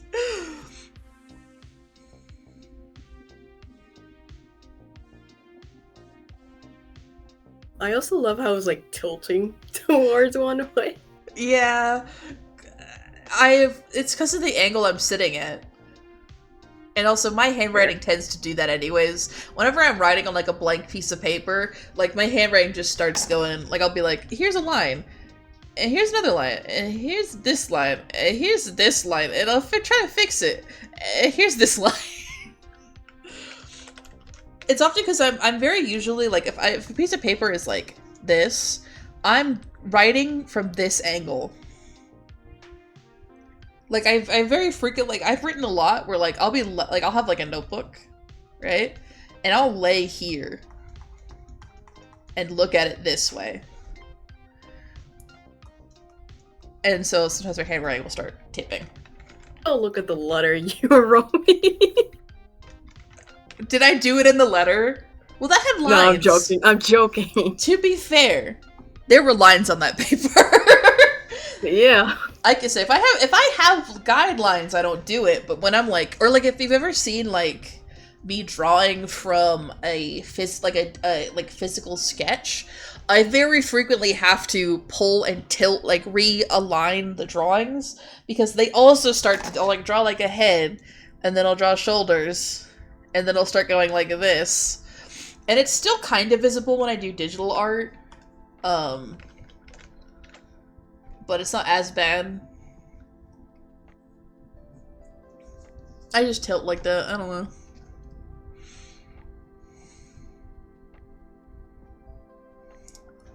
So I think the lines of dialogue I'm going to have also.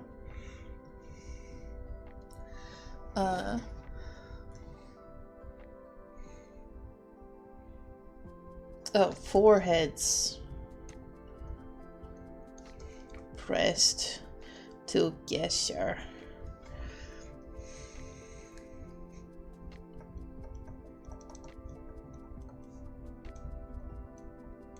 You do. Nope, it's around do. Something to me to make. I should just type this. And you may think, shouldn't you have typed all of it? Maybe. Yeah.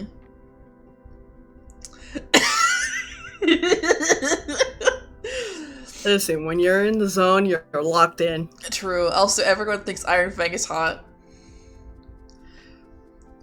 Iron Fang. Actually, I'm also realizing that Iron Fang is canonically hot, actually. Amani and Alex don't think that because... No. But she canonically, like, fucks quite a bit. I think I talked about the fact that she's technically fucked both of Amani's moms.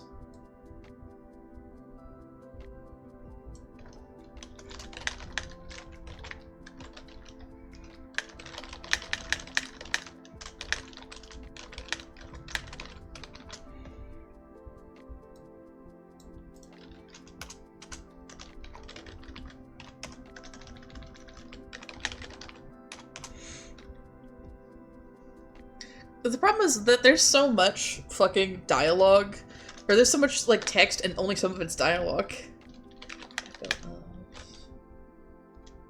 Actually, that line's not in it, so it's fine. Oh, no, you know what?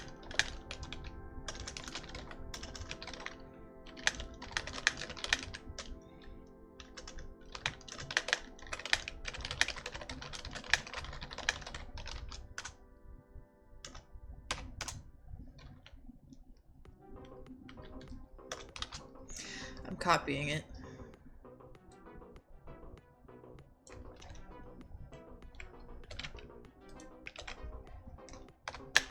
Also, Amani stutters when she's horny, or nervous, or sad. She has a stutter.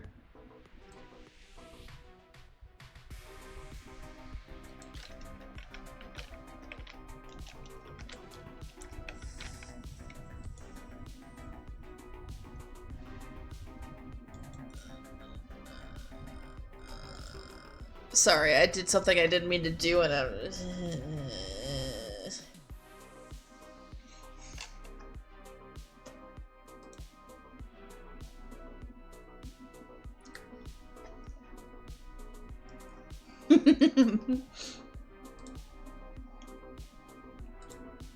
Sorry, someone's commenting about how short Leica is.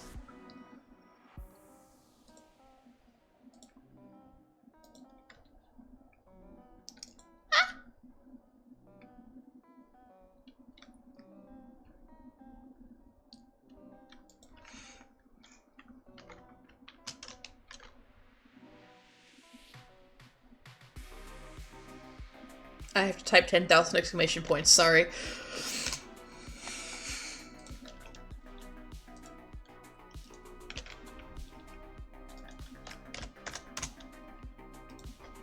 Oh, context for the thing I just copy-pasted. Amani calls Alex Birdie.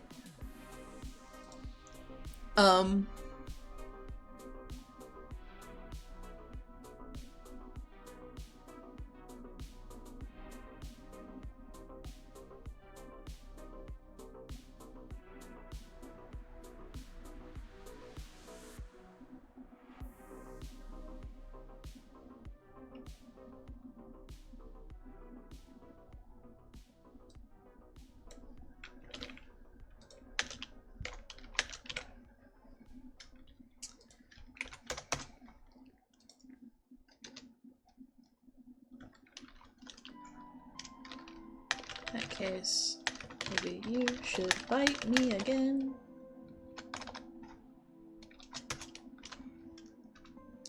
I like the sound of that. Interrupted.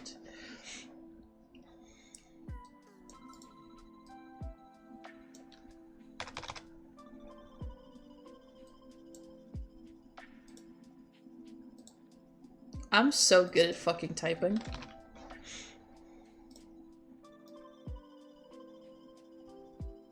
There's our dialogue. I'm sorry, I'm also gonna look at this image because I need desperately to look at the tiny details of it.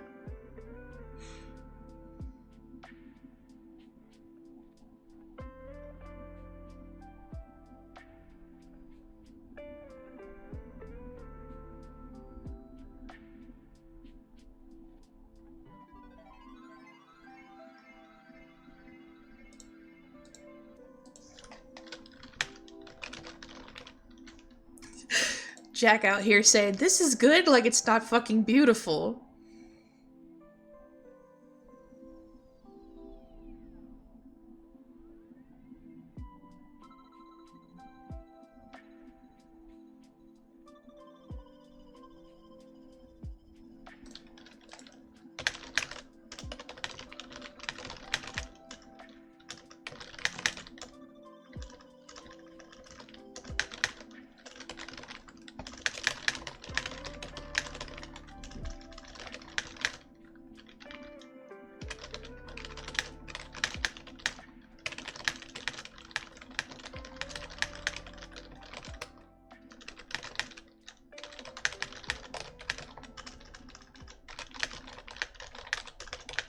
Anyways. I was gonna draw like a comic, I think. Time for me to turn the fucking text around. That's not that much better. Oh no, we missed funny numbers for your stream. That's fine. I was busy. I mean, we both were. I was busy as fuck talking. For 10,000 years. They are girls, you gotta. I gotta.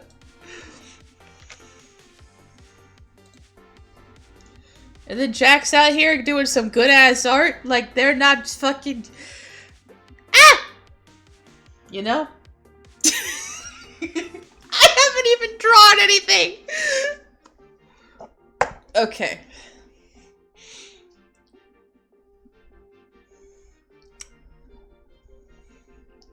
So I'm thinking. I have to take more fucking notes. That this one panel. This is panel number 2. This is 3. This is 4. And this is 5. And I think I'm gonna start. I'm actually thumbnailing. I haven't thumbnailed a comic in years. The last comic you worked on. I didn't even thumbnail that one. I mean, like, drawing, like, the tiny sketches. Not just sketching it out, but, like, thumbnailing it.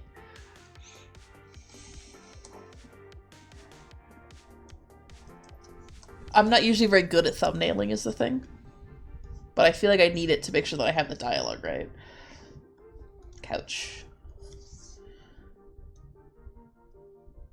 Imani. Alex. Wow. Gay people. Because what I think I want to do is, like, gradually get closer.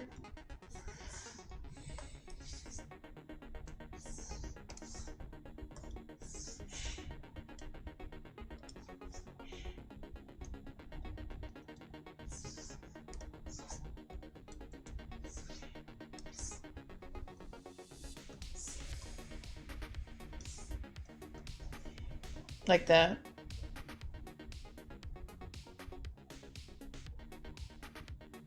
Maybe we'll take out the echo.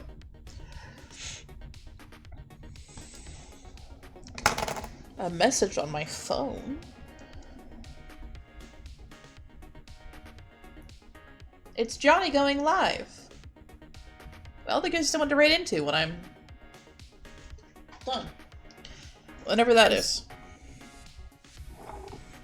I might potentially axe this. Because also, you don't get to see that line in the comic. So maybe not.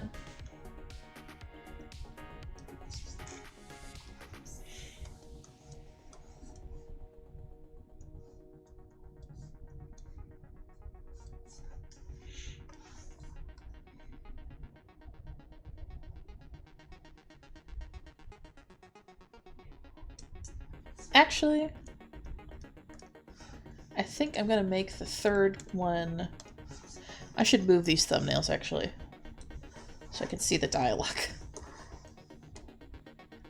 while I'm drawing them.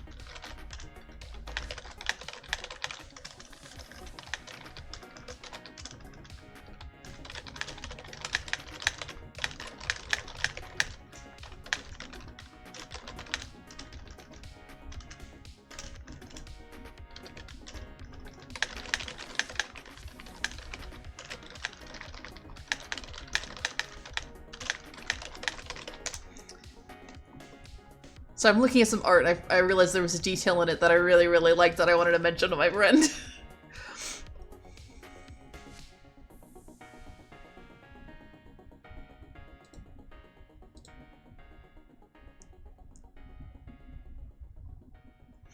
I forgot Imani's looking at Alex's tits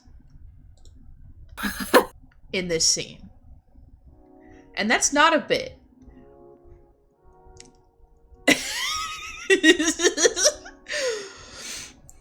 Because Solani struggles with eye contact, right? Because she's autistic. Alex also took off her bra, I believe, at this point, to tease Imani about it, or with it. I think I'll double check. Looking into Alex's eyes for as long as she can before looking down at her mouth, down her shirt collar. Because the shirt's also a little bit big on Alex because, it's Imani's. And Imani is, like, almost a foot taller than her. And broader than her.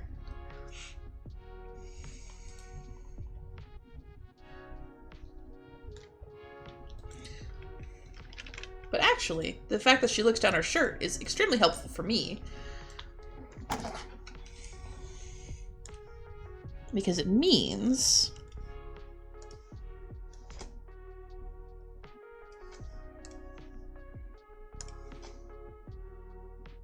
that Imani is looking like this. Like, you can do the scene transition go like this. Looks like that.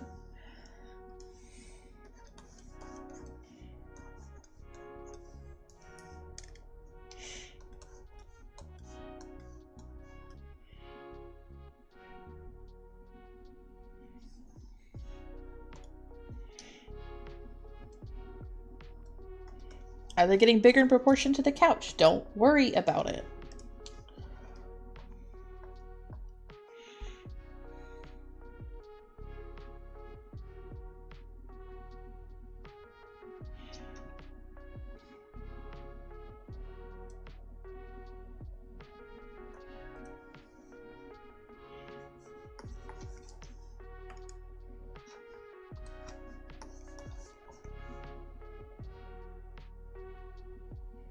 I think I'm gonna have a mini panel where you just have like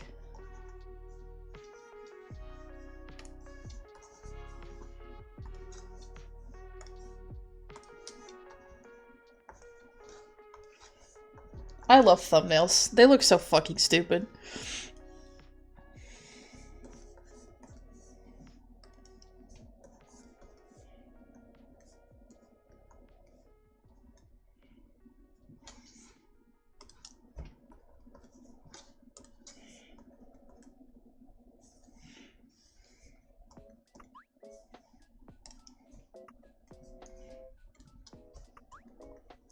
You know, do you see the vision? Does this make any fucking sense?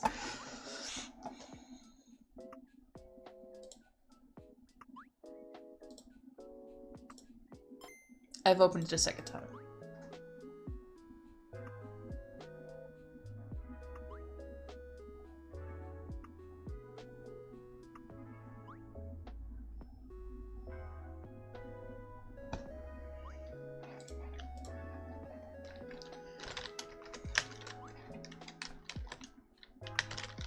Supposed to be happening in the third thumbnail? I actually think I need to make that so that we're getting closer still. That's the one where Amani's looking down her shirt. Oh, okay. I think I'm gonna still get closer on this one, so that you can get really close on this one, and then that super close up makes more sense. Like that. I said where they're like them. The camera is getting closer to them kissing, and then it snaps back out to full width when Dawn calls them to come to dinner.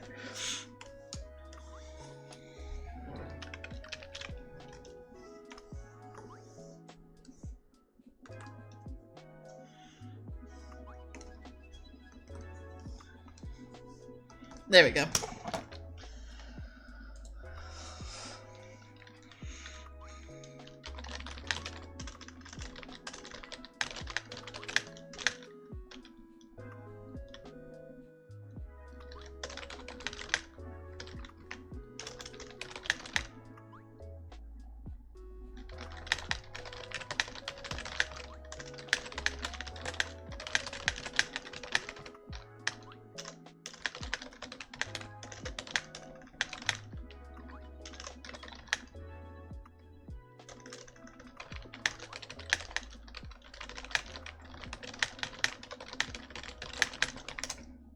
Oh, I love spelling things correctly.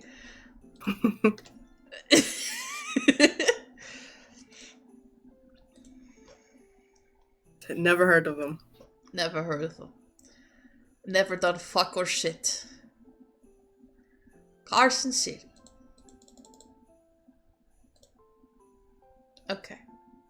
Okay. Maybe. Maybe now. I can actually draw a fucking comic.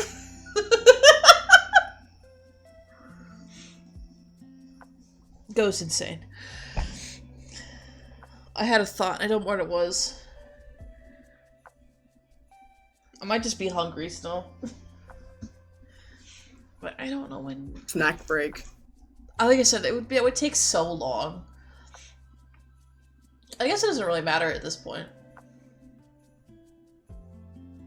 Want a break for snacks, gamers? Yeah, why not? Okay. I forgot my fucking buttons aren't working. Do you want to just leave the call, Lux, and I'll just call you back when I get back? Yeah. Okay. See you in a little bit then.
Oh, I'm back.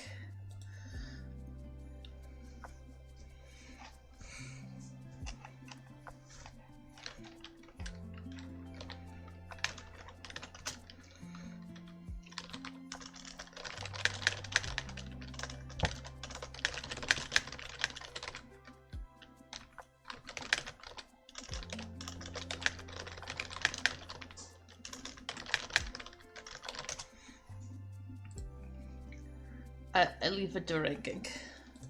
Anyways, I'm back from snack break.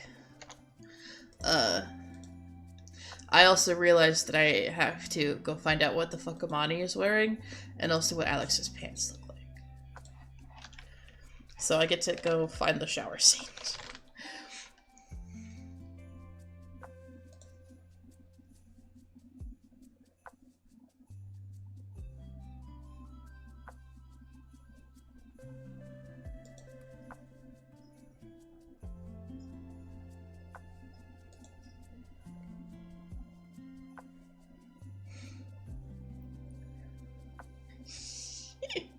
I forgot the line fucking,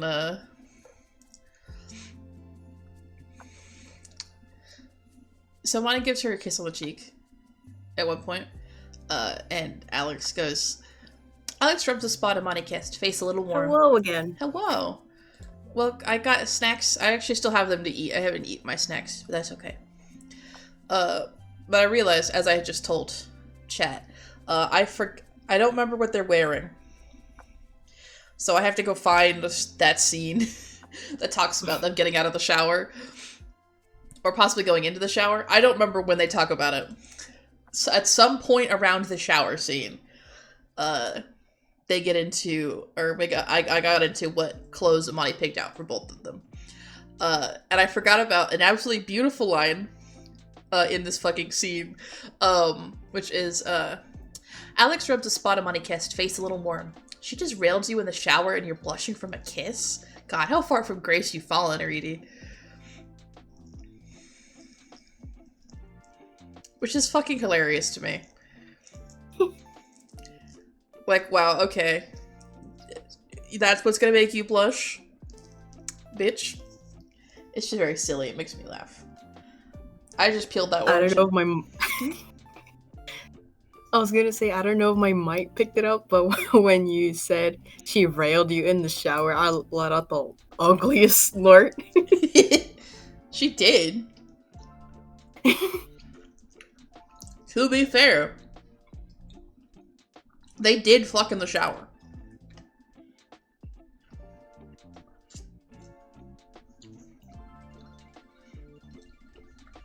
I just can't remember where the fuck their clothes are.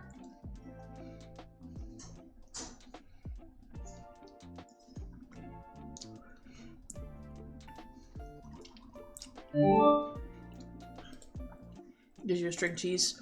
Lux, you will Yes. look at stream right now. What? I legitimately have 2 string cheeses for my fucking snack. I'm eating an orange right now, but I have two stringed cheeses. Gives you another one then. A 3rd string cheese. String cheese lust.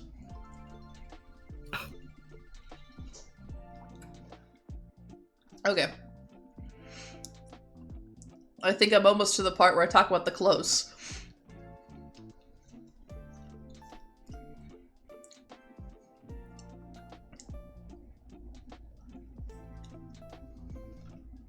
I forgot Amani also does softball. Because obviously. It's a gay-ass sport. Can confirm. I used to play softball. Mm-hmm. That's where gay people Lux go. lore. Lux lore.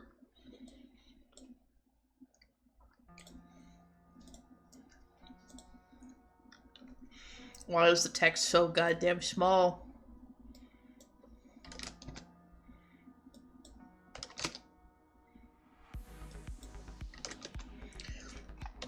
Outfits. Money. Amani just doesn't wear a bra from the top. Okay. Softball shirt. Pants. I did not describe it very thoroughly. It's just pants. Alex. Basketball shorts.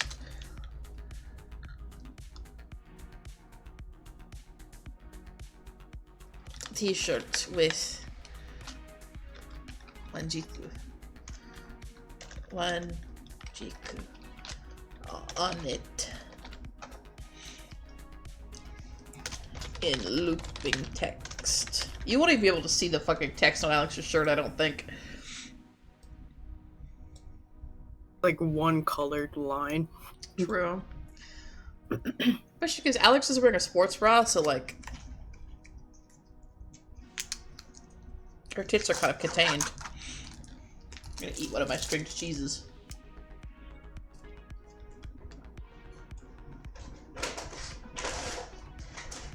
You guys would tell me if I was making gross food noises into the mic, right? Oh wait, I should give that to the ladies.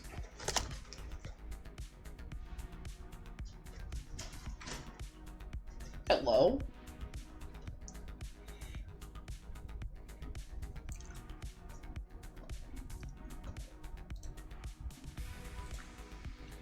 Lux, did you die? Hello? Hello? Can you hear me? Now I can. Only in one ear. Oh no. I heard a thump.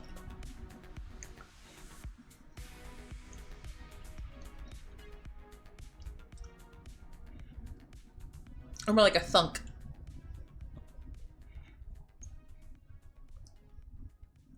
I will say I'll apologize in advance if I'm quiet because everyone else in the house has gone to bed. Oh, okay. And these walls are not thick. Yeah.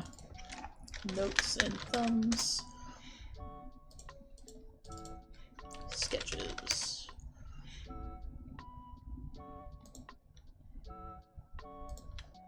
Oh, I should make it panels.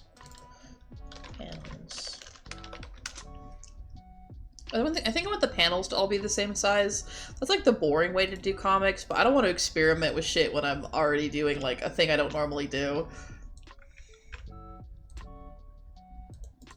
What if I made the border out of hearts?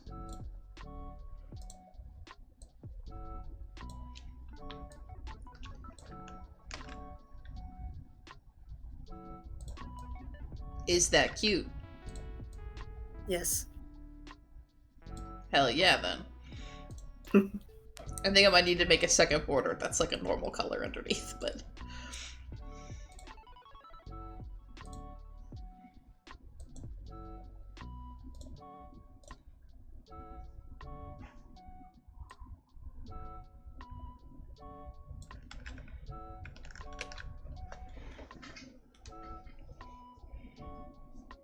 I'm gonna eat my other string cheese and then get drawing, because string cheeses don't taste very good when they get warm. Unless they're deep fried, then they're great.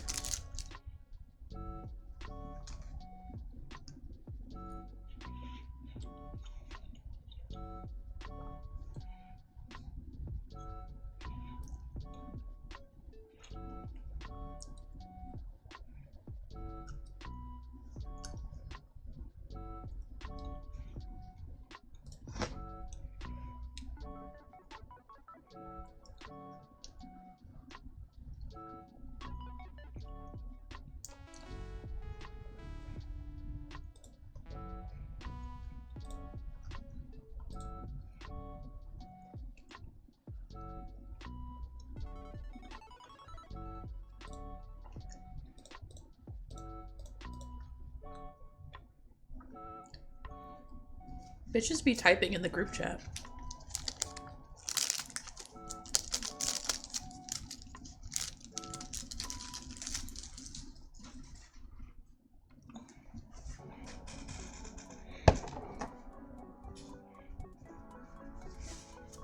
Let's make some panels, baby.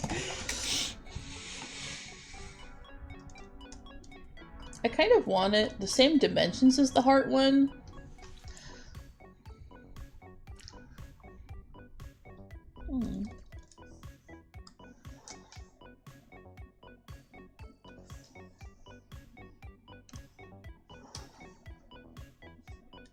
Sorry, soft noise of concern on Opal's part. It happens.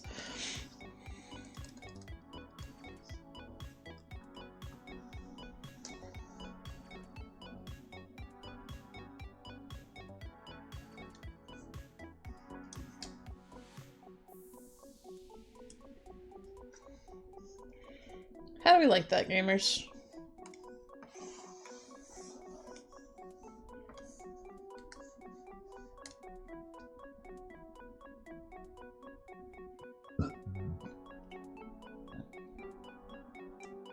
I can barely see the hearts. Yeah, I'm gonna change the heart colors.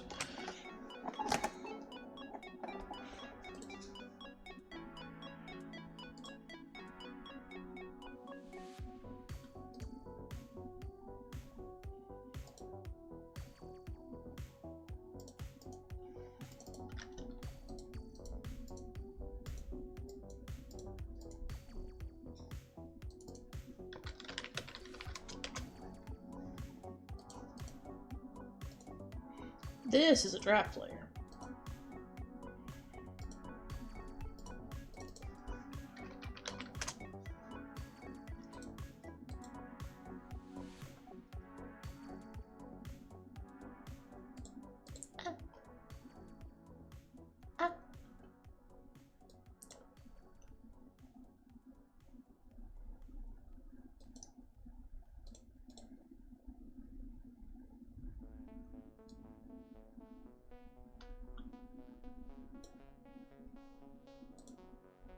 Ta-da! How's that look?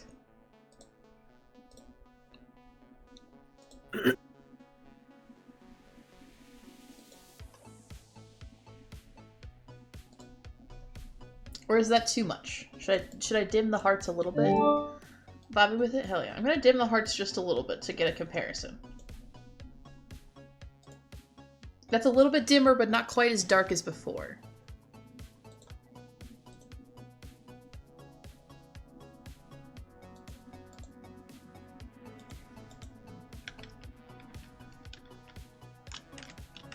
I kind of like the slightly dimmer hearts.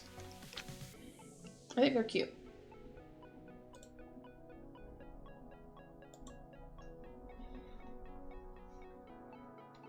Is that a big enough panel?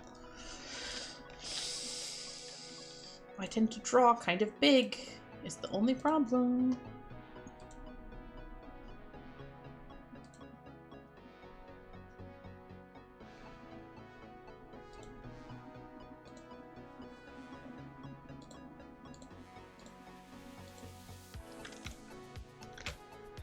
Okay.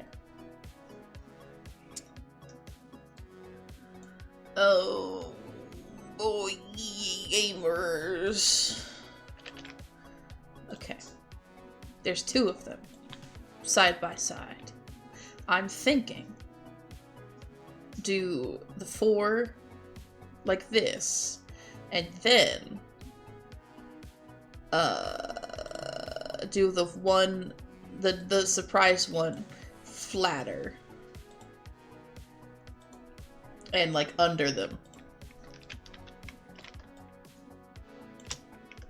You know? You feel me?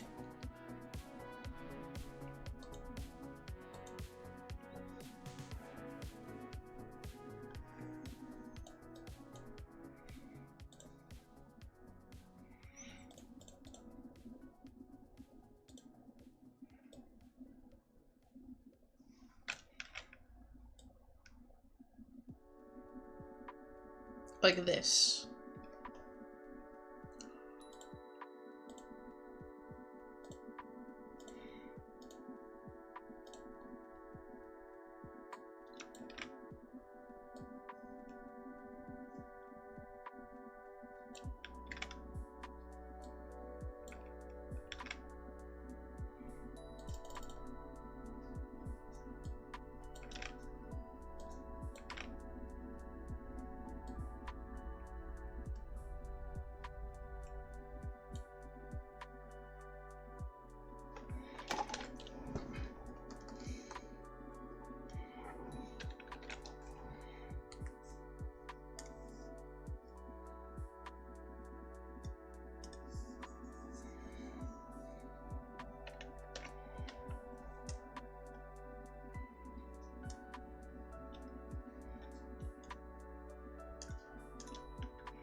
Panels.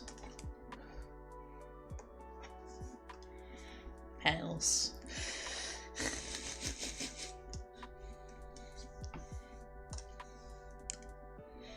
I just realized y'all aren't getting that joke because you can't see that I misspelled panels.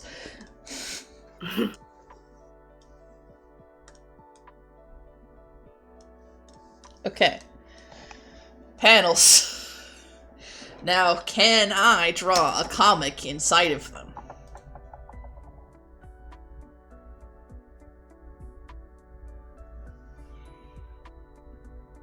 I don't know.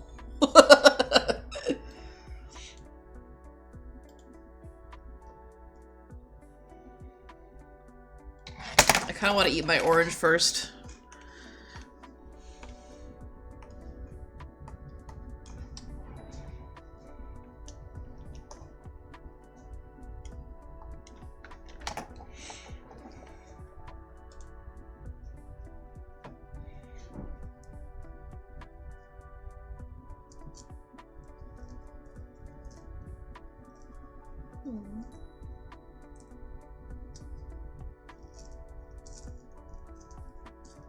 I should take my glove off before I peel this orange.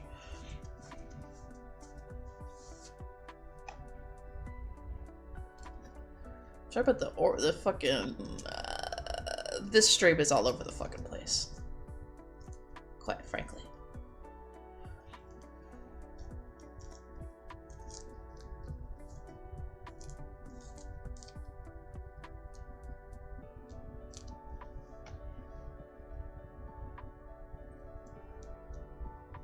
Part of me's like, should I just quit now while I'm still fucking coherent? But also, if I go upstairs right now, nothing will be happening.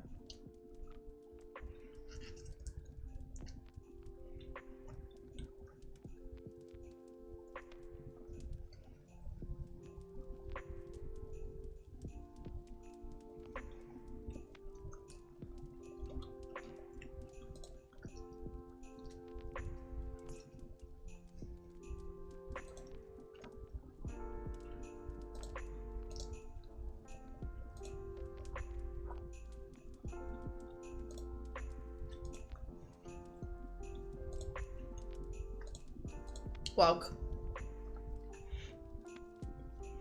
I think this will actually be the first comic I've drawn since I drew the, Sims 4 AU one.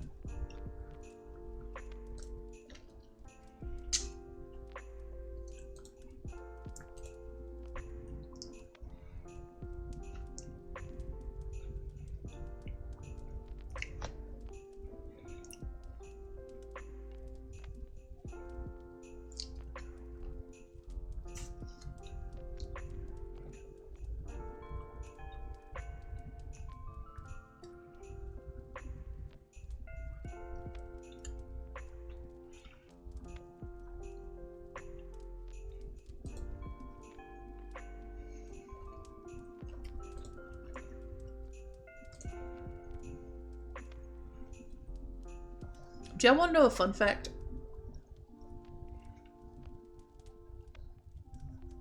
Guinea pigs can get scurvy. Okay. They don't make vitamin C like other mammals. And so they have to eat it.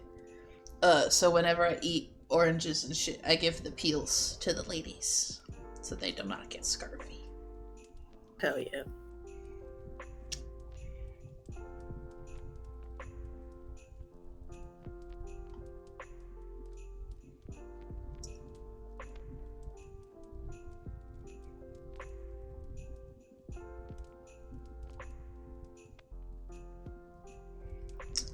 I forgot that they're in the kitchen getting tea, and Alex steals Imani's tea, and Imani's like, if you wanted tea, you should have told me.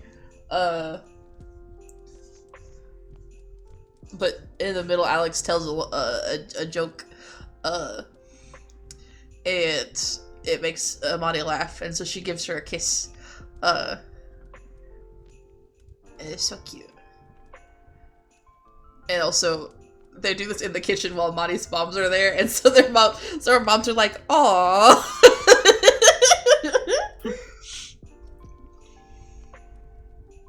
Okay, now I gotta lock in if I'm capable of doing that. God, fuck it. Little least ADHD Twitch streamer, true. That's a brisk. I'm mind beaming you, brisk. It's the Arnold Palmer one. Thank you for my life. Do I know what couches look like? No. Has that ever stopped me before? No. Would it be really funny if I just got a PNG of a couch? Yes. Couch PNG. I'm not gonna leave it in there. I'm gonna draw over it, but I don't know what the fuck a couch looks like.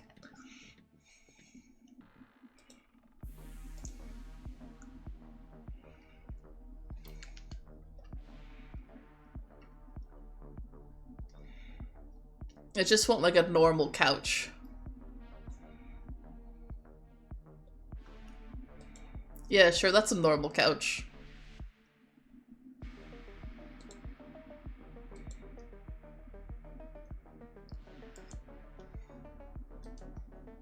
I love images. Are we going to have large couch? Oh, actually, normal sized couch.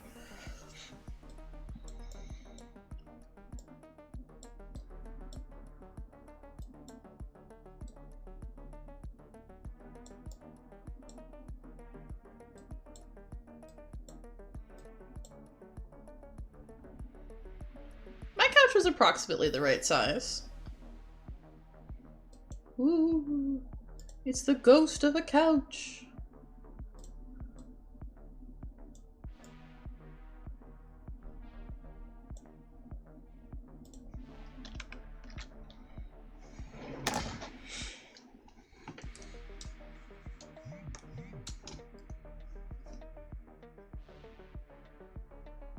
Oh. You ever just get a notification and go,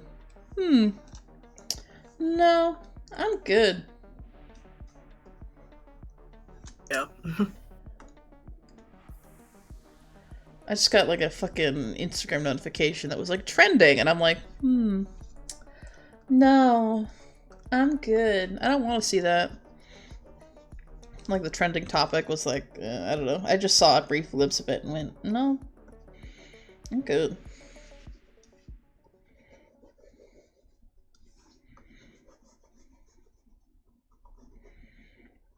I also, okay, actually, while I'm sitting here sketching this couch, I am gonna, the art I've been stopping to look at is by Jack, so I'm just gonna really quick throw, Jack's Redbubble there again.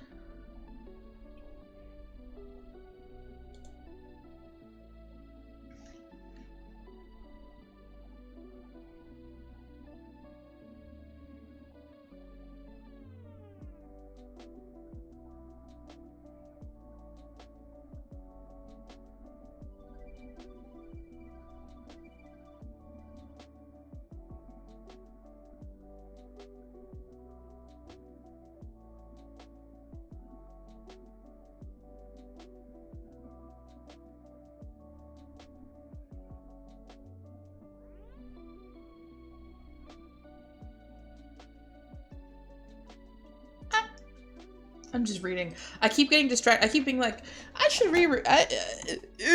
You know?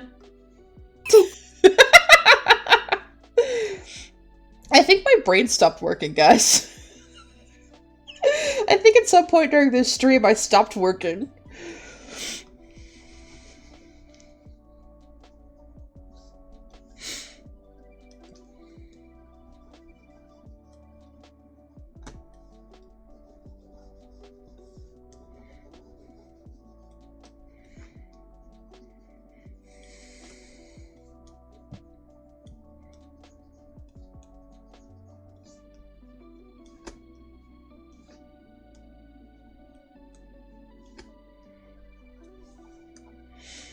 And now I need to get rid of the ghost of the sofa, because I need to draw other things.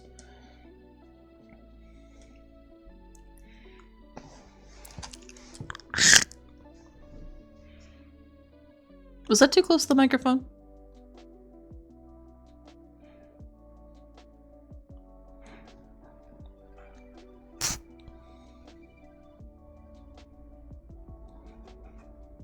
I'm just doing shit. I'm sorry, what? Oh, I made a sound of the microphone. I was wondering if it was too close to the microphone.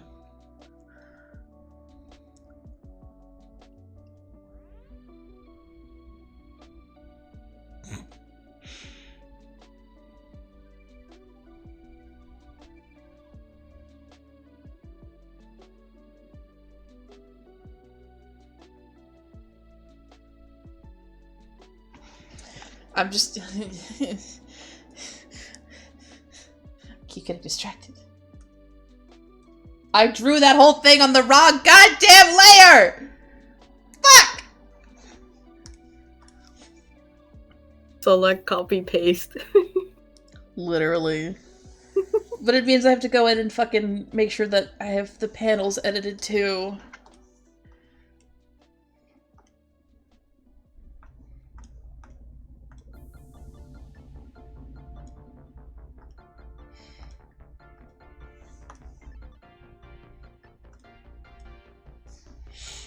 Because I left some fucking blue on the panels. Agony.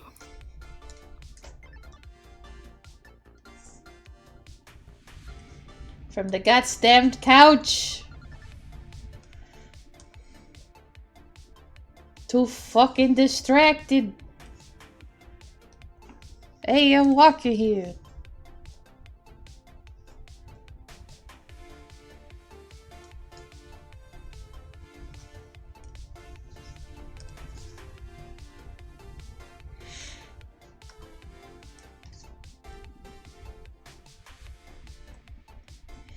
To be like, how did I used to have stuff to talk about whole streams? I remembered I didn't. I very frequently would do art streams and just sort of lapse into silence.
Why did I have this up again? I should put that document away while I'm not actively needing it for information, or I'm just gonna keep falling over it, like rereading it.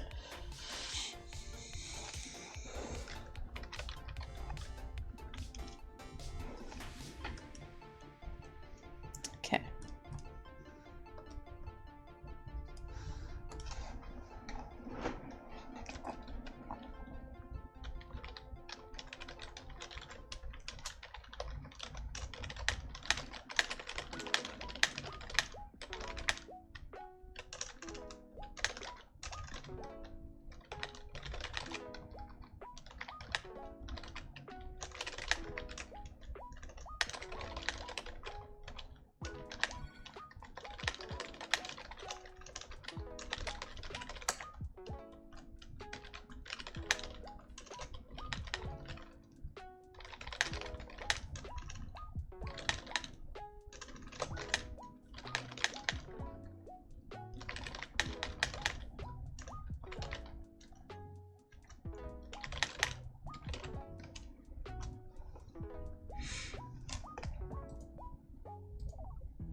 Oh, okay, they're eating it in Vernonia then.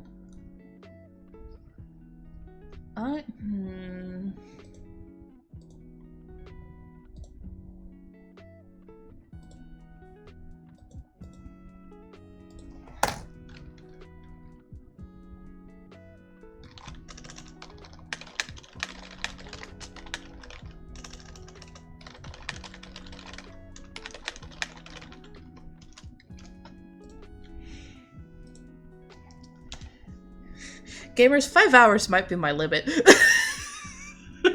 Are you hitting a wall? No, I just keep getting distracted.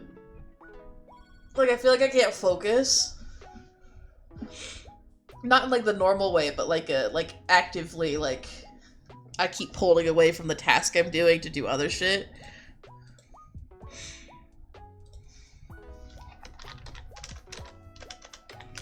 At least, okay, I think what I'm gonna do, is I'm gonna try to sketch all of the couches so that I have a feel for, like, how I want to do the zoom, right?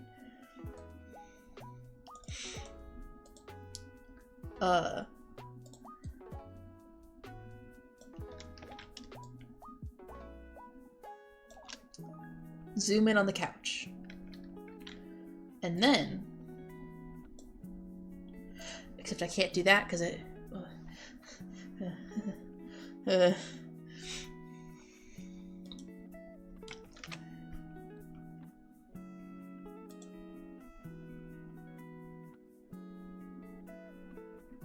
I'm gonna try to sketch the couches. And then I think I'll call it. And if I have to move the couch sketches next time, that's fine. I'll deal with it when it happens.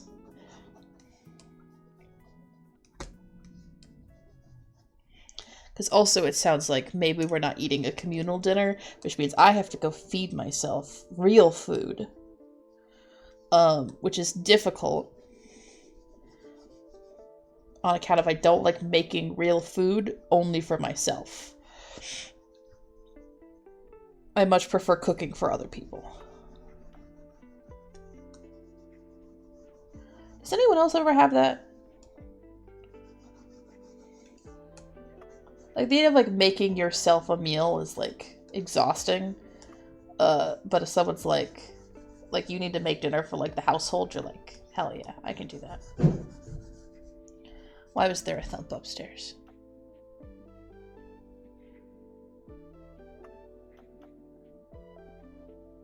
I didn't hear anything breaking, so I'm just going to assume it's whatever.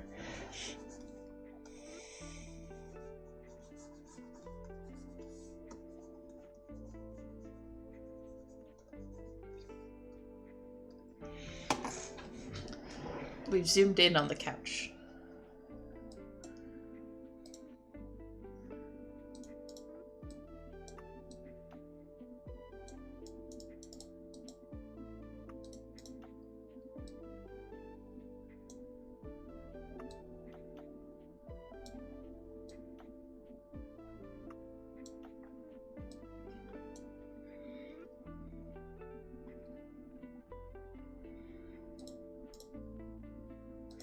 And I may have to adjust all of this when I actually draw the thing. But that's fine.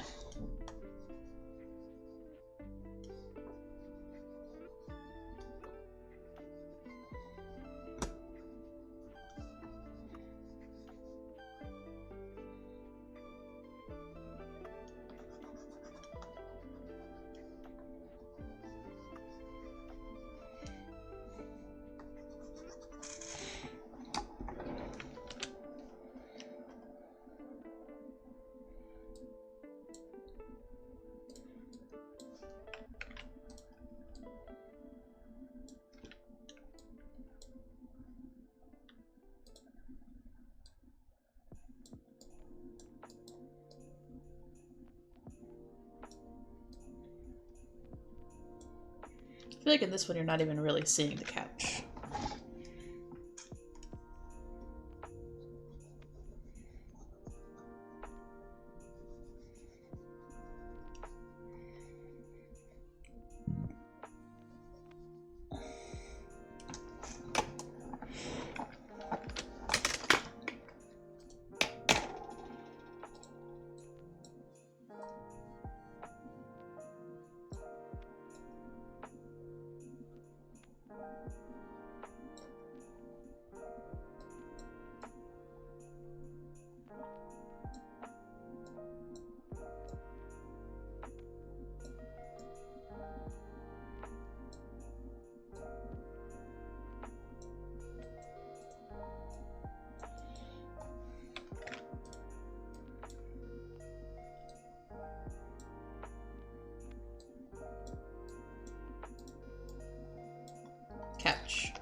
I feel like I could go longer in a stream if I prepared better.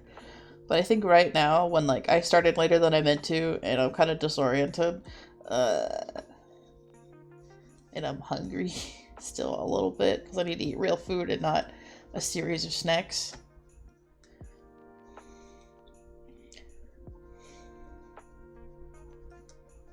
Okay. Okay. Couch sketches. I have sketched couches. I still have to do my laundry. Fuck.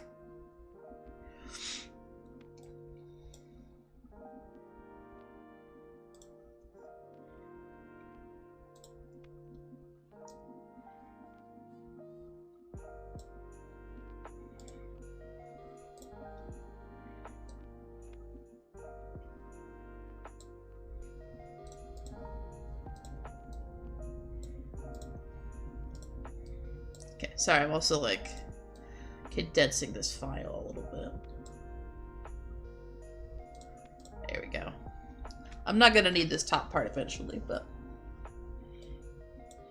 it's there for now. Actually, I should separate out my thumbnails. I'm gonna do that too. I'm gonna separate out my thumbnails into each of the like things.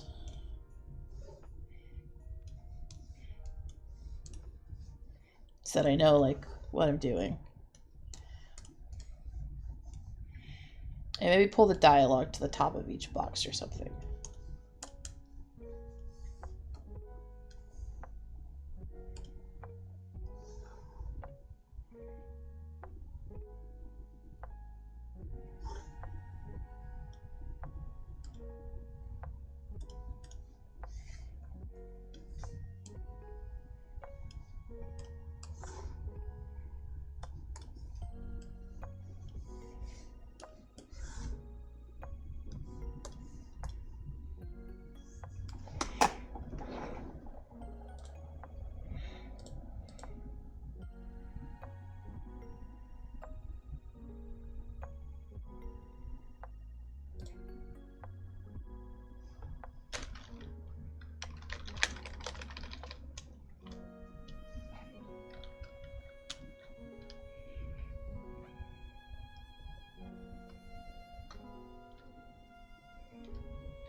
Panels.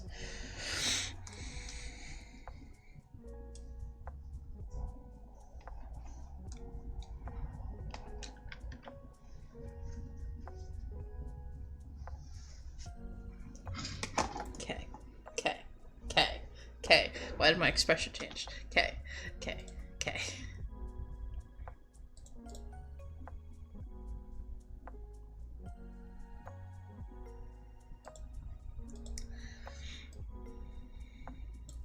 Maybe if I put the dialogue in each box, I'll be fine.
Okay. Okay. I have the thumbnails in each box. I have the couch sketched out. I have the dialogue listed. I have my notes. I have my outfits. I do not have an attention span. Is Johnny still streaming? Yes. Okay. Then let's raid into Johnny. And I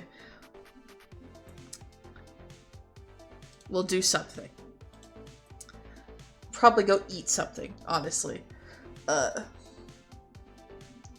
But in that case, I have to fucking do it manually because my shit's busted. In that case, thank you for coming. Whatever.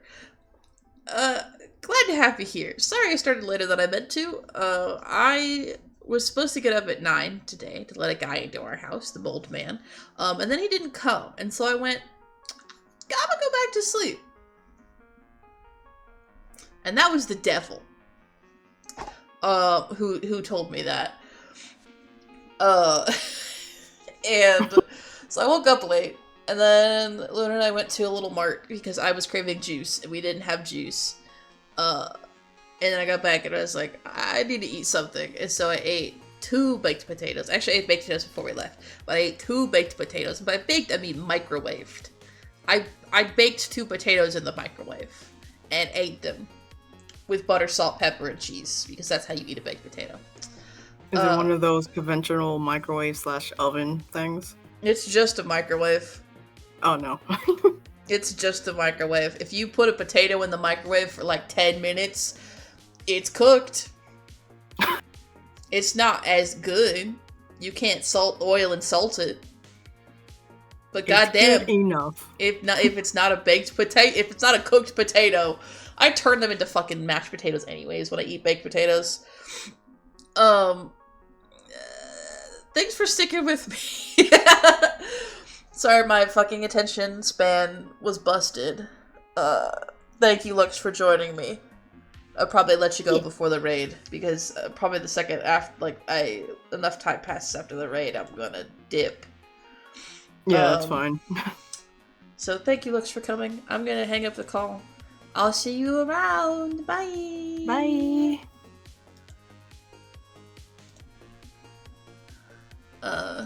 Turn the music back down. I don't know how the volume is. Anyways. Johnny X Starlight.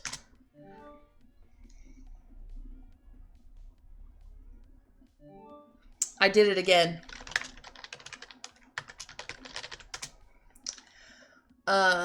Who's great? I love Johnny. I'll see you next time, which will probably be in about a week, because I have a 6-day work week coming up. So won't that be lovely? Let me copy my own raid message, because Lux remembers it better than I did. And bye!